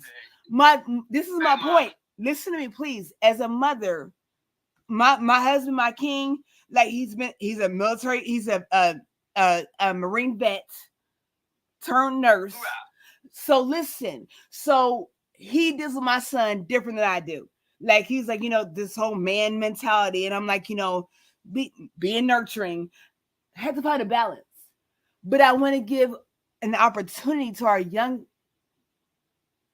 culture, our young individuals, are the ones that are coming behind us to have a voice. Don't you all wish that you all had a voice? I'm 42 years old. I was brought up where you do what you're told. Don't say shit. Do as you're told, not as you see. And you be looking like this shit's fucked up. Like there's something wrong with that, but you don't say nothing. You get your ass up because you're thinking there's something wrong with that. So we don't want to whoop his ass right now. We want to give him a voice. It makes a difference when we're I free. support what you say, and one of the good things about this thread is it's been honest civil discourse. It isn't. I'm not giving you guys any extra respect because you're aged or wise. Like, I just want to hear what people have to say, and I like hearing your perspective. Ain't that shit cool? Queen, you've got an awesome perspective too, and Modern Day's got a new perspective that I don't think I've heard before. We all do. Modern day, he has a perspective that's already has a line. Did you hear what he said? He said that if I gotta keep it on both sides of the line, and what he told you, he let you know what he stand for. Now, what did you say I had to keep it on the line with? If I said that, I said you said Black Lives Matter, and what else? Yeah, I said if you're going to say that the system label us as black, then you should not be in support of the BLM movement because it should be labeled as Black Lives Matter. So so King David. What is a black life? So hold on. So King David, you intercepted that earlier. So I want to ask you what your stance is on that, because maybe Modern Day doesn't understand your perspective or my perspective, even Exactly. So share that. When I try to say we're not on the same level as it relates to where I am with that in my consciousness is You wouldn't be though. Listen, not that I wouldn't identify as being black. Understand that that's what was given to me to choose from as it relates to that being black. But even in that, sometimes I don't like to call myself a black man. Sometimes I don't feel right saying African American. Like, don't you feel? Do you feel free saying that like, shit? Damn, you feel free saying that shit? The understanding that I have. You just said that shit out loud. I'm saying, I was just saying that, like, we've been handed that black, and we've chosen to accept it. Rebuttal to my statement, or it doesn't mean he understands that, so we can't knock him. My youngest son is 18, almost 19. My oldest. Modern has spoke for 30 seconds here, and you're picking 1 point out of like 30 seconds. I want to hear. He's got more to say. I'd like Thank to hear you, Pat. Maybe that will Thank explain you. some of our questions. And our level has been like a consistent 5 or 6. I haven't been asked. I've just been hearing. All I'm hearing is every time I make an argument, I hear a conversation about how young I am. What arguments are you making, man? What arguments are you making? Let me hear. Because that's what you're saying, King. That's what you're saying, King. You are like, let's respect him. I'm not gonna be able to. Am I in support of Black Lives Matter? You said, am I in support of Black? Let's hear Modern Day. Hold on, Queen. We got it, Queen. Are you in support of Black Lives? Now, when Black Lives Matter came out, Black lives do matter, and I understand. Wait, you contradicted stuff already. Hold on. See, he's talking too much now. You talking too much. He's literally 30 seconds, King. Like, let him speak until he says he's done. How about we do that? Look, check this out. Okay, hold on. Let's look at Black Lives Matter in its totality, where it came from, what was the agenda, what was it pushing. You understand what I'm saying? No. I wouldn't say that Black lives wouldn't matter. All I was saying is that I don't like identifying with the social construct of being black. Then you try to flip it on me. Well, if you feel that way, do you feel like Black Lives Matter? Like, that's of course. Okay, so listen. I feel like I ain't even got to tell you that. No, listen, King David, Modern Day. Listen. Sorry to interject, but listen. So again, there's an age difference. There's a different perspective, right? So Modern Day is all this discord now. Modern Day asks, what do you think about Black Lives Matter? Okay, like I can say what I feel. Like I don't agree with Modern Day with Black Lives Matter because can I just respond to what he said before we get into like a whole new topic? Please do, yes. Yeah, so okay, what did I say? Hold on. Modern Day, you asked the panel if what we thought about Black Lives Matter. So no, I didn't ask the panel, I asked King David. Okay, so King David. Go ahead, King David. Answer the question. He already answered. No, what I'm asking him, what did I say? What did I say? Yo, dog. What did I say? Dog, I'm telling you, stop cutting me off. You said specifically, yes, I do think black lives do matter. So you contradicted yourself already. If you said it's no such thing as black people because they just the system put this label on us, why are you still saying black lives matter if there's no such thing as black? You're agreeing with the Constitution, so you're contradicting yourself already. And you asked, I'm not finished. Dude, he hasn't even talked as long as that one response. Like, give him a second. Just take a breath. Get a pencil and paper and write down all the reasons he's wrong after he had a chance to make an actual nuanced statement. Like, just yelling over him and saying you're wrong and you don't understand is not Are you? conducive Would you to stop having a doing good that shit, conversation. man? You can stop doing that. I would rather talk than to hear you do that. Why are you It's doing not that I that? want to cut him off. Lord. It's not that I want to cut him off. I want to speak to where that's where it's broke at. Like you keep saying that I'm contradicting myself. Hold on. All right, I'm done talking to you, dude. To be honest, you ain't even. King David. Not realize, and you a kid. You a fucking kid, man. No, That's how hold I on, feel. hold on. Listen, And gentlemen. mommy will have you in the room. Gentlemen. I'm gonna tell you what you're telling. Gentlemen. Because man, he's trying to. He's not communicating. He's not communicating to have an understanding. He's communicating to challenge. Okay, listen. Hold on. Because I keep trying to break it down. Gentlemen. You understand what I'm saying? He's just gonna be a lot of Gentlemen. He's trying to communicate the challenge to prove because he's young. He's young, so I do know. King David. I know. King I David. know. You trying to say that I'm young, you insulted me, you'll get your young ass somewhere and sit down. I will cash King David. I will cash up you $20 right now if you just give him 60 seconds. Like trying to say that I'm contradicting myself and all King that. David. He's attacking. King David. King He David. don't understand what I'm saying. Yeah, I really would like to finish the point. King so David. What I said. Not even an adult. I answered this King David. Yeah, hold on. Let me respond back to what he said. So I answered his first question. Let me answer the second question. You said, what do Black Lives Matter stand for? I think they stand for a victimizing, community that is a hypocrite. It's a hypocritical terrorist organization, in my opinion. I have the statistics, and I'm going to explain why. I have the statistics to prove that during the BLM protest, they were looting more black-owned businesses than white-owned businesses, which doesn't make any sense to me. And it's ironic how more white people were killed during the BLM era than black people, and including unarmed by police, by the way. But I didn't hear no White Lives Matter ever once in life. But and if you did say that, you'll be labeled as racist. So what do I think the BLM stands for? I think it stands for a hypocritical terrorist organization. The reason why it's a terrorist organization is because what do terrorists do? They bomb, they light stuff on fire, they riot, they kill people. Multiple people died during the BLM protest, black people included, mostly black people, which I don't get. I really would like somebody to explain that to me. But yeah, after I'm done, well, I'm basically done now. But I made my point, and now I want to hear a logical rebuttal to what I said instead of insults on how I'm young. Go. Okay, hold on.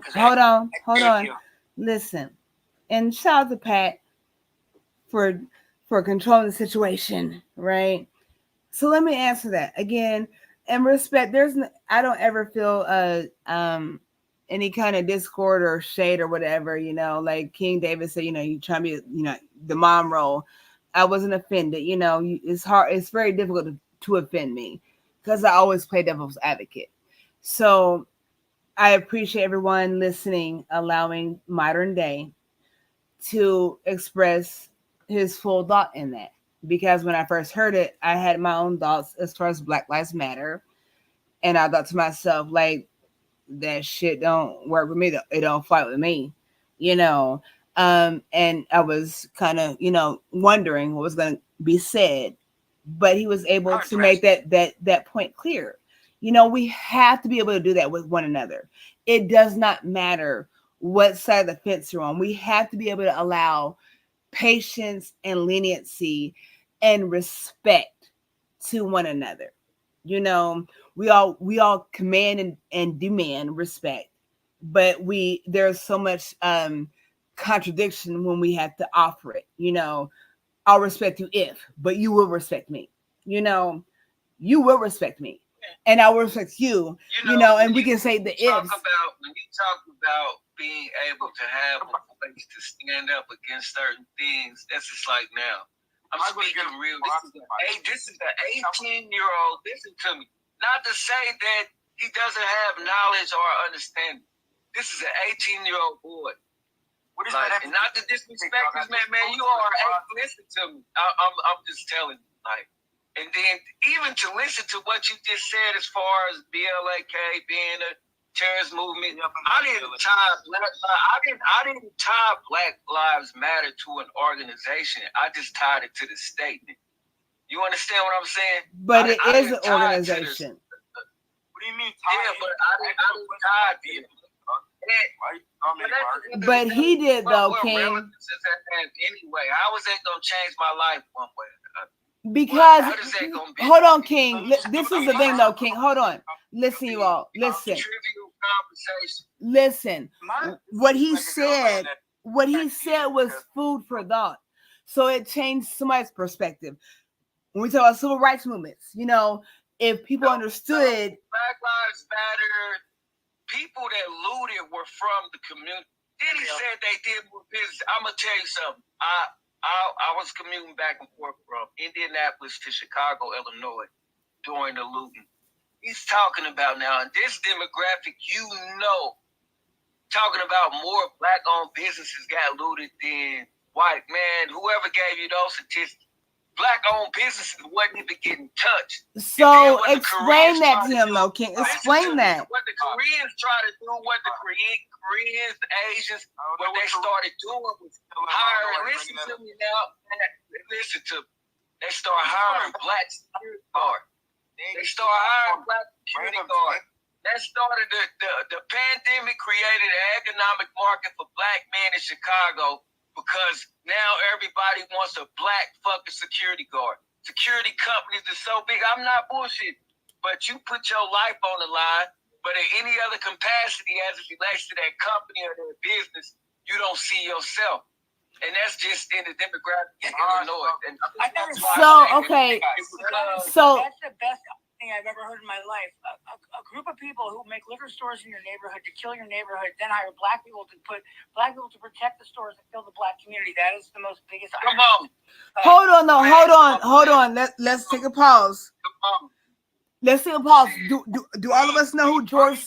Hold on, though. Listen. You're just letting King David talk without answering anything I'm saying. He's just going on random. Hey, listen, I'm not concerned about BLOK and all of that shit. Because I don't see how it's relevant. Whatever you talking about. Because I don't see how relevant. It's not relevant in my life. And then that's just like a lot of the politicians talking about. Why did you say Black Lives Matter? Why did you ask me in the context in which you asked me? I said, bro, I really don't like identifying myself as Black, African American, any of that. That's a systematic way to identify with myself. That's what I was talking about. Okay, so King David. No, stop. Hold on. That's what I was talking about initially. And then he tried to ask me a question off of that. And you try to act like, it's a contradiction. You just lied. I'm about to tell you how you lied. So that was the first statement that you made that had nothing to do with the BLM question that I just asked. So let me tell you what you asked. What originated your BLM question? Stop talking while I'm talking. So I'm going to tell you what you actually just said. What you said was, yes, I do believe Black lives actually matter. I do think Black Lives Matter actually stand for something. That's exactly what you said. So you're trying to dodge the question. Straight up answer the question. Listen to me, man. This is what your little boy, this is what you want to do, bro. This is what you want. This is what you want to do. Come in here and play like you innocent, because I ain't seeing through it, little dude. But you ain't gonna make me say something that. Hold on, because you're not gonna do that. You feel me? You want to be in a room with dunks, and I'm gonna treat your little punk ass like No, because you're trying to make me out to be a lie. Hold on, I gotta let me be quiet, mama. He throwing Be quiet. Let him Be go. quiet. Nah, I ain't doing nothing. But you trying because what you trying to do, bro? What you trying to do is play games, and I'm not with that. Your whole issue is when I said that I don't identify. Your whole issue. But his whole issue. Conversation. You guys are honestly like, I don't know what's going on, but you're making. I ain't trying to have no fucking conversation. Yeah, He's trying to have a conversation. Hold on, just from an outside perspective, before it gets too heated, one of the first things is about this conversation. You got it. I want to listen to the I've got a degree in journalism, and I used to actually be on the radio. One of the main things about being on the radio is you can only hear one person talking at a time. So if two people are talking, you can't hear anybody, and that's not really productive. One of the other things is you were saying, King David, that there's constructs that go into it that aren't necessarily realistic. And one of the things Modern was saying is that the BLM protests seem to be unorganic and unhelpful to the community that they supposedly were there to defend. If I'm not mistaken, was that what you were trying to say, Modern Day? Yeah, it's a hypocritical terrorist organization. Yeah. Well, and who supports that? Like, a lot of times when you look at... I mean, he just said Black Lives Matter. He just said Black Lives Matter. He likes what BLM stands for, so he supports it. And Not necessarily. He was talking about his own. You see that weak shit? Hey, do you see that weak shit? Do you see that weak shit? No, this is what I'm saying. I'm calling you on your shit. Hold on, I'm calling you on your weak shit. Like I said, I agree with Black Lives Matter as a statement. Okay. You feel me? But as it relates to all of that other bullshit, it doesn't make any sense. But because Black Lives Matter came about, it was already motherfucking Black Lives. So shut the fuck up playing semantics words.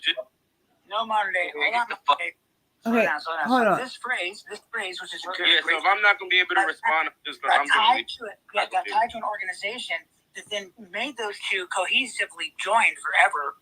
So, yes. King David, you are right. Nah, it ain't made them cohesively joined. Yeah, all people don't recognize Black Lives Matter as an organization. Let me just say this based on the social construct. All black people don't recognize Black Lives Matter as it relates to an organization. You guys realize you're saying the same thing, and this is the division that people want. This is what they want. They made Black Lives Matter to divide everybody. I'd like to hear what Modern Day has to say, and then once he's done, why am I being muted? I'm sorry, because I just want to kind of just simmer everything down. I don't want to restrain anybody, but I want us to respect one another. This dude isn't responding to nothing I'm saying, and I'm getting muted every time I'm asking him to respond to my point. Listen, King, but you're not the only one being muted. Listen, I also muted King David, and I don't like doing that. Like, I'm not trying to control anything. I want us all to be respectful. So again, you know, we should listen. I didn't say what this song yet. You said what? Hey, don't you gotta be in school in the morning? I didn't say it. Don't you see what I mean? I know. So listen, King David. Your homework done. Listen. Get up and go to school in the morning. Listen. Don't you gotta get up? Listen. No, I don't. As adults, gentlemen, as adults, we can't be doing like little cheap ass jabs. Like, nobody's getting up for school. I gotta get fucking work because I got bills to pay. So no, you know. So I'm just saying. What do you mean as an adult? I'm not talking to an adult. I'm talking to an 18-year-old. Listen, he's not officially an adult. King David. Systematically. King David. Dude, he can go to the army. He's an adult. Like, he can vote. He's an adult. Like, there's plenty of 18-year-olds that are way smarter than a lot of adults. We're getting on topic. We're about to have another discussion about Modern Day. Let's take out BLM. No. I don't want to take it out because he lied. Are you getting any messages we King? can look at? This is you. This is you and me, not him. He lied, and I want to respond to what he said. Stop. It's funny that we look at these Satanist types, right? Can we stop? No, let's stop saving him. No, let's stop saving him. I'm talking to you. I'm saving him from this ass he's about to get. So, King David, you lied. You said nobody. You said No. nobody. Oh my God. Listen to me. When you finish conversation, you're saving me about from this ass whooping I'm about to get. That lets me know intent. I ain't got time for the game. Listen to me. Listen, little dude. Listen, little dude. You trying to challenge me. You're not here to learn nothing. You trying to challenge. But I'm going to listen to you. You got the floor. You ain't trying to learn nothing. You trying to challenge. Yeah, keep throwing ad homs, buddy. No, hold on. By 18. Give him 6 seconds, King David.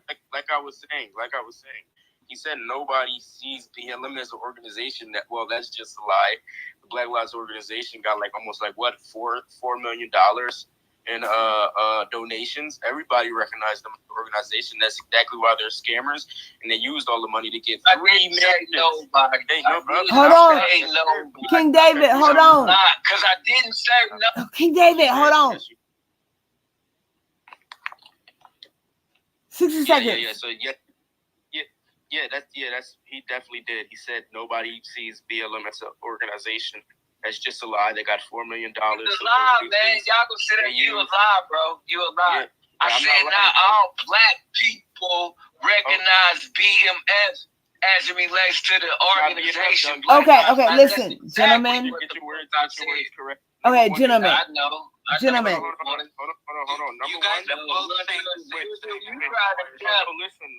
Number one is not BMF. And number two, even if whatever it is, that lets you know. So is he just gonna be able to tell me? That lets you know. Gentlemen. It don't matter. Gentlemen. Is he gonna be able to King David, please. Yeah. Okay, hold on, stop. Let's hear from somebody who's been listening for a while. Let's hear from Jamie. No. Hold on. Let's clean the palate for a second. I want to respond. Yo, mama. You're not the bad person, David. It's okay to have a different perspective. It is okay. And it's okay to not agree with someone else. So, it's alright. Everyone has different perspectives and sees differently. Much love for all 1, 2, 3, 4. I was going to say 4, but 5 people on the panel. Shout out to all 5 of you for being on the panel and hosting this room. Much love again to all of you. Okay, now let me respond to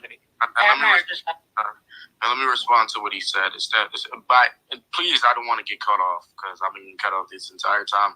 So, King David, you corrected my statements that you said not all black people don't recognize BLM as an organization. That's just a lie because most of those donations came from black people.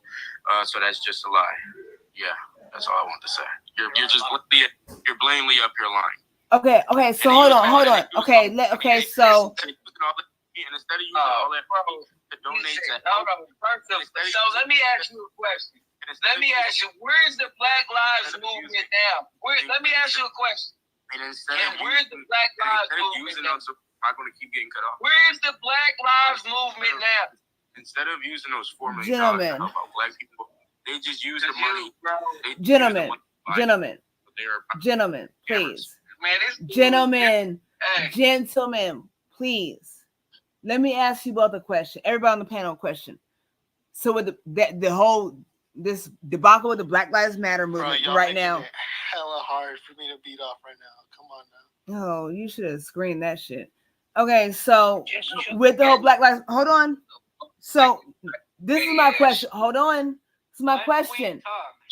What is it? This dude probably think he real. Like this is what real men think they are. Like, listen.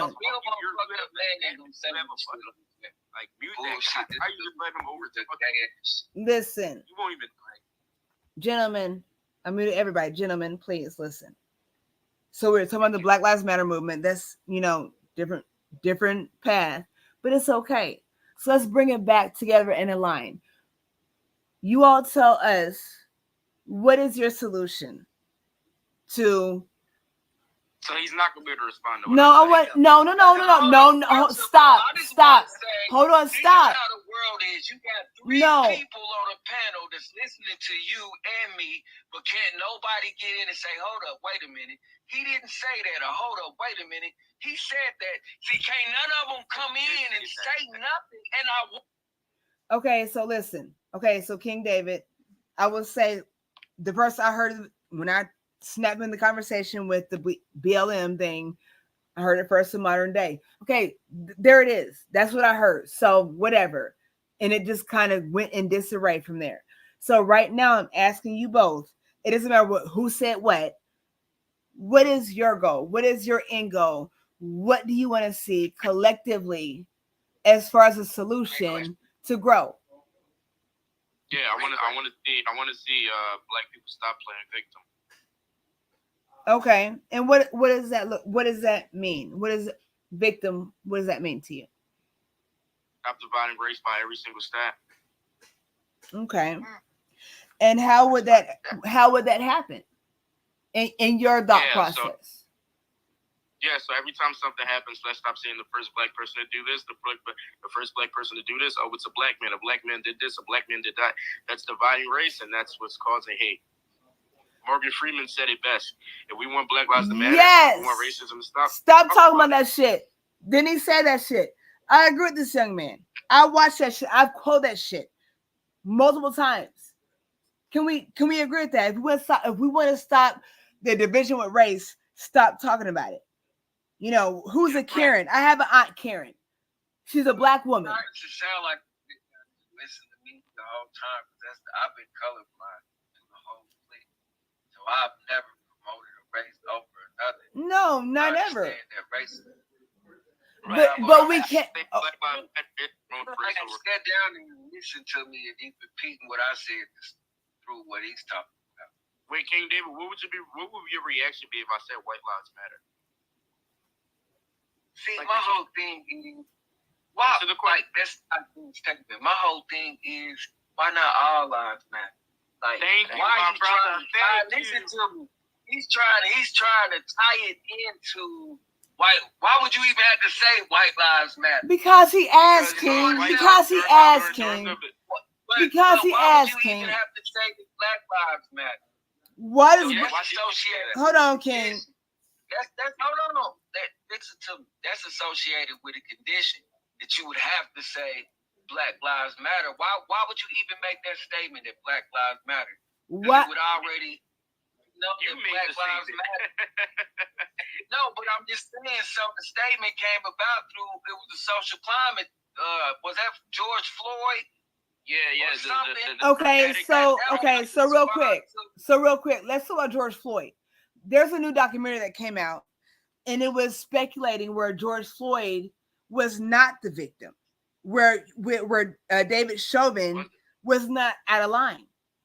It's a hard pill for black people to swallow. You know, what do you do when you try to uphold the law and you run into somebody, you know, and the stereotype is already there, you know, by definition, black man, yada, yada, black woman, the stereotype is already there.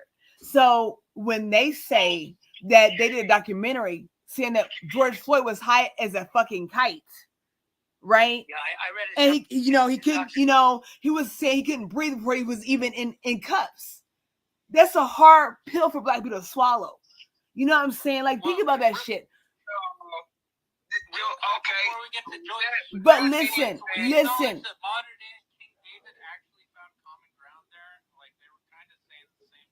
Right, that's all they were. They were. They were. And I think that we're all coming from that same heart of compassion and trying to figure out how we can stop that from happening. Yeah, that's the same thing with me and my mother. Every time I prove her wrong or tell her about something, she'd be like, "You're young, you're a child, stay in the child's place." Okay, yeah, put the tinfoil in the microwave. Yeah, she's like, hey, listen to him. It ain't working right now, though. It's not working right now. Dr. Specs hasn't talked in a minute. He wanted to say something. Say something. He really made his mother look stupid. Like she didn't know no better to put fucking aluminum foil in the microwave. Like, why would you do that? I believe that was an attempt at humor. But Specs, what do you got to say? That was fucked up because it made your mama look stupid. But let me ask you this, modern day. Let me ask you this, a serious question. So when you're in high school, were you like the debate kid? You like on the debate team? Because the way the way and Tamara comes across. So if you were to take down BLM, let's just say, because I agree with you with BLM, you take apart a company like BLM and you put an organization in its place that actually does what it was supposed to do. What does it look like? What do you mean? What does it look like? After they get the money, they take it. What does it look like? So that's kind of the same question that Queen was asking. Like, if you were to do BLM right, like, how would you do it? Like, how do you actually? I wouldn't do BLM rights. I'll do all lives matter organization. Mine's metaphor. Okay. I'm just saying. Yeah, if I was. Right. Yeah, if I was doing, I'll go all around. I'll go all around the country. Dog, am I being answer the question? Go ahead. So I'll go all around the country. Actually telling the truth about Black history. I will actually tell the truth about George Floyd. I'll actually tell the truth about Trayvon Martin. And I'll actually get the money to send it back to single parent homes and help them recover. I wouldn't make people protest. I wouldn't make people loot. I wouldn't do any of those criminal things that just put a bigger or worse painting on Black people. So yeah, that's what I would do. Like y'all can't say that he don't sound like he has some intellect about him. Like really. So you'd start with being like an orator, to go around, get people together, to unite people, and devise money through the donations, turn it back into hungry children, which is a great idea. And single parent homes, single parent Black homes. Right, but let me tell you something. So it's not just the single parent homes. You understand that the school districts are paying back our federal government in an accruing bill for food in schools and food for children. So they are a debt that's accruing. People don't know this in this country. There's accruing from the schools and from the public systems that they're having to pay back food to the federal government. There's a start. Well. Yeah, I'd rather focus on single parent. Can I interject with that? Can I interject and encourage young modern day with respect? So yes, now you have to pay back or whatever, but think about this: all this money spent in Ukraine, in Iraq, all this money spent, okay, on immigration. You're telling me that you don't have money for free health care, but my Social Security money is going to immigrants.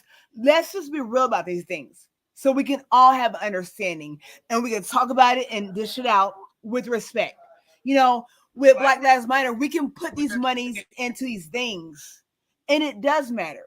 The important thing is that everything we're talking about here, whatever you believe wholeheartedly, pay it forward and encourage somebody to implement what you believe in.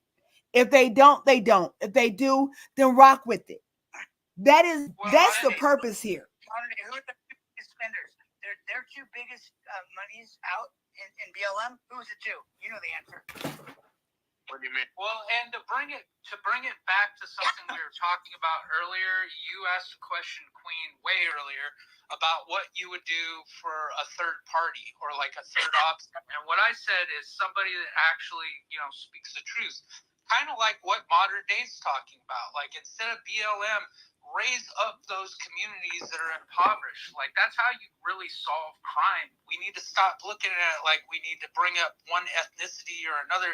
We need to look at the areas that need help, provide that help in some way that makes sense. We also need somebody to come up who is young, who's able to speak the truth, who can come up and talk about these things and make individual changes in their environment. Like the same thing you just said right there, speaking the truth, walking in that truth and being able to make that change in the land that they live in. And somebody like modern day, it's a good thing because, he's getting information if he's listening to people like King and Queen and ourselves, and he's going to formulate that. And hopefully one day I'm voting for modern day to be president of the fucking United States, because if you truly believe in that you take out all that other bullshit that they're trying to feed you, all of that that money that they're pouring in to make you believe this way or the other way and start arguing against people that really hold the same values that we do. I think everybody in this current chat holds those same type of values. A distrust in the government, a distrust in the powers that be, and a real trust in family and community. And I support you, Modern Day, for sticking in there through all this bullshit, people yelling at you, shouting you down, because you made some arguments that we all have made, at one time or another. So, I think that is a good situation. I wonder how King would solve that BML situation. You try to throw low blows, and you hollered at it. You tried that. You could have just kept it clean, but you chose to do that. But it's okay. What? That was very respectful. He said, "I want to congratulate you, Moderate, for just sticking in there." And that's cool. And to me, this is what I'm saying. Before he even came up, listen to me. Before he even came, this is my irritation. Before he even came up here, I expressed his views. Listen, he came up here and expressed my view. You understand what I'm saying? Because before he even came, we were talking about the organization associated with Fred Hampton, where it passed racial lines. We were already past all that, but King, though, you saw he chimed in afterwards, though, King. He shared my views. Okay, don't that shit make you feel validated? Like make you feel good? No, I'm just saying though. What's the point? What's the point? There's nothing wrong with that. Like he came in the aftermath, so like he was following suit. Like, so what was the point of attacking me? What I'm saying is, what was the point of attacking me and all of that shit? Because that's what created the thing. But at the end of the day, share my view. I mean about black people, they make it seem like they got attacked. Nobody attacked you. Yeah, but you came out like okay, so now listen. So now it's water on the bridge. He don't want to take this act. What did he say? He said, "I don't want to take this act." He said something like he. It's showing that I'm right. Okay, so listen. But listen though. Now it's water on the bridge. Now it's clarified and verified, and so now we can just grow together. Now we have somebody younger on our team. Again, I'm a nurse, and I look at nurses, these crabby ass, ratchet ass bitches. I don't like using that word. I really don't. But I mean what I say. I don't want to be in a situation with some of these damn nurses and healthcare providers. So when I look at our youth and our legacies, we have to be lenient, and we have to, pour into and give grace and mercy. I was there. I think we all were there. We didn't know what we know right now. I ain't with force feed nobody. You said what? I'm not into force feeding anything to anyone. It's not force feeding. My daughter is 21. My oldest is 21. My son is 13. Not to take away from who he is or his perspective. We were really having a conversation. And really, he's out of place to me. He's out of place. We're supposed to be adults. That's why I joked and called you mom, because that's what a woman gonna do. You got children that age. You can relate. I can too, but that's the balance that we're talking about. Even with him, at his age, I am critical, and that's his father. Right, but don't you wish... Hold on, that's the dynamic that I was kind of joking to when it related, because truly, I'm not saying that he can't teach me anything. I think we all have to keep in mind that there are teens and adults on this app. They do age gate under 18, so he is legal age. He's 18 years old. He is an adult, so just to remember to be respectful of one another and be mindful as well when we communicate and engage with others. But much love to everybody again, and shout out to the audience.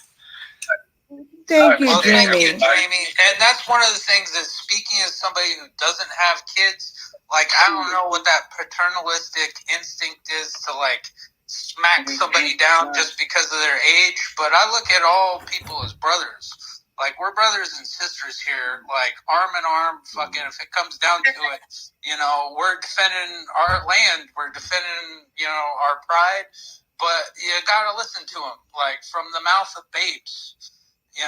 Fucking sometimes truth is spoken by those that aren't tainted by all the other stuff. And sometimes, with age comes wisdom.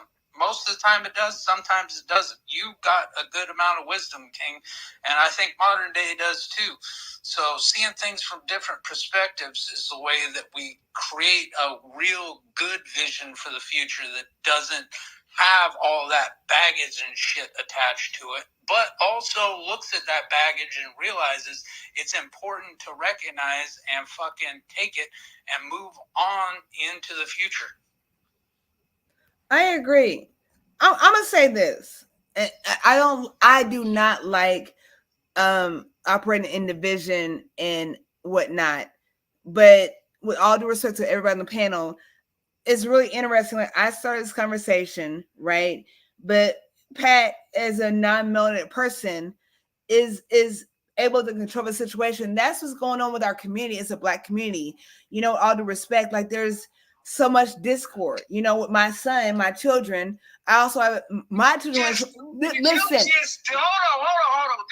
If you just did what I thought you did, I'm finna get up off here, and that just lets you know that you don't know how to relate to me. Because if you relate to a non-melanated person, and it's a young Black boy down there and say that's what's wrong with you, motherfucker. You feel me? That's it. Just what you just done. I'm out of here. I'm out of here, bro. Your feelings got hurt. That's the clouding. No, that's the clouding. Can you please explain? You already lost anyway. Please explain. That's the clouding. This is a situation that can't be rectified. You understand? All the way down to the child that's been raised by a woman. I bet you a single parent household and you ain't got a daddy. Your daddy ain't in the household. Actually, I've been married for 18 years. 5 children. I've been married for 18 years, sir. You said you got 8 children, right? I've been married for 18 years. You said you got eight children, in a blended family, sir. So that's what I'm saying, like this emotion thing. But I'm just saying, though, I'm gone out of that. That was the lowest blow. I'm done. And that ain't y'all still out anyway. You responding emotionally, bro. Your feelings got hurt. You're a grown man. You're a grown man, bro. I respect that. You know, you know what though? We have to respect people's truths. Yeah, he got his feelings hurt. He's a grown man acting like really sissy. Well, that's why I said I play devil's advocate. I would like to understand why. You know, that was not my intent. He's been acting emotional. He's been acting emotional since the debate started. Like, he wasn't letting me talk from the very beginning. Tried to get the admin to mute me every time he wouldn't answer my question. And it wasn't working, and he responded emotionally and rage quitted like a baby. Who's the actually mature one, the 18-year-old or the 40-year-old man? I don't know what's going on. And that's the point of this conversation. That's okay. We have to be open and willing to grow and evolve and step out of emotion and look at logic, not dismiss emotion, because it does matter. You know, people killing people, you know, on the streets. You know, you step my Jordans on the bus and I kill you. You on the fucking bus and you kill me because I stuffed in your Jordans. You on the fucking bus. Like, make it make sense. You know, that's that automatic reaction. So there's no shade. I don't disrespect that. There's, you know, I followed him and I will not unfollow him. You know, it's not that deep because we're all different. And that's what I try to strive for. I'm gonna go ahead and get out of here. Nice talking to you guys. Hopefully I'll talk to you guys again. All right, before you go, let me ask you. Cheers to you, Martin. All right, man. All right. Yeah, my phone's about dead myself. Hopefully it wasn't my lack of melanin. Queen, you wanted to ask me something? I want to ask you where you reside, where you live. I'm not going to answer that question. That's okay. Just in general, like Midwest, West Coast, East Coast, South. Coast, yeah. No, not the question. Yeah, but I'll talk to you guys Probably tomorrow or something. I don't know. All right, that's cool. Thank you for chiming in. We appreciate your insight. Okay. Thank you. Thank you, guys. Oh, thank you, man. Oh boy. Pat. And thank you, Queen. Like I was just listening to you talk earlier on, and you were just, it was not on, I guess, what the topic is, and generally I probably wouldn't jump in and give my opinion on what being black in America truly resembles, but it was a greater, talk about what it means to be a person, which I think that's the real crux of the question everyone should be asking themselves. So it was very cool. You are right on time. I really appreciate your engagement and your balance, and yeah, I appreciate that. I hate the divisiveness. I want us to get past all of that, because we're all in this together. Well, it's just weird when two people are saying the same thing and they get really angry about it. I know I've done the same thing where it's like you're arguing and it's like, me too. This movie's the best movie. No, I like that movie too, but it's even better than you say it is. And it's like, what are we arguing about here? And why? Why? So it's I think when we dive in too deep and we don't have any rhyme or reason, it gets distorted. So my thing is like, what's your why? Vote however you want to, play one however you want to, do whatever you want to. But what's your why? I'm depressed. Why are you depressed? I don't know. Why are you mad? I don't know. What makes you happy? I don't know. And you can't discredit anybody, that you don't know. If you know a person and you know they're full of shit, then you can discredit them. But, if it's somebody that you don't know, you got to operate under the circumstances. They may have information that you don't know. And sometimes it's not even worth arguing semantics. I think someone got real angry when I said there was 7 billion people in the world. And they're like, why are you throwing numbers into this? I don't believe your statistics. So look that shit up. That's what look that shit up. Yeah. Until you describe, forget no here. one probably went around and counted all 7 billion of them, but you can get some rough estimations. So just throwing out numbers entirely because you don't believe in statistics is not the best way to argue. But sometimes there's philosophical arguments that can disregard all of those finite numbers. So there's no reason to get angry about it or discount somebody because they happen to have some type of statistical analysis. But it is what it is. It is. My secondary phone charger is about to go off, so I am going to jump off. But I wish you good luck, Queen. Thank you for your service being a nurse. That's an amazing thing, and I completely applaud you because I know a lot of nurses, and when you were talking about some of them don't have the capacity for compassion, it breaks my heart because that's the truth. Some people really do it for the right reasons, and I assume you are definitely one of those people. So for your capacity for compassion is definitely something that should be applauded, and shame on all those ratchet nurses. Thank you so much. I appreciate your time and your energy. Thank you so much. I'm so grateful for your time. Oh, no problem. Have a good night, Queen. You also. Thank you.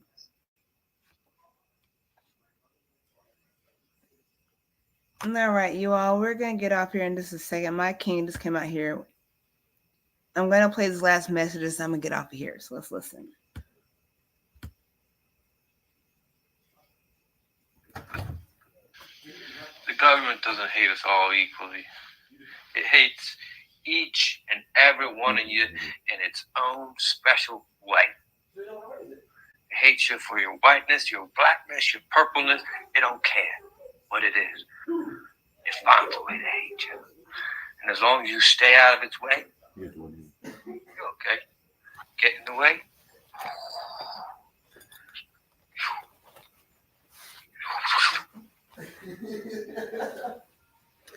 I agree with that. Next message.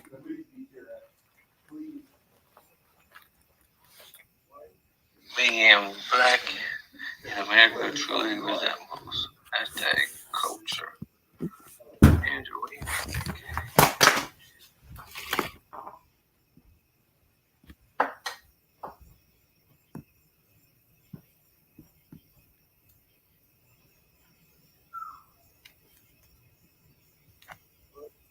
Being black in America truly resembles. Hashtag culture. Angelina, aka Queen G. I'm confused about all that, you know what I'm saying? Like, even if I don't judge people on what they can choose. Can't choose to be black anymore than can choose to be what I am. What being black? That's a stumper. Isn't it? I think they're doing it for two reasons. They try to get resources like Pat been saying. They try to find giants. There's giants in caves over there. That'd be cool though. I don't know. Just a big redhead giant. Got red hair like a Elden Ring or some shit. Oh man, that'd be cool. Oh, darn it. Good point. I wish Scar was still on here. A few more messages. We're going to get up here. I know it's about a thing. 'Cause every little thing's gonna be alright. Go King Davis, hilarious.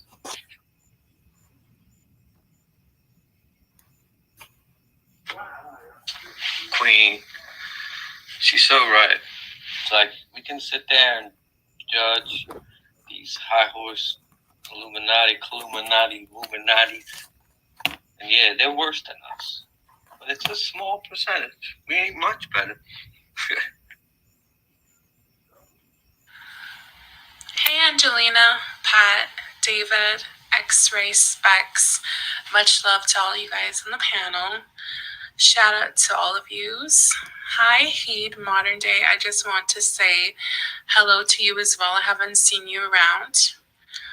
It's really nice to see new faces on Stereo, new perspectives. Welcome to Stereo if you're new here. If you're not, my apologies, but I hope you like it here and much love to you. Sometimes it takes some strength and courage to go on panels, so I shout you out for that. It's awesome. Much love again. Good day to everybody, or good night. Thank you, Queen. Man, a lot of old heads don't want to listen to youngins because they feel like they're going to learn something or get schooled by them, and that demasculates them. So that's why they try to shut them up as possible, because they want to know more than everybody else. Word. One more. Let's listen.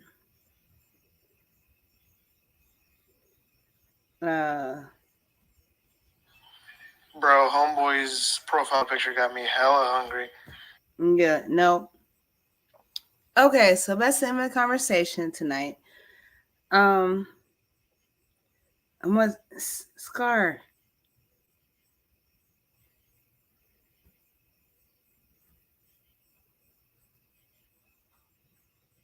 You had some good talking points.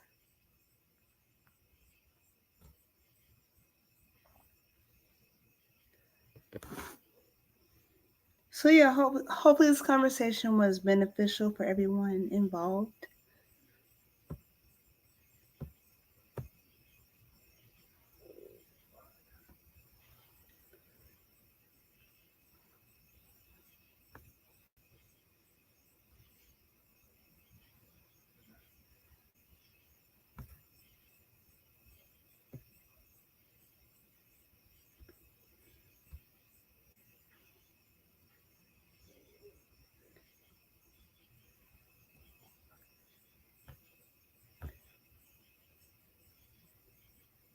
All right.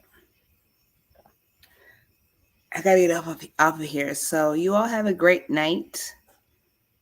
Thanks for tuning in. Peace, love, and blessings to everyone.